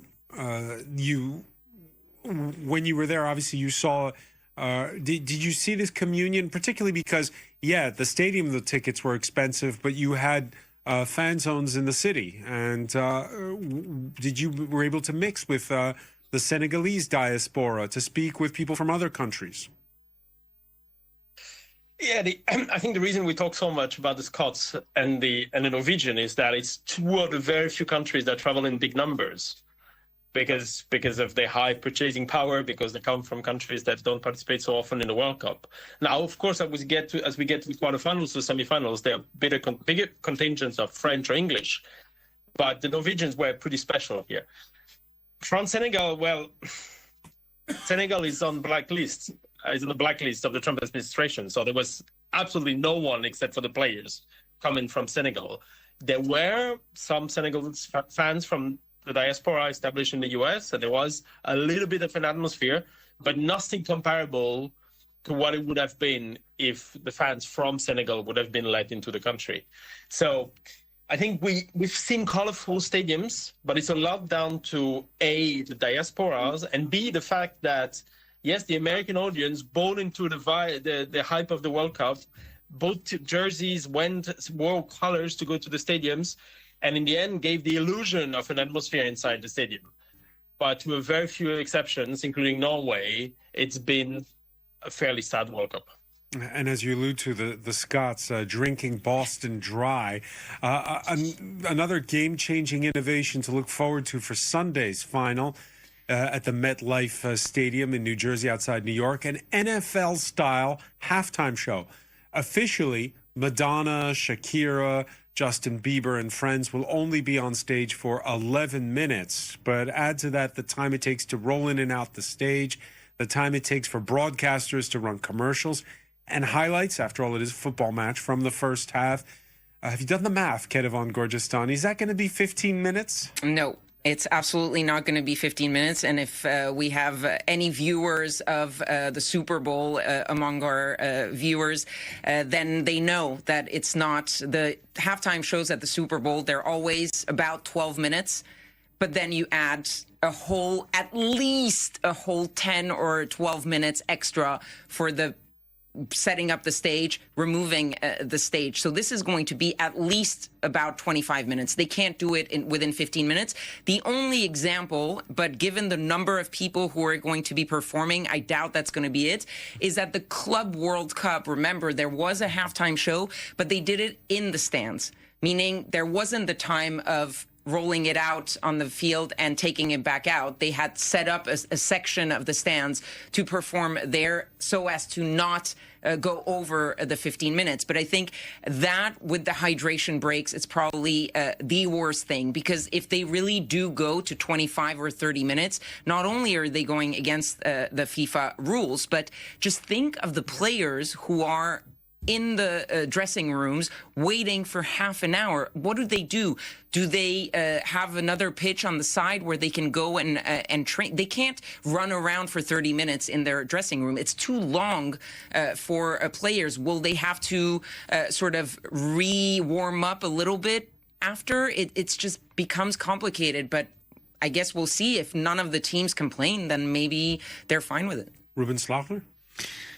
Yeah, well, again, what do you do during a long break like that? Yeah, well, as a player, at least I worked for 5 years at the Stade de France, and in the Stade de France, next to the changing room, there's this whole warm-up room where you can do it if you want to. But yeah, of course, it's also different because that's what you do before a game, and now it's during a game you go off the pitch. Yeah, we'll see. Again, yeah, the whole concept of a halftime show, again, like I said before, we are in the United States. For me, that's not the end of the world. But when it will take until 30 minutes, then of course it will have an influence on the game, like those hydration breaks or whatever you want to call them. It has just had a huge influence. If you've seen how many matches have been transformed after those hydration breaks, which is the momentum.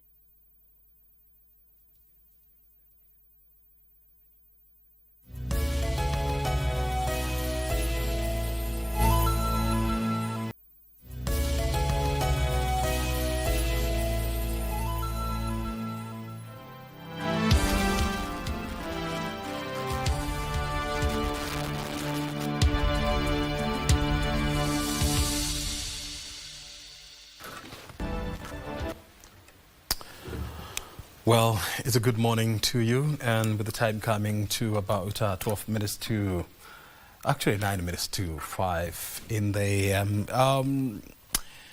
We're now approaching what we call the home stretch. If I can give you the latest statistics. Now, 137 polling stations have concluded their counting exercise out of 144. Which translates to about 95% rate. And that was like 3 minutes ago, so I'm sure this number has changed. From what we are gathering on the ground, the race is still very tight between the three candidates of Sami, Douglas, Kamau, Waweru of DCP, and Samuel Moshina Nyaga of UDA, as well as the Jubilee candidate, that is Wilson Kaigwa. Well, we have been here the whole night. We came here last night, at 9 p.m. Now it's almost coming to 5 a.m. And we haven't slept, actually. We've been trying to get you all the right information that you need, and making back-to-back phone calls with our teams on the ground, trying to give us all the critical information that is needed for you to understand and to get to know where we are and what is actually happening there.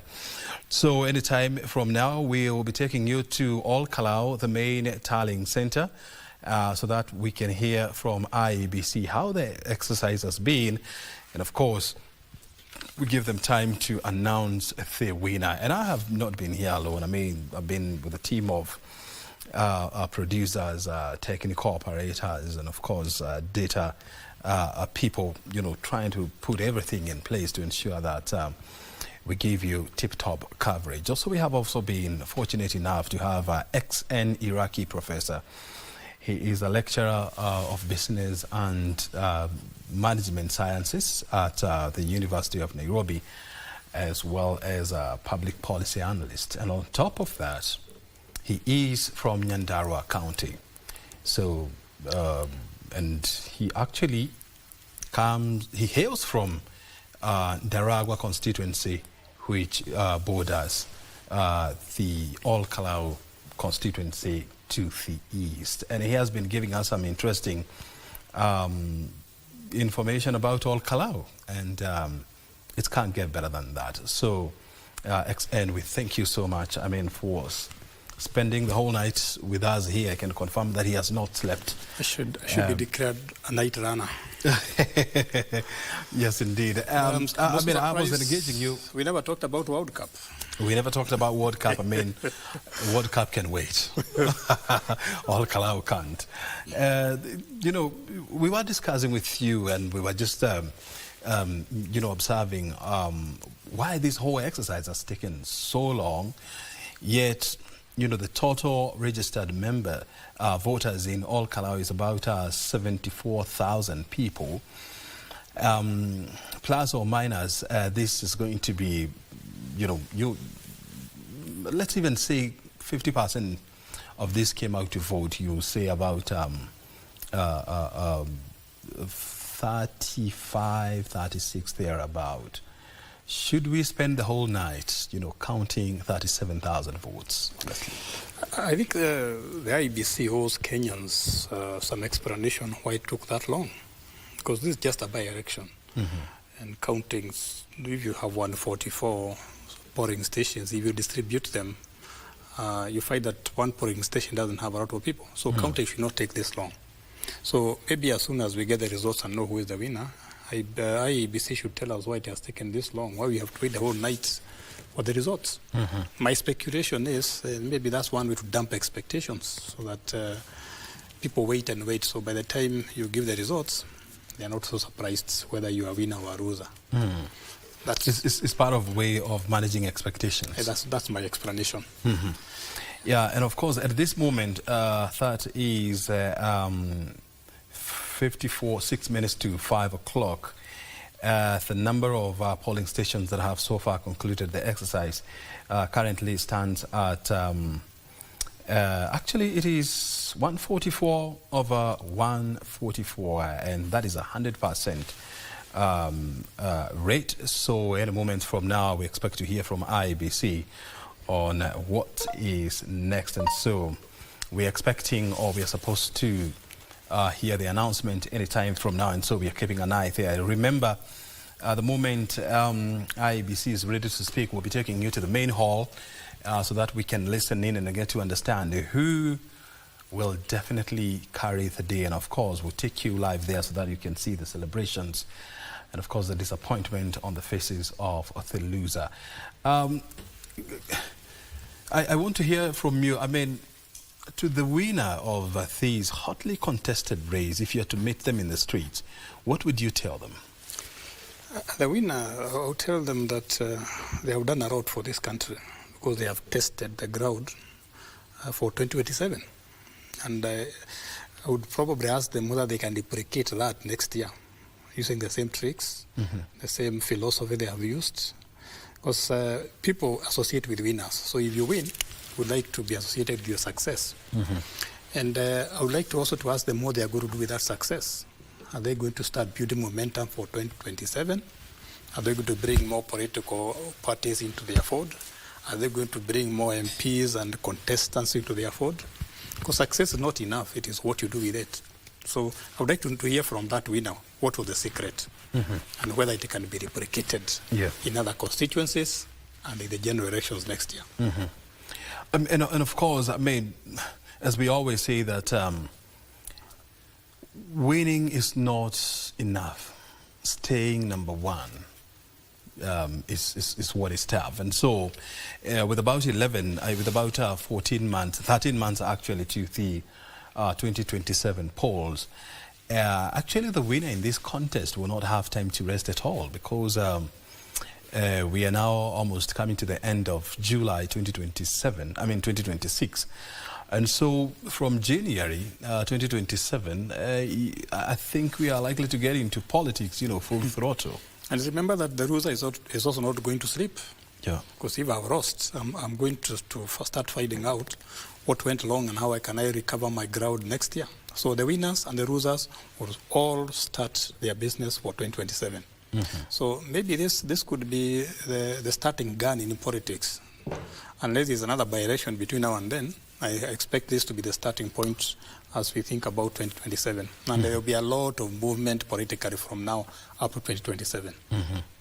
And by the way, I think, and this is something that we need to, to consider as a country, do we really need to subject the people of all Kalau, to another grueling political context in the next 14 months, honestly? That's a very good question, O'Brien, because in some countries, and maybe this is something we need to borrow, if somebody has maybe this little time remaining up to 2027, maybe we should have a way of appointing somebody to pick that time until 2027. Maybe we can go back to 2022 polls and look at who was the next person, pick him and let him finish the remaining part instead of going back to the polls. Because I think this is quite disruptive, and not just politically but economically. I want to imagine so, because, since March, when the former Member of Parliament passed on, all Kalau has been turned into a political contest. And even before dust settles next year, they get into another political mode. And so it looks like for a whole almost 2 years, the people of all Kalau will not know peace. They will just know political noise and political contest. But you have to remember the economic cost of that. Because those people going for political rallies for the last several months and then start doing that up to 2027, they should be more productive in other ways.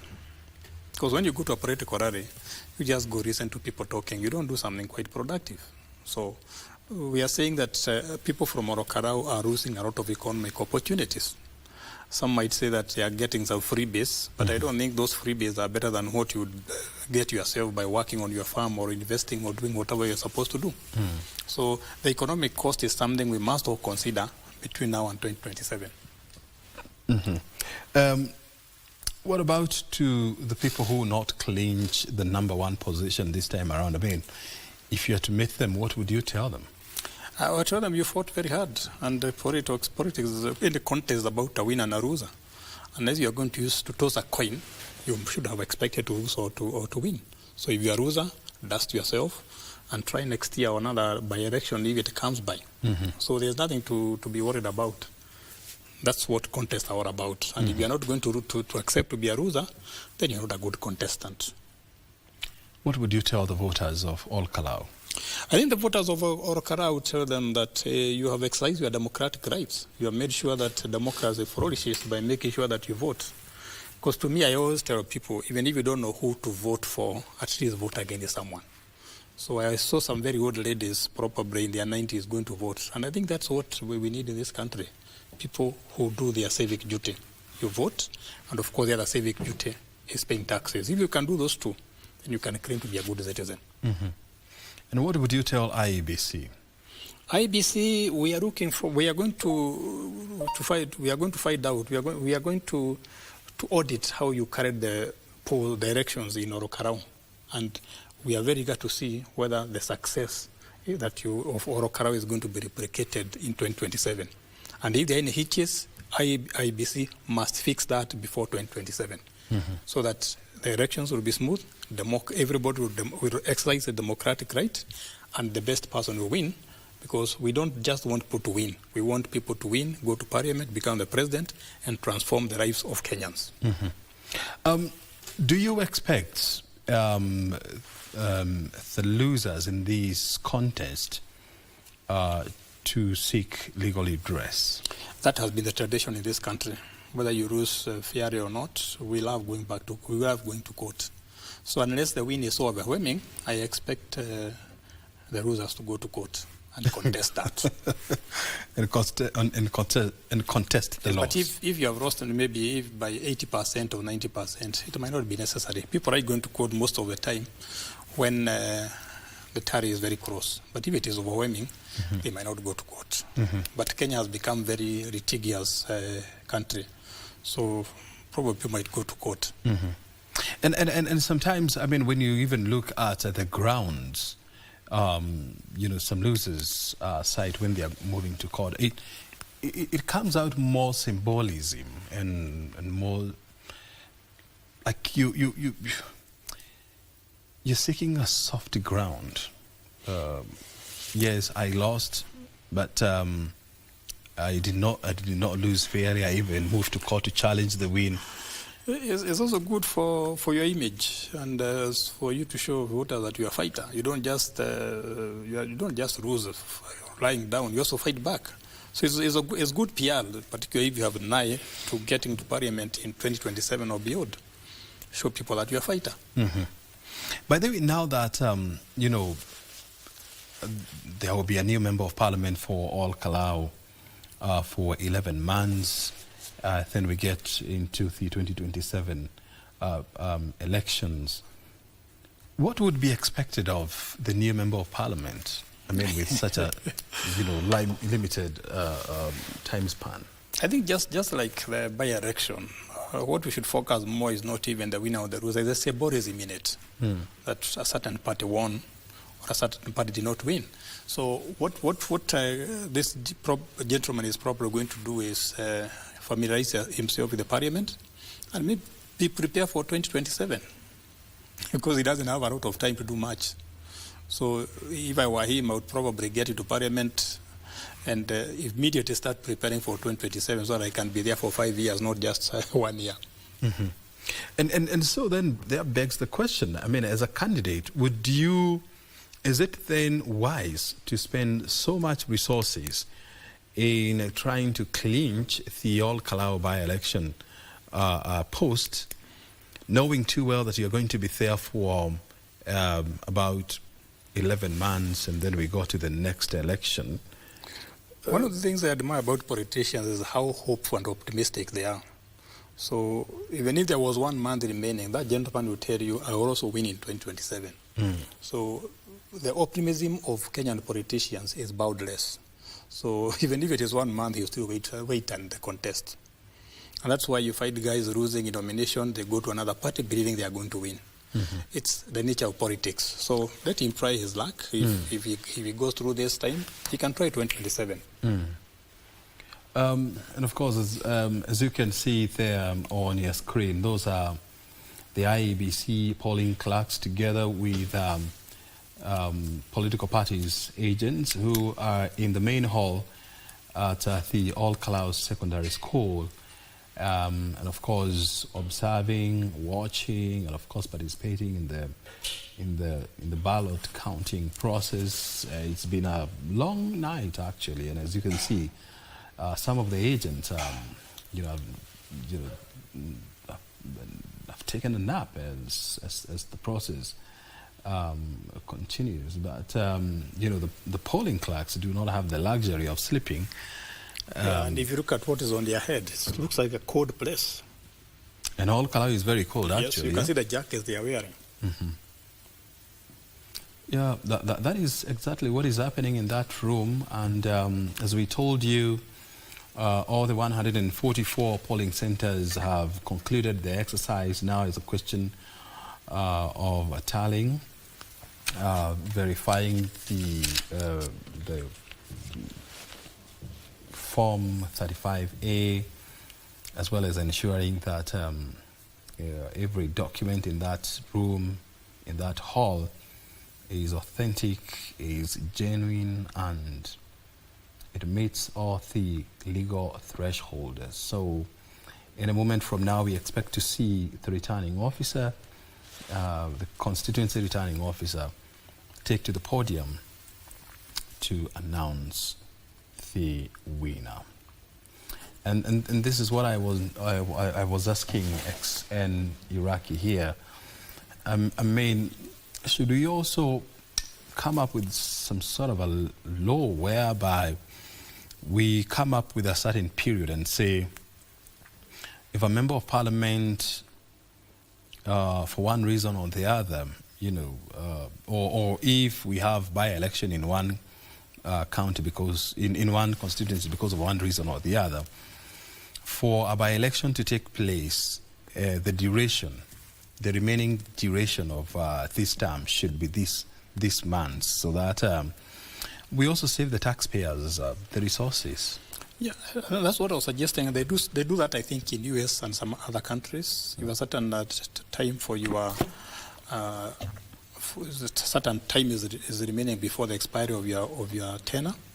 Then maybe the governor or somebody also elected appoints someone to replace you until the polls come. And I think that's one way to probably we can think of changing. Mm-hmm. So that if Orokarao becomes vacant, we can have the IEBC, which I think would be the most legitimate body, appoint somebody to replace that guy for the remaining time. Mm-hmm. And my suggestion would be the guy who was second in that constituency in 2022. The man or woman who was second. Yes, pick him and let him finish the remaining time. Mm-hmm. Yeah, but there should be a limit. Otherwise, some people might do some funny games to make sure that they go and get that position. So there should be a certain limit, maybe 1 year. Mm-hmm. If it is below 1 year, then we can have a general election. We can have a by-election. Mm-hmm. Otherwise, if we can save taxpayers' money, the better. There are more pressing issues in this country. Mm-hmm. And when you look at the way IBC has conducted the All Kalau by-election, do you give them a plus? Do you give them a slap? I think from the media reports, there are, I think, some reported malpractices because I saw some people were being fined for misbehaving. And then they went to court, and I think the court waived the fine they were being given. But my suggestion is, I think IEBC should really crack down on this misbehavior in campaigning, where people bribe others, where people give freebies. They should crack down on that, and where people abuse others or tell lies. So maybe IEBC should become more stringent so that we have more disciplined campaigning.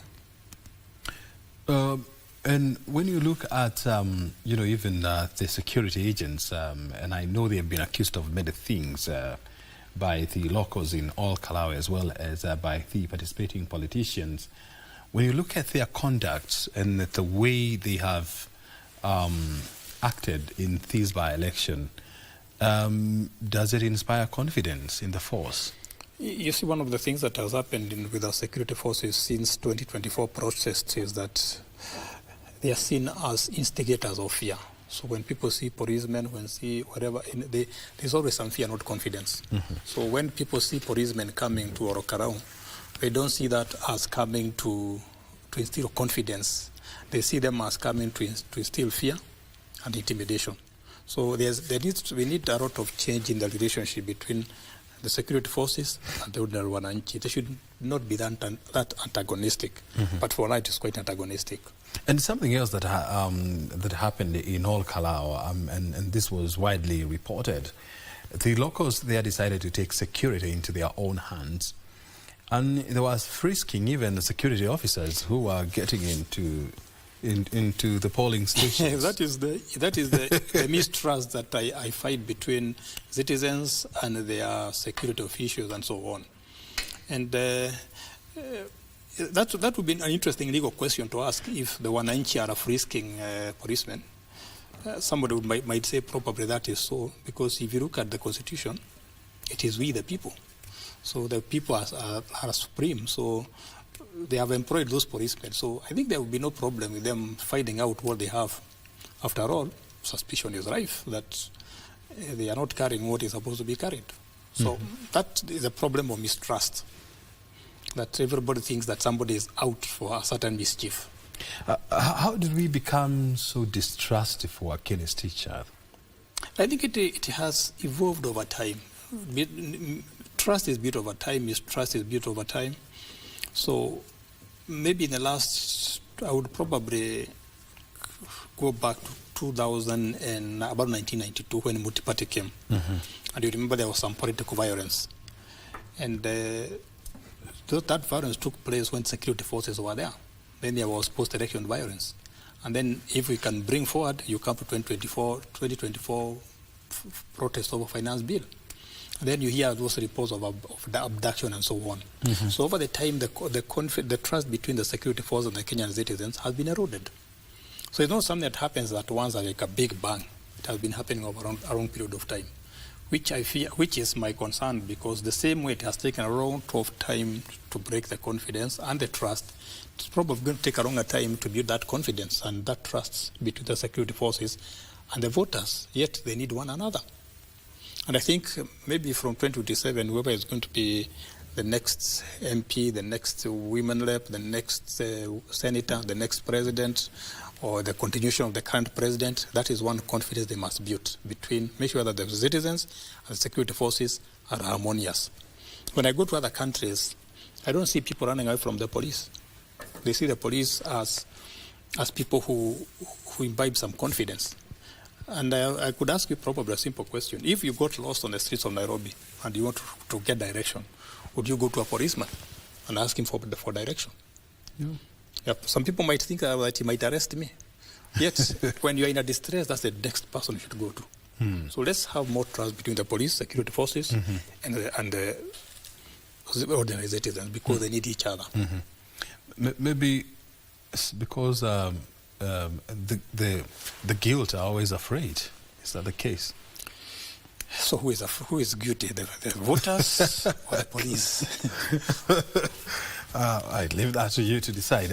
But also help us understand. I mean, when you see, for the person who is going to carry this flag of all Kalau, does that give them an automatic ticket in 2027? Is this like a sure bet that in 2027 you're going to get our votes? I can assure you that one day is a long time in politics. Who thought that Orokarau of all places would be contested between Jubilee, UDA? UDA was so popular three years ago. So you never know what is going to happen between now and 2027. So by winning Orokarau is not a guarantee you'll win in 2027. Politics is very fluid. There are always changes, both internal and external. But I wish politics was more predictable, but it is not. So winning now is not a guarantee that you win in 2027. You must continue working hard. And that's why politicians are very clever. As soon as they win one election, they start working on the next one. That's the nature of politics. Also talk to us, how do you expect this by-election? Do you see political parties and politicians changing tacks on how they conduct themselves in 2027? I can assure you that every politician in Kenya has been focusing on Orokarau with open eyes. In fact, there will be a lot of analysis of what happened there, because everybody wants to learn the lesson.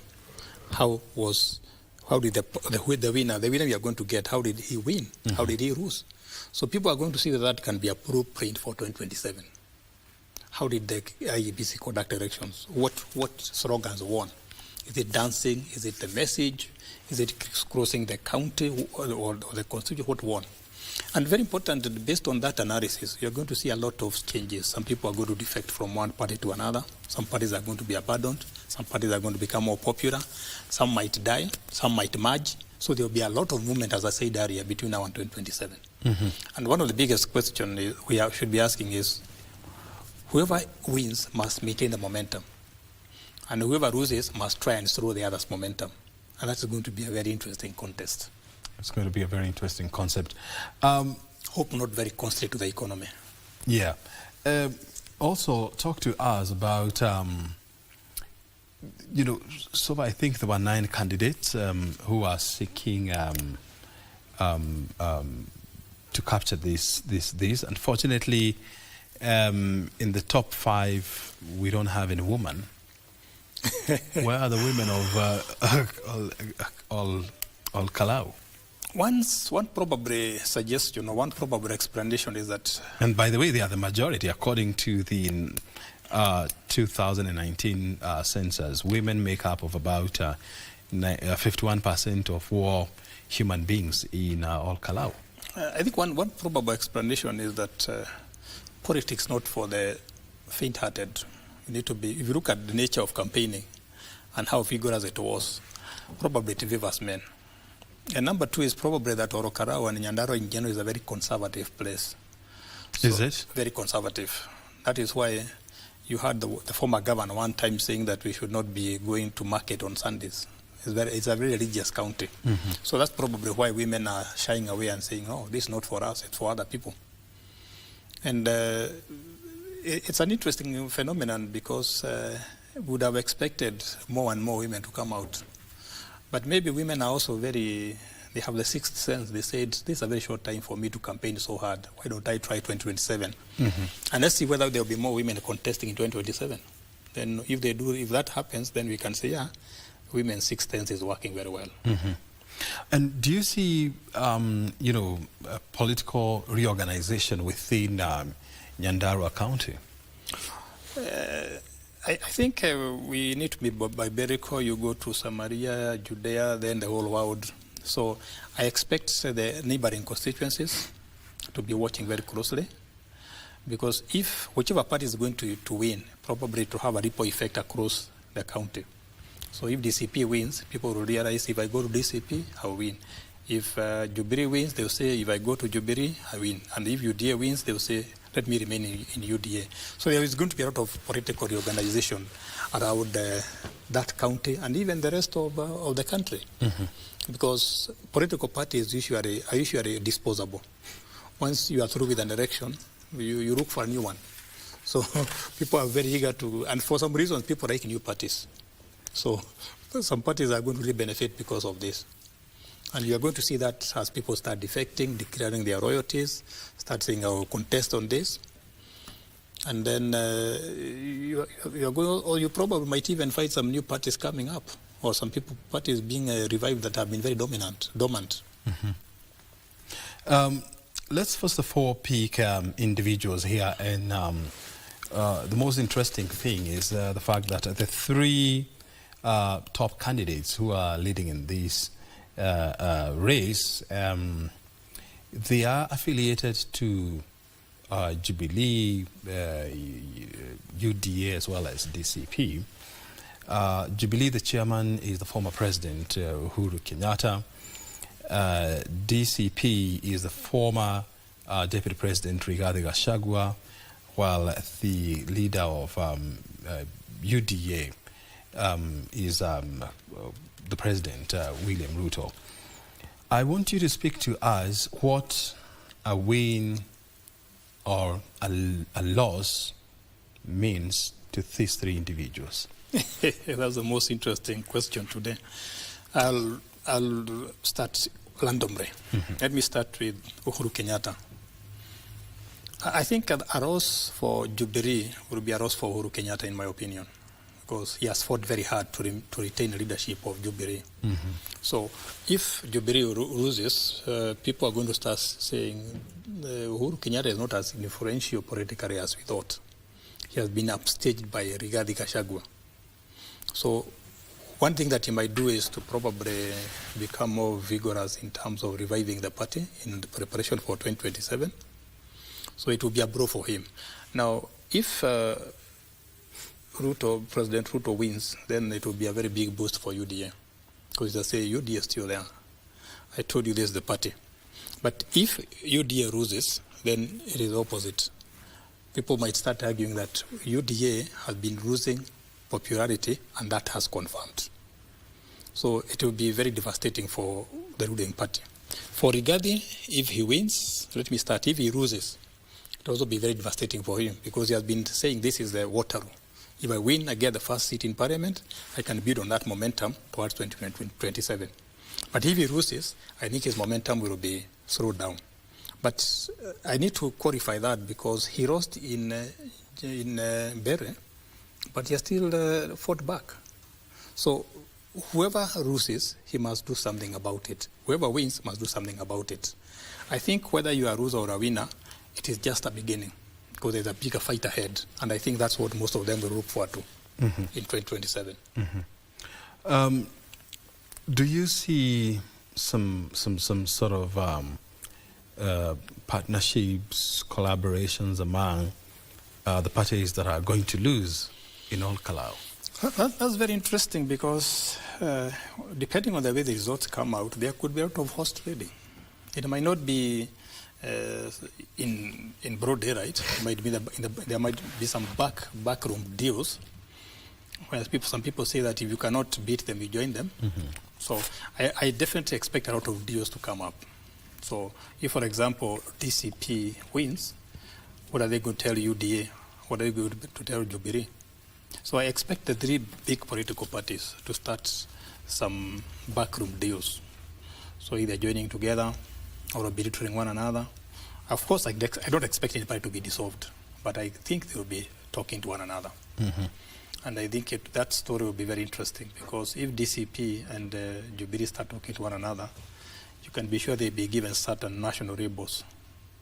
If Jubilee start talking to UDA or the other way around, you hear certain labels.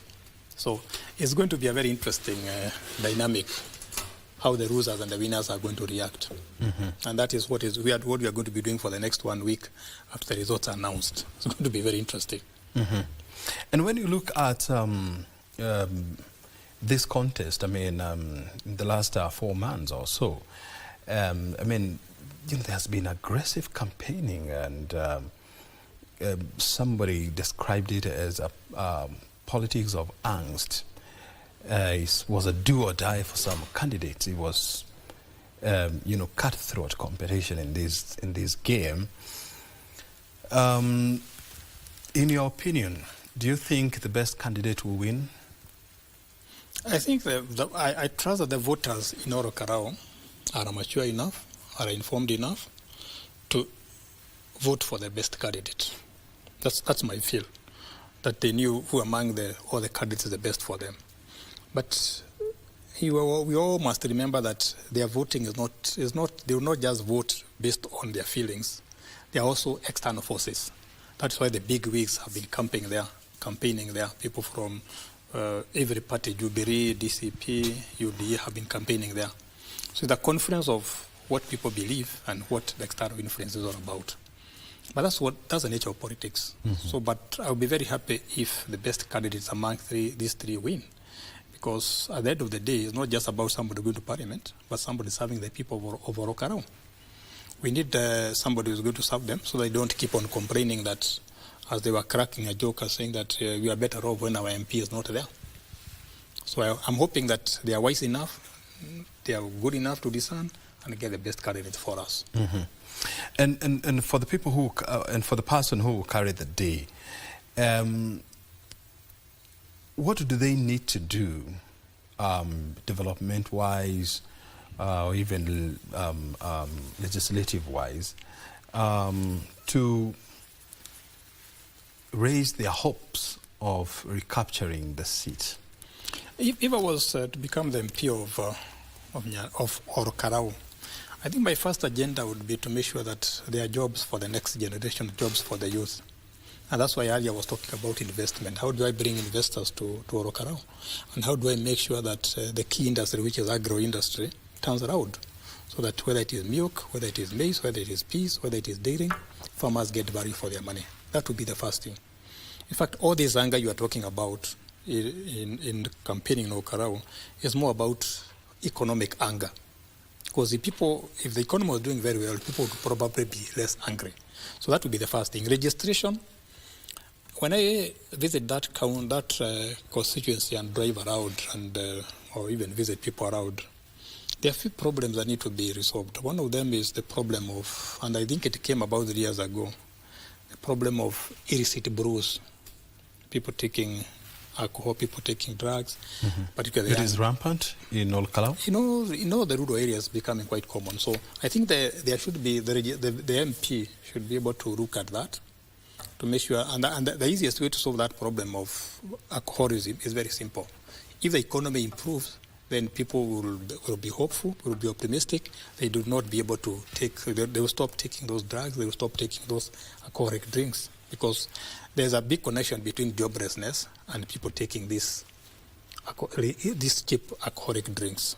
So those will be my agenda, try and turn the economy around. It will not turn around in the next 11 months, but I can have a starting point. Very well. If you are just waking up, it's a good morning to you, first of all.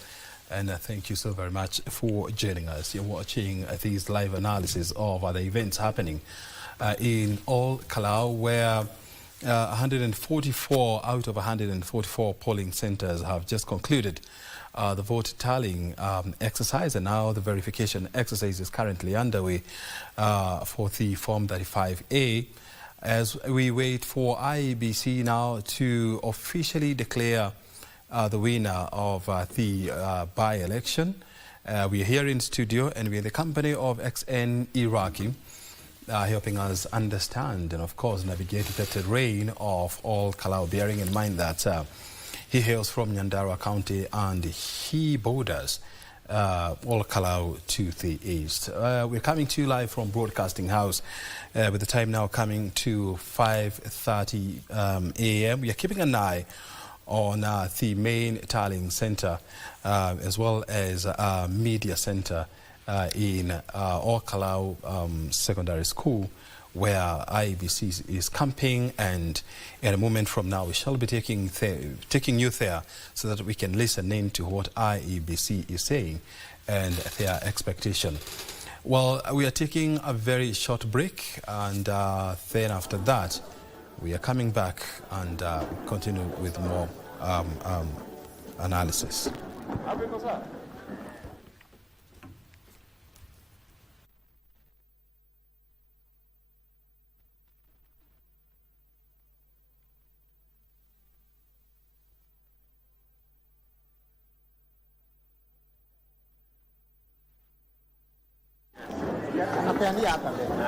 Hapa ndipo anakuja.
Well, that is the situation in Kalou.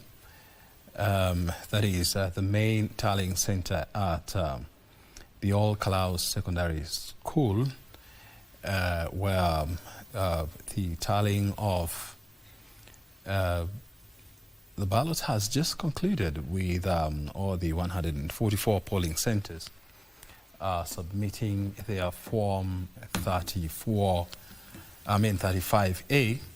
And right now what is happening is we are waiting for IEBC now to just verify the results and, of course, announce the winners. All take us through the scores for each of the 9 candidates. And so that is what we are waiting here. And we continue to give you unrivaled coverage. We are at, we have our reporters on the ground, and of course, we are here in studio with a very firm gentleman in the name of XN Iraqi. He's been with us since last night. Yes, and of course, are helping us understand Kalou better and see all the 3 sides of the coin and help us to think without the box. And of course, help us to know 1 or 2 things that we did not know about Kalou. I'm sure, XN, despite the fact that you are born and brought up next to Kalou, I'm sure there is a new Kalou that you are saying that did not actually think it existed. The new Kalou has been created by political interests. I'm sure if it was any other constituency, Kipipiri or like Kipia, that had a by-election, it would probably be another Kalou. Now Kalou is being treated like a first child. You know, if you have only 1 child, the way the child is pampered. That is why Kalou is new, just because of by-election. Otherwise, we would never have known that Kalou exists. And that is the confluence of political interests. As I told you, it's a watershed. The way we are going, the results are going to come out will affect the journey to 2027 and beyond. That's why Kalou is very well known. How can this constituency seize the moment and fly with it for its benefit? If I was in Kalou, I'd probably seize on that moment on tourism. So maybe I would go to Gilgil and put a very big signboard, welcome to Kalou, the county or the town of contrast. So we just use a catchy phrase. Because now that Kalou is very well known, Nyandarua can leverage on that to bring tourists there. Let people come and see this Kalou that is being treated like a beautiful girl by everybody. So we can also start branding. We can talk of Kalou potatoes, Kalou maize, Kalou everything. We can even start talking about Kalou pyrethrum. So if a name is well known, let's exploit it to market ourselves and link ourselves to the global supply chains. I think that's what I would do. And of course, you also talked to us and, you know, made us understand that, you know, apart from agriculture, tourism, you know, it holds significant potential in this county or constituency, bearing in mind that it is home to the largest freshwater lake in central region. And so how would you advise the county government of Nyandarua to seize the opportunity and market the area as a tourism destination and market Lake Bolusat as a must visit and a must see and a must cruise in? Let me give you an interesting example. Yesterday I was driving along the road somewhere in Nairobi and I saw an advert for sausages. Very big advert. It was written pork power. You know what is pork? And everybody has been talking about power in this country. So we tunataka power. Tunataka power. You can see how people seize opportunity. The process that you've seen us go through is a process that is mandatory. We have had to verify every form that was presented to me by the presiding officers, there were 144 of them, and we have verified that we have made correct entries in Form 35B, from where I will read the results. The one and only agent who was around has also confirmed that the entries are correct. So allow me to invite our commissioners, because they are here to make very few remarks, and then I'll make the announcement. Commissioner Antafadhali, come and make your brief remarks. and then we proceed.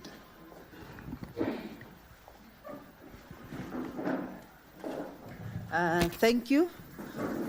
The political parties representatives and the candidates of the elections today, and all the elected leaders. I can see present here. I may not identify all of you, but I can see Senator Medhu, I can see Mheshimiwa Jane Kihara, and all our presiding officers are present here. We also have the officers from IBC, and we have all representatives that have accompanied the candidates who are present here today, and the media. Mine is very brief, is first of all to take this singular opportunity to thank all the stakeholders present here, and also to really note your patience, and also thank all the Old Kalau voters who are on the register of voters who turned out to vote in this particular election. As it correctly said, election is for the people, it's not for IBC. I want to reiterate, elections is for the voters and the people who are contesting in election. IBC is only a midwife in a process that is well governed by the law, and that is what we have been doing all this period and all this time. So we want to say that we are so happy that the process went on very well, and every person conducted themselves in the manner in which the law expects to conduct. We conduct ourselves. And I want to thank everybody for the participation. Allow me also to thank our presiding officers and the returning officer and everybody who actually participated in midwifing this process as a referee. We really thank you, and want to note that election, unfortunately, produces only one winner. Any contest in election produces only one winner. I want to really thank all the 9 candidates who participated in this election, and I'm happy to note that they were very peaceful. They conducted themselves very well today, and because election produces only one winner, that is the winner that shall be issued with the certificate. But I call upon everybody else to know that there's always a next time to contest in election, so that we continue keeping peace and ensuring that we support the one who have won. And then who have won, then also work with the rest of the people. Let me stop there, because we don't want to keep you waiting. But thank you most sincerely, and we hope to continue working together as we move towards preparation of 2027. And for sure, you can be assured IBC is committed to really prepare credible, independent, open, and verifiable general election for the next year, 2027. Allow me to now invite Commissioner Hassan Nur, whom we have been here together, overseeing from the policy point of view this particular process. Thank you very much. Oh, sorry. By all means, allow me to take this opportunity, but that was an oversight, I'm very sorry, to congratulate the MP-elect. You deserve it because the people of Old Kalau have said it is you. Yeah, so congratulations. Yeah. Thank you very much, Commissioner Ann. Thank you very much, all our stakeholders. We are very grateful that we waited patiently up to this time. It's now early in the morning. I want to thank sincerely all the voters, IBC staff, and more importantly, all the security officers. In their big numbers, they have been here, and we have very minimal incidents as a result of your presence here, and that was a great joy to all of us. I remember when we were here during the earlier period of these campaigns, and as we were going round, We had an opportunity to meet some of your leaders here, Senator Medu here and others, and we gave one solemn commitment. The commitment we gave is that as IEBC, we are going to give you a very impartial election. We'll supervise an election that we guarantee you of fairness and guarantee you of free and fair election. That we have delivered. We are looking forward to 2027 to be a more, even better than what we have given in Olkalau today. Therefore, have your trust in IEBC. It is the only organization you have that is responsible for midwifing the elections in the country. The more you work with us, the better for all of us. The more you bash us, the more we withdraw back. And therefore, we look forward to all the participants, all the leaders who participated in these campaigns. You have seen we have a lot of officers that have been brought here. And this is because this is not just any other contest of its kind. And therefore, we have to make sure that everything went on very well. And please, don't spend a lot of energy on IEBC. Spend your energy on the electorates, the voters. That's where your energy should be focused on. IEBC will give you a seamless process. Actually worked 100% without any training. Everybody was identified through the biometric system. That is the kind of process we guarantee all of you.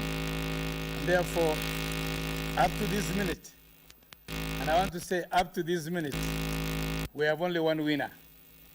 I congratulate the winner, whoever he is, because he has not been announced yet. You know, this ceremony belongs to the returning officer, where I and are just intruding in between. And therefore, I wish success for those who have been, for the person who has been elected by the voters of Olkalau. They have made their statement, it's very clear, and we respect that statement they have made. Thank you so much, and God bless you.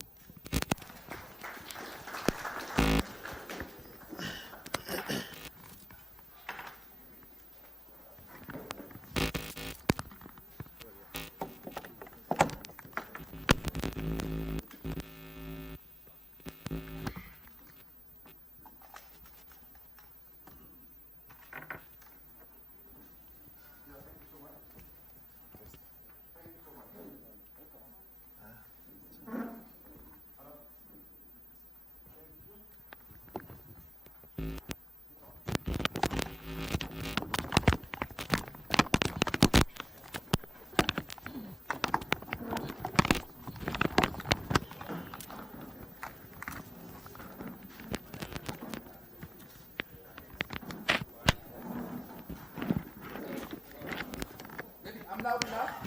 You can hear me? Now, before you, Jiraili Anthony, I'm the returning officer, and with me here is my deputy, Maureen Kisiero. I'm going to read the results, and the order in which I'm going to read these results is the order that the candidates were arranged for ballot paper.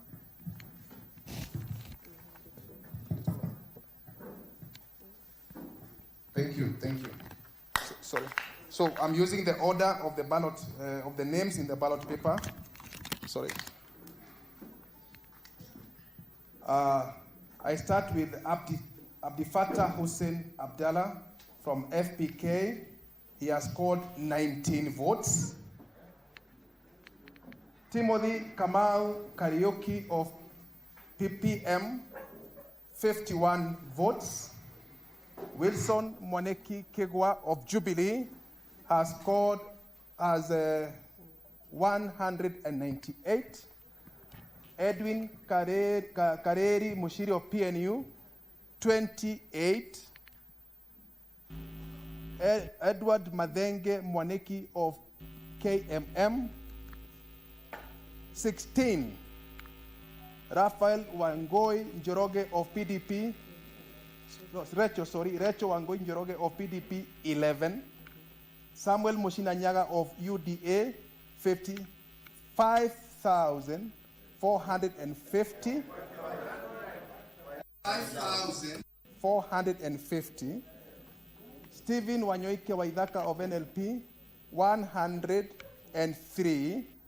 Sami Douglas Kamau Wawero of DCP, 35,440.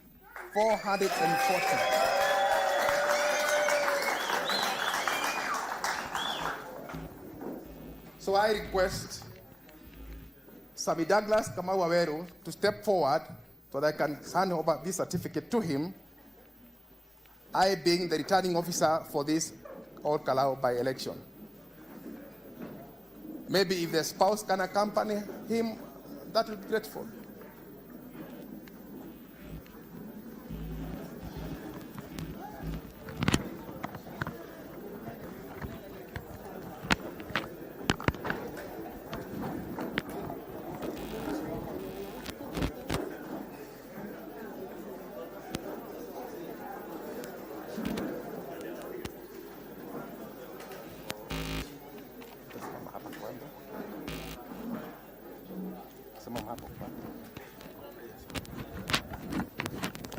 So, the constituency returning officer hereby declares that Sami Douglas Kamau Wawero of ID number 238-76118 has been duly elected as a member of National Assembly for All Kalau constituency in the election held on 16th day of July 2026, signed by myself, Anthony M. Giraini, the returning officer for this by-election. Congratulations, Mheshimiwa.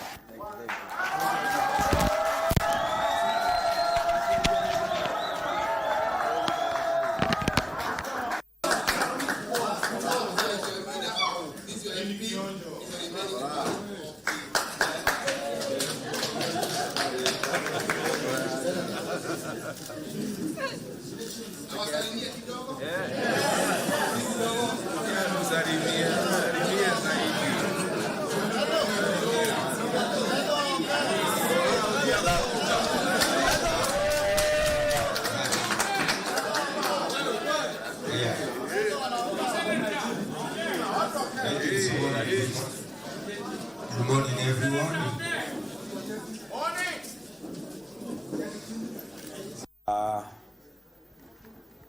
I think I'm very excited to be announced as the new member of National Assembly representing Old Kalau constituency. This is the second member of Parliament for Old Kalau. Old Kalau was first constituted in 2013, the new constituency, and was led by the late Honorable Kiaraho, who has served for 3 terms. So I'm the second member of Parliament for this great constituency. First, I wish to thank God for this moment, because without him, I wouldn't be standing here. My slogan was, Kafa Hidarea Guy. I'm here because God has made it possible that I become the member of National Parliament against all odds. We'll say much when we get outside there, but second person that I want to thank is a woman that is standing next to me, my wife and my family. They have stood with me through thick and thin.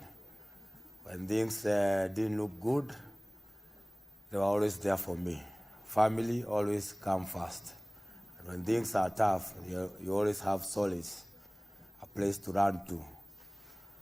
I wish to thank the party leader, His Excellency Rigathi Gachagua. I have only one message to him. The rejected stone became the cornerstone. They may have impeached you, but today you have made a statement that the king of the mountain, that the party of choice, the man of the hour, the man of the moment, the man who will lead our country into the future in 2027 is none other than Rigathi Gachagua. I want to thank the people of Old Kalau. This is a resounding win. 35,000, the faith that they have put in me, I cannot fathom trying to not to work for them. 35,000 votes against the second person getting what they got. So the people of Kalou, mulipewa everything. They were given everything, from foods to goodies. Today they were fed with tear gas, canisters, bullets, but they have withstood all that, and they have declared that their person of choice is none other than their chokora, Sami, Douglas, Kamau. Thank you so much, the people of Kalou. I will serve you diligently with the best of my ability, and I pray God to help me serve you the best that I can. I've always been telling you that has been my prayer to God, that He does not only give me the seat, but also gives me the wisdom to serve you in the best way that you can be represented. I want to also thank the person who led the team that was campaigning for me. He's the party secretary general. I wanted to say His Excellency, but he's not yet His Excellency. Honorable Senator Kafa Medo. Medo has dedicated his time, dedicated his body and spirit. He has put all his life onto this campaign. I want to immensely thank you for that. It's a lot you have sacrificed. It has not been an easy ride. We've had our highs and we have had our lows, but together you've never let my hands down. We have walked together.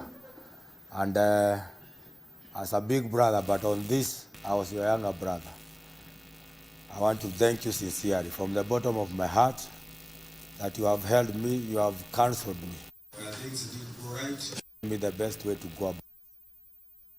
Right, you had a pat on my shoulder telling me that we can go on. And every time you'd say that ikifika ile siku zitangazwe, na eventually hiyo siku imefika, and by all means sisi tumetangazwa. You are making a joke. There are some goodies that he had printed for us, especially the aprons for the soccer people. You are saying, what if you had lost? What would they have done with those aprons? And I was joking and telling him, you would have made a good bonfire out of them, but it was out of a joke. So I'm very grateful you made your home, our campaign. It's where we did our campaigns. You marshaled all the politicians that were there to help us, the resources. So may God always see you through. And also to your family, your wife, and your children, for letting you be with me as we campaigned. May God bless you. If you look up out here, there are so many people who joined you. Honorable Anjiko, I can see Honorable Jane, the other honorable members that had joined you, the 18 members of National Assembly that are aligned to this party, DCP. I wish to extend my gratitude to them. The aspirants from all over the country, even in Wajir, I saw people all the way from Wajir coming all the way to come and campaign for us. All of you that are aspirants, I want to thank you. You can see that dreams can come to reality. All that I wish for you is that God grant all the desires of your heart, because you have held me by the hand. I think I don't have to say much today, but I also want to thank the IBC. Today you did a very commendable job. You did something out of the extraordinary. We had been told of many theories where that these results will not be announced, there will be infiltration. But you have risen above board. You have confirmed that you are a chapter, it's chapter 8. It's not a chapter 8, I think the institutions, that are chapter 8 institution, that you are in, that you cannot be influenced. So we want to extend our thanks, and if this is how things will be held in 2027, I know that the united opposition will be declared winners in 2027, because it will be free and fair. I also want to thank the uniformed officers, those that were uniformed, they carried themselves very well. It is a police service. Those were the real servicemen. Though we had a few altercations here and there, but you did very well. But I cannot stop to say that we encountered goons that had even more powerful weapons than even the armed officers. Driving around with numberless vehicles, Subarus and Prados and pickups. For them, I wish to tell them, today it is very shameful of you that even a life has been lost today because of your endless maneuvers within Kalau. We were even forced to take care of our own security, running after you as you try to infiltrate these police stations. But I know that the command must have come from a very senior person in police, because the uniformed policemen, though they did a very commendable job, they have been told to stand down when you did your crazy job. It's very shameful. Even members of the National Parliament would be spotted in those Subarus. And the will of the Lord today has prevailed over your reckless behaviors. So that is all that I have to say today. God bless you. Also a statement to the national government.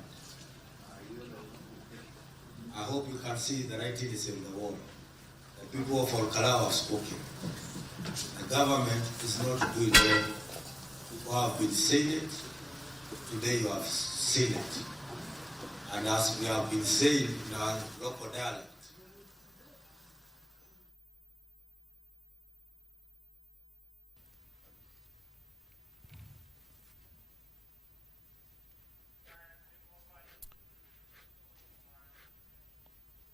and finally, there you have it, the winner of the hotly contested All Kalau by-election.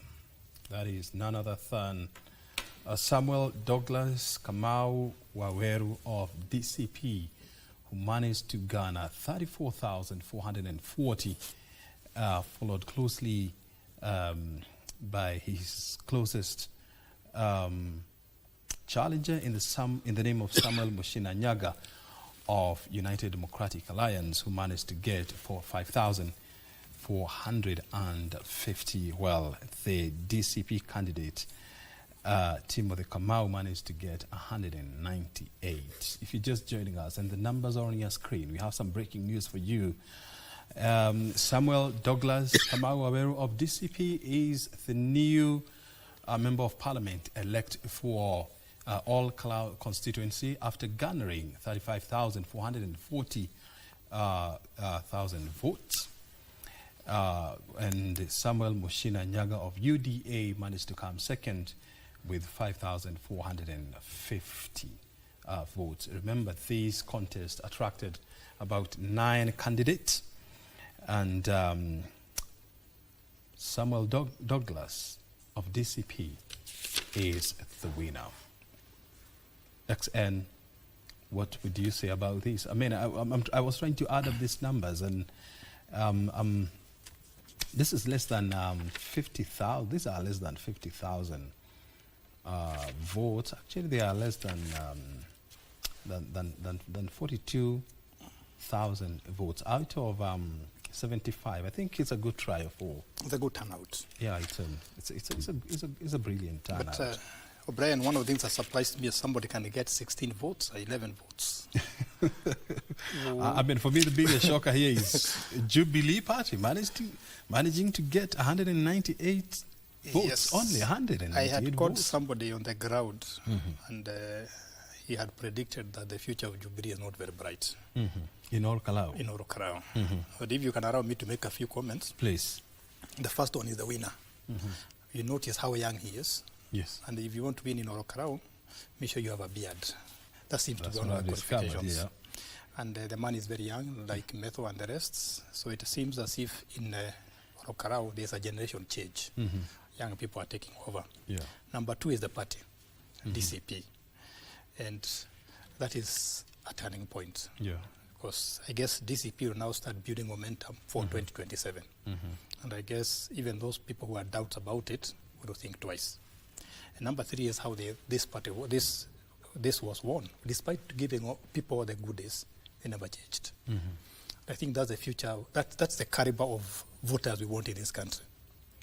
That you can try to sway them, they are not swayed. You can give them freebies, but they'll still vote their concerns the right way. We are not sure whether that can work in other constituencies. But if that can work, I think the future of democracy in this country is very bright. It appears that creativity won over money. People playing good music, people dancing, people talking their language, that won over. And the bigger question, the last one, is what next? I think we can officially say that the race to 2027 has just begun. And people learn fast. Some of them will trip, others will reach the destination. What we don't know is who. But I can assure you that between now and 2027, there will be enough political entertainment. Very good. I think at that point we can wrap it up. And I mean, we promised you last night that we are going to stay with you until the winner is announced. And that one we have fulfilled. And if you're just joining us, as you can see on your screen, it's Sami Kamau Godho of DCP, who has managed to clinch the all-Kalau parliamentary seats. And as you can see, he's on the screen now, showing off the certificates, the much coveted certificate there. What is now, he's awaiting the swearing in. Well, we've been here throughout the night, and of course, looking at the numbers, and of course, tracking all the happenings in all Kalau, and it has finally come to a close after almost 4 months of grueling contest, and finally this journey is coming to an end. And as Iraqi XN professor is saying, this now looks like even 2027 is going to be hotly contested, and we are here, and we shall be here to see. I can see the Nyandarua Senator John Methu is now speaking. I don't know whether the producer is going to take us there. All right, that is the senator for Nyandarua, Senator Methu there, flanked by the new MP-elect for Nyandarua constituency. I mean, not Nyandarua, but all Kalau constituency. You have to forgive me. We are sleepy. We've been here the whole night, right? Yeah. And so there's something that you raised here, XN, and I think it's quite interesting. That the DCP candidate is pretty young, and I think the era of old men and women in politics looks like it is coming to an end, and you're not highly favored in this game. I just need to get a beard and color it, and I'll become an MP. Okay. But I think that generational change is also good. So let's see what the next generation can do. Remember, the Generation Z are saying we want new, fresh blood. I think that this guy has started. So we hope in 2027 there will be more young people, not just young in terms of age, but also in terms of ideas and innovative ideas.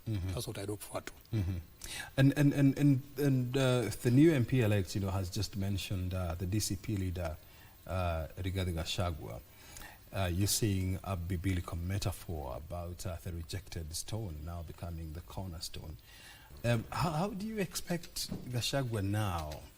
Who do you expect Gachagua to become going forward, and how do you expect him to act in the national politics of this land? If I look at that data only, Jubilee candidate got, I think, 168. 198, and DCP got over 35,000. Yeah. So if you look at politics from Murima point of view, I think Murima has a new kingpin, and I think people now will start listening to Gachagua, the political decision that he makes. And one of the questions we should be asking is what will be the role of the former president now that Gachagua is winning this big? But he lost in Berry North. And then he was able to dust himself and rise up. So this victory is actually more significant, meaning that he learned from his mistakes. And that is why Douglas is saying that the rejected stone has become the cornerstone. I don't think even in the wildest of our imagination we thought that after impeaching Gachagua he would come this far. And I think the political establishment in this country must be watching that very carefully. So I think going forward, politicians who want seats in 2027, they have somebody they have to check what he is saying and what he is thinking. And I see that happening between now and 2027. I want you to help us understand, you know, because for the longest time, Uhuru Kenyatta, the former president, you know, was seen to be the spokesperson and the leader of the people in the Mount Kenya region. But you are saying with this win now, this changes the game plan, and you are saying Gachagua coming out more assertive and, you know, trying to position himself as the kingpin of the mountain. That's a double-edged sword. Is this one win enough to qualify him to assume that position? It does not qualify, but I look at the symbolic part of it. You see, now that he has won, we also must be careful because UDA must be very happy because now we have two kingpins, the former president and DCP leader. So the question is whether they will sit and talk together and chart a way forward for 2027. But looking at this data, I think DCP has built some momentum for the 2027 and beyond. The question is how other political parties are going to react. Are they going to fight him or are they going to join him? That's a big question. I listened to Gachagua the other day, the former DP, saying that he has left the Secretary General, the SG, Senator Methu, to deliver this seat. And it looks like he has. And so where do you expect Senator Methu to go from here? That's an interesting question because like Douglas, Methu is also a very young man. You can see, unlike other people who dye their beard, his is genuinely black. So I think holding all factors constant, Methu's political future has become bright. He is young, he has time on his side. So I think he's a guy who can dream of bigger things in future, even beyond a senator. Man to watch. Because he has been given an assignment, he has delivered against all the odds, and that probably shows that he is a man who can do something. So it's not just Gachagua who is going to be watching him, but many other Kenyan politicians. And also I would want to find out, I mean,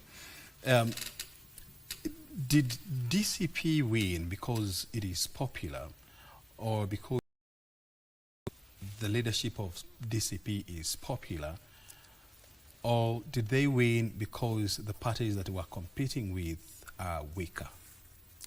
I think that is one, the parties were weaker, because if you look at the parties that were there is Jubilee. Jubilee has been fighting among itself, or they has been having functions. So by the time they went to Okara, it was weakened.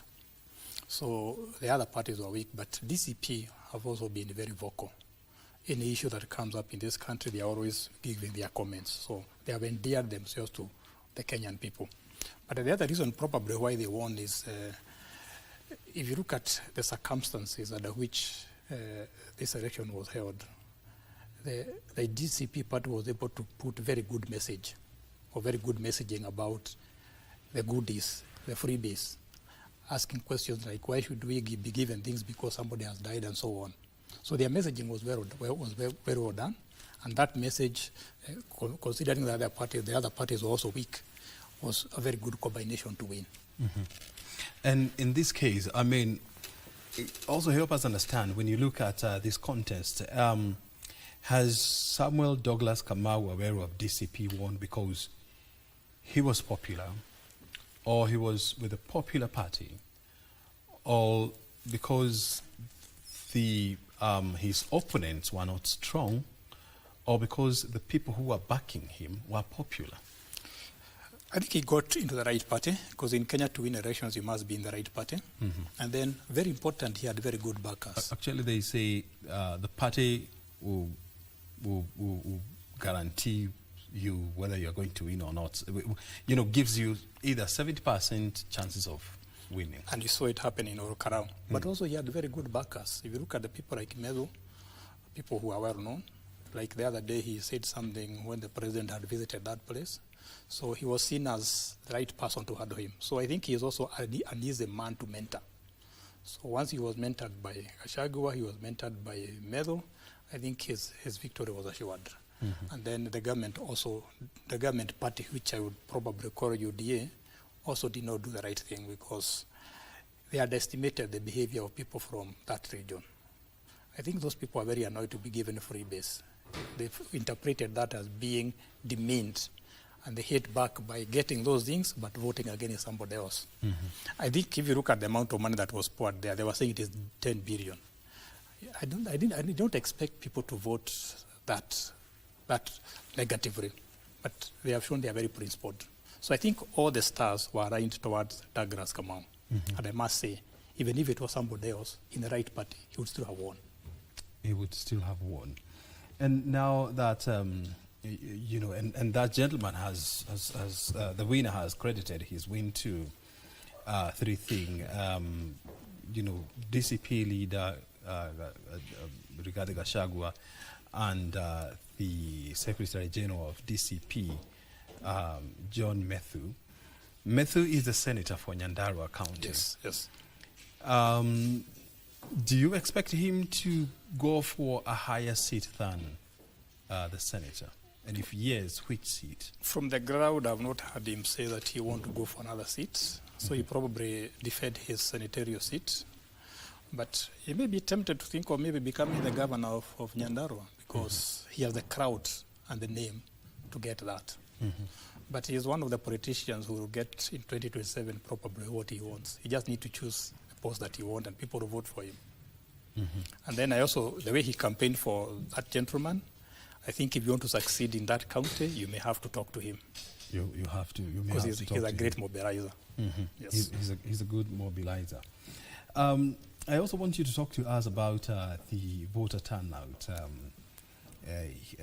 You're looking at about 41, not 41, but yes, almost 42,000 voter turnout against 75,000. That's about 56%.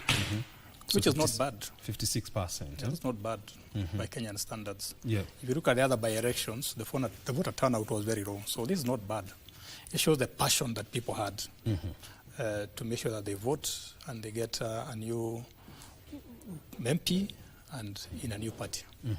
And when we look at the winning of this guy, it's not so much about the man, but the party and the symbolism as we head towards 2027. It was completely remarkable. I mean, watching the long queues that we witnessed in all Kalau. I mean, one would have been mistaken to imagine that this is not a by-election, because when you focus on other by-elections, you don't see long queues. You don't see people waiting in queues to vote. But we saw this in all Kalau. And I was left wondering, I mean, why the passion? What was the driving force behind these? What statement were they trying to make? I think that there are probably three reasons why people were so passionate about it. One is the party. Two, I think there are some people who still sympathize with the fact that Gachagua was impeached. So they were saying that if we can let him win a seat, we should be helping pay back. And number three, which I think people have not really thought deeply about, is the nature of Orokarao constituency. Most of the people who are from that constituency have some Mau Mau blood. And if you listen, a lot of Mau Mau songs were being sung during the campaigning. So it seems that there were a lot of inspiration from the past in the way people are passionate about going to vote. And of course, the other reason why they were passionate was the economics. People feel that they need somebody who can turn the economy around because they've been suffering for the last 1 decade or no, also. So it's also a vote of bad economic circumstances. Also help us understand this. I mean, you know, following the demise of the former member of parliament, that is Jogona Kiaraho, there were calls to for UDA to give the ticket to Jackie Kiaraho, the spouse of the departed MP. This never happened. Do you think this has also contributed to the poor performance by UDA in All Kalau? If they took the Jackie Kiaraho, they probably would have lost worse, even more. Mm-hmm. People in Murima don't believe in dynasties. They want somebody who is self-made. And that is why Kamau got so many votes, because they are seen as a self-made person. So if they took the widow, I don't think that would have been a worse mistake. And I'm happy they did not do that. Mm-hmm. Now from here, where do you expect Samuel Douglas to go? He'll go to Parliament. He'll say one or few things in the remaining 11 months. Mm-hmm. He'll probably build his name. Look forward to 2027. And very sure, you can be sure he will be an inspiration to the next generation of young men. Mm-hmm. He'll be saying, I want to be like Kamau in 2027. So he's quite inspirational. I hope he'll have an impact in Parliament and to the next generation. And I look forward. And do you expect to see some form of political realignments with now this election coming to an end, this by-election coming to an end, and DCP carrying the day? How do you expect the politics of Murima to pan out? Well, there's going to be a very big change. There are some people who are going to start thinking about DCP. They never thought about it.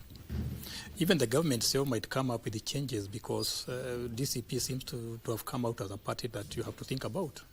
So don't be surprised if there will even be a cabinet reshuffle in the next few weeks to counter all that wave. So there will be alignment in Mount Kenya, and there could even be alignment in the whole country, because DCP might try to set feelers in the rest of the country. Mm-hmm. There are some people who are going to see that we are taking DCP for granted. Mm-hmm. Now it might be the right party to use in 2027. Mm-hmm. So there will be a lot of realignment. Mm-hmm. And something else also very interesting that I saw, I mean, yesterday, as early as 7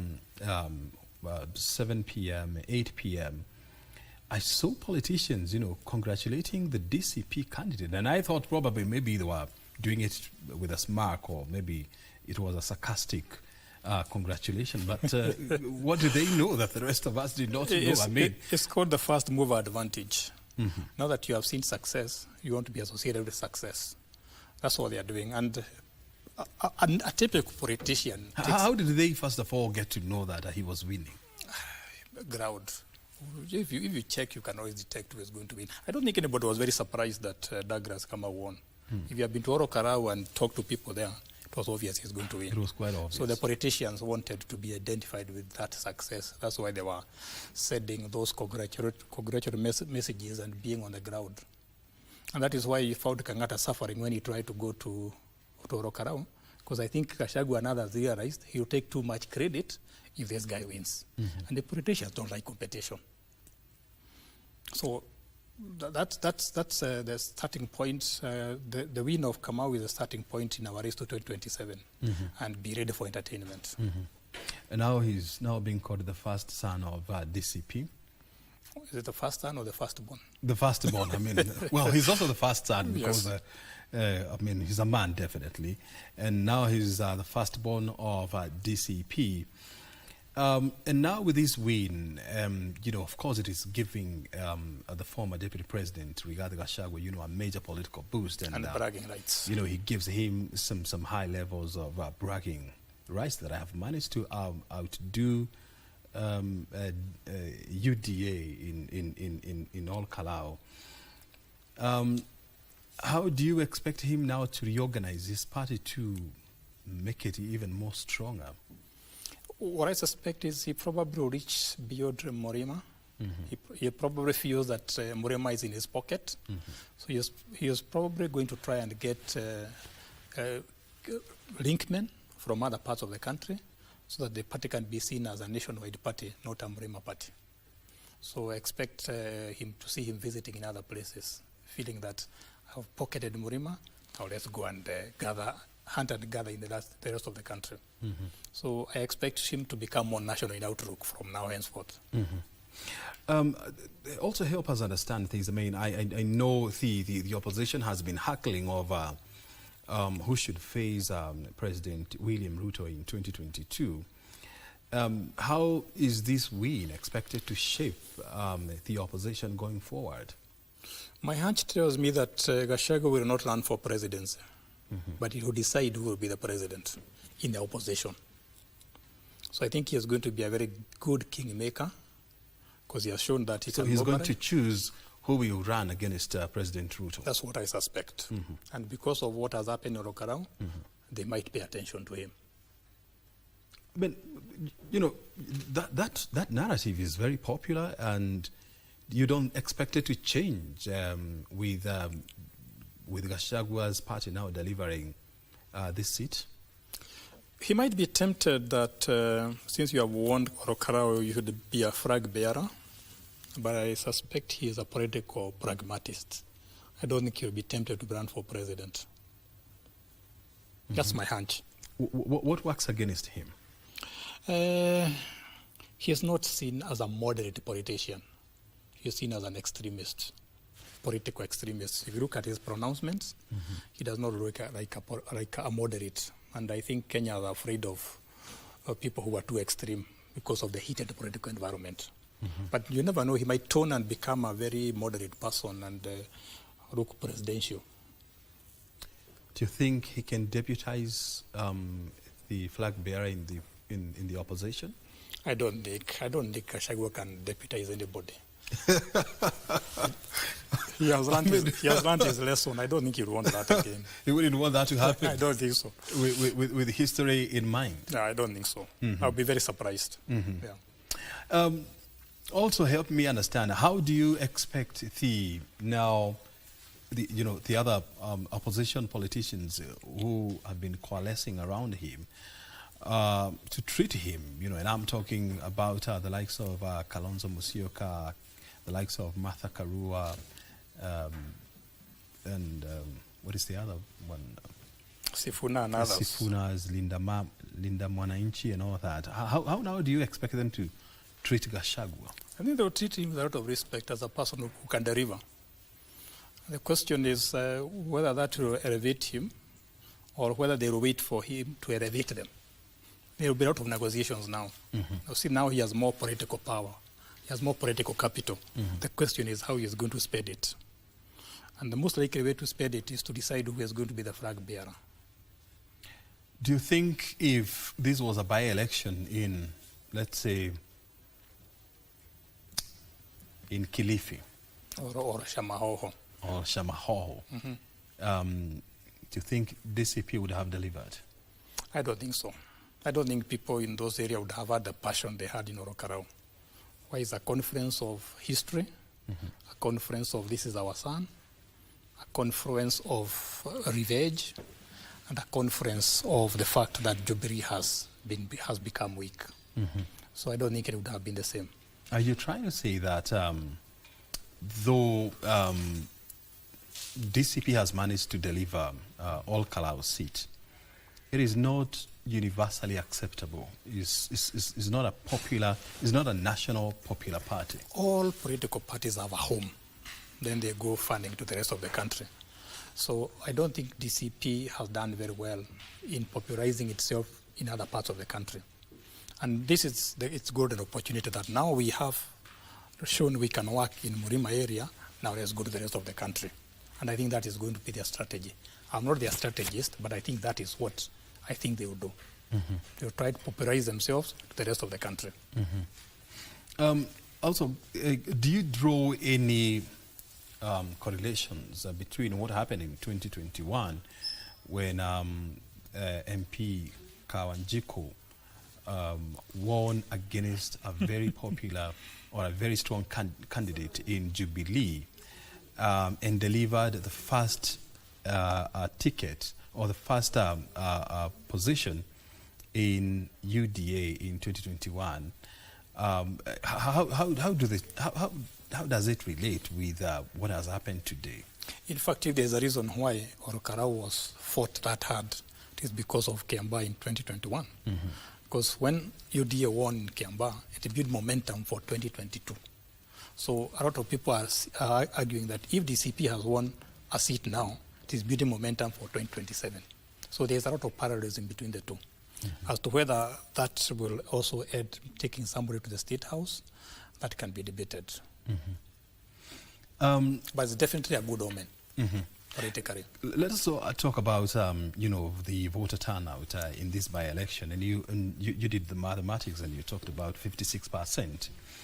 I think this is the highest I've seen in any by-election in the recent past. I mean, the numbers have been hovering around 40, 45%, 38, and all that. Do you think this is likely to boost future by-elections going forward? It's very good news because one of the best outcome of this by-election is voters have realized that we can actually express our voice and be respected.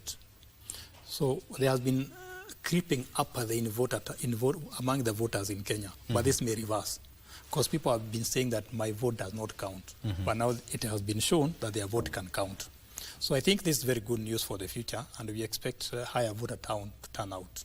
And I hope this will be translated in 2027, because that is the worst nightmare when people don't turn up to vote. Yeah, because this number, corresponds very closely to national turnout. Yeah, that is it. That shows the passion people have. Very good. And if you're a good politician, making people turn out is one of the best strategies to win. Good.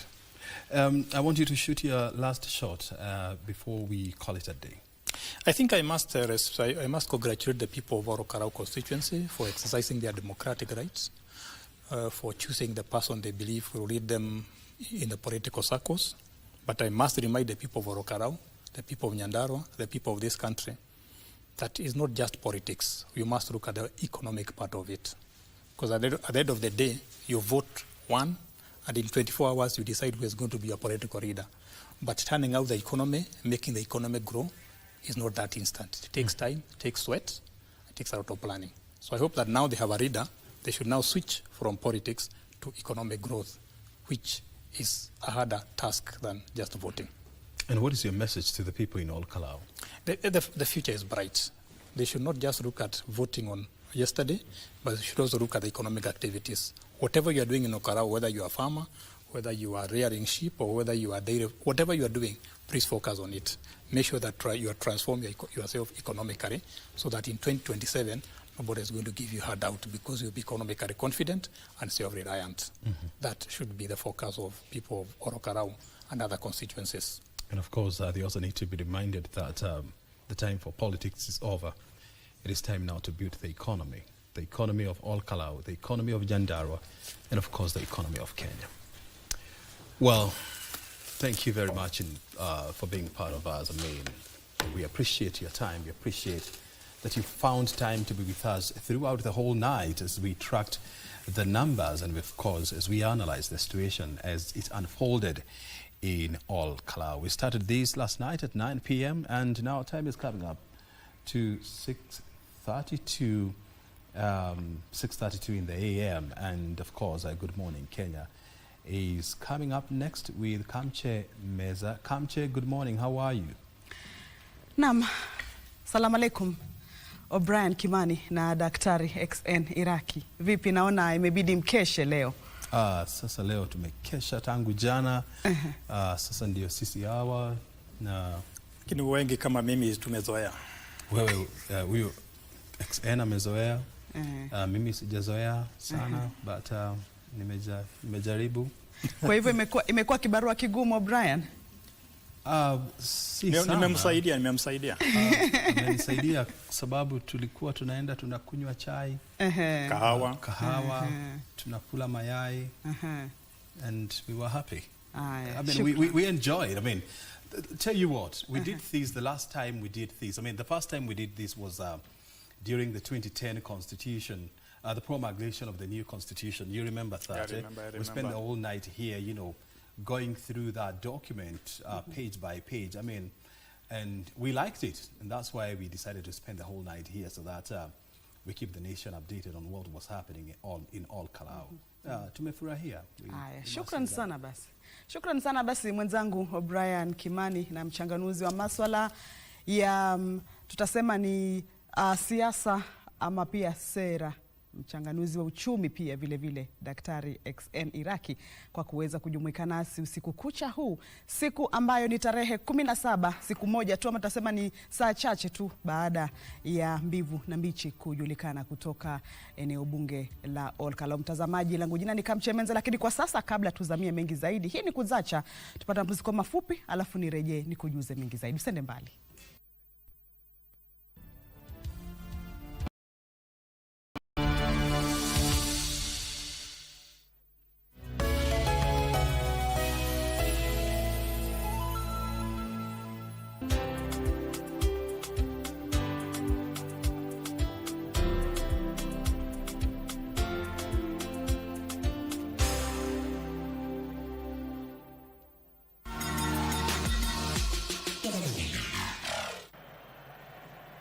Is the possibility of Argentina cracking ever so slightly.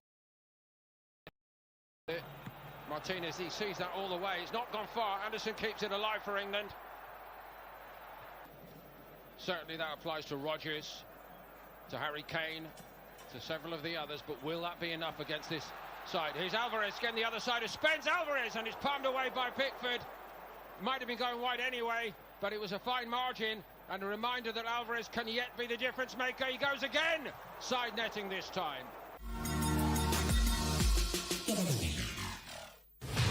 Je, wewe ni mpenda soka? Na je, wajua kuwa KBC mwenzio wako wa dhati michezoni anakujali? Ndio maana KBC Channel 1 hukuletea taarifa na uchambuzi wa soka. CAF ndio wamechukua usukani humu nchini, barani Afrika na ugaibuni, ikiwemo EPL, Serie A, Bundesliga na ligi zingine. Mashabiki pia hutuzwa kwa kujibu maswali kuhusiana na soka.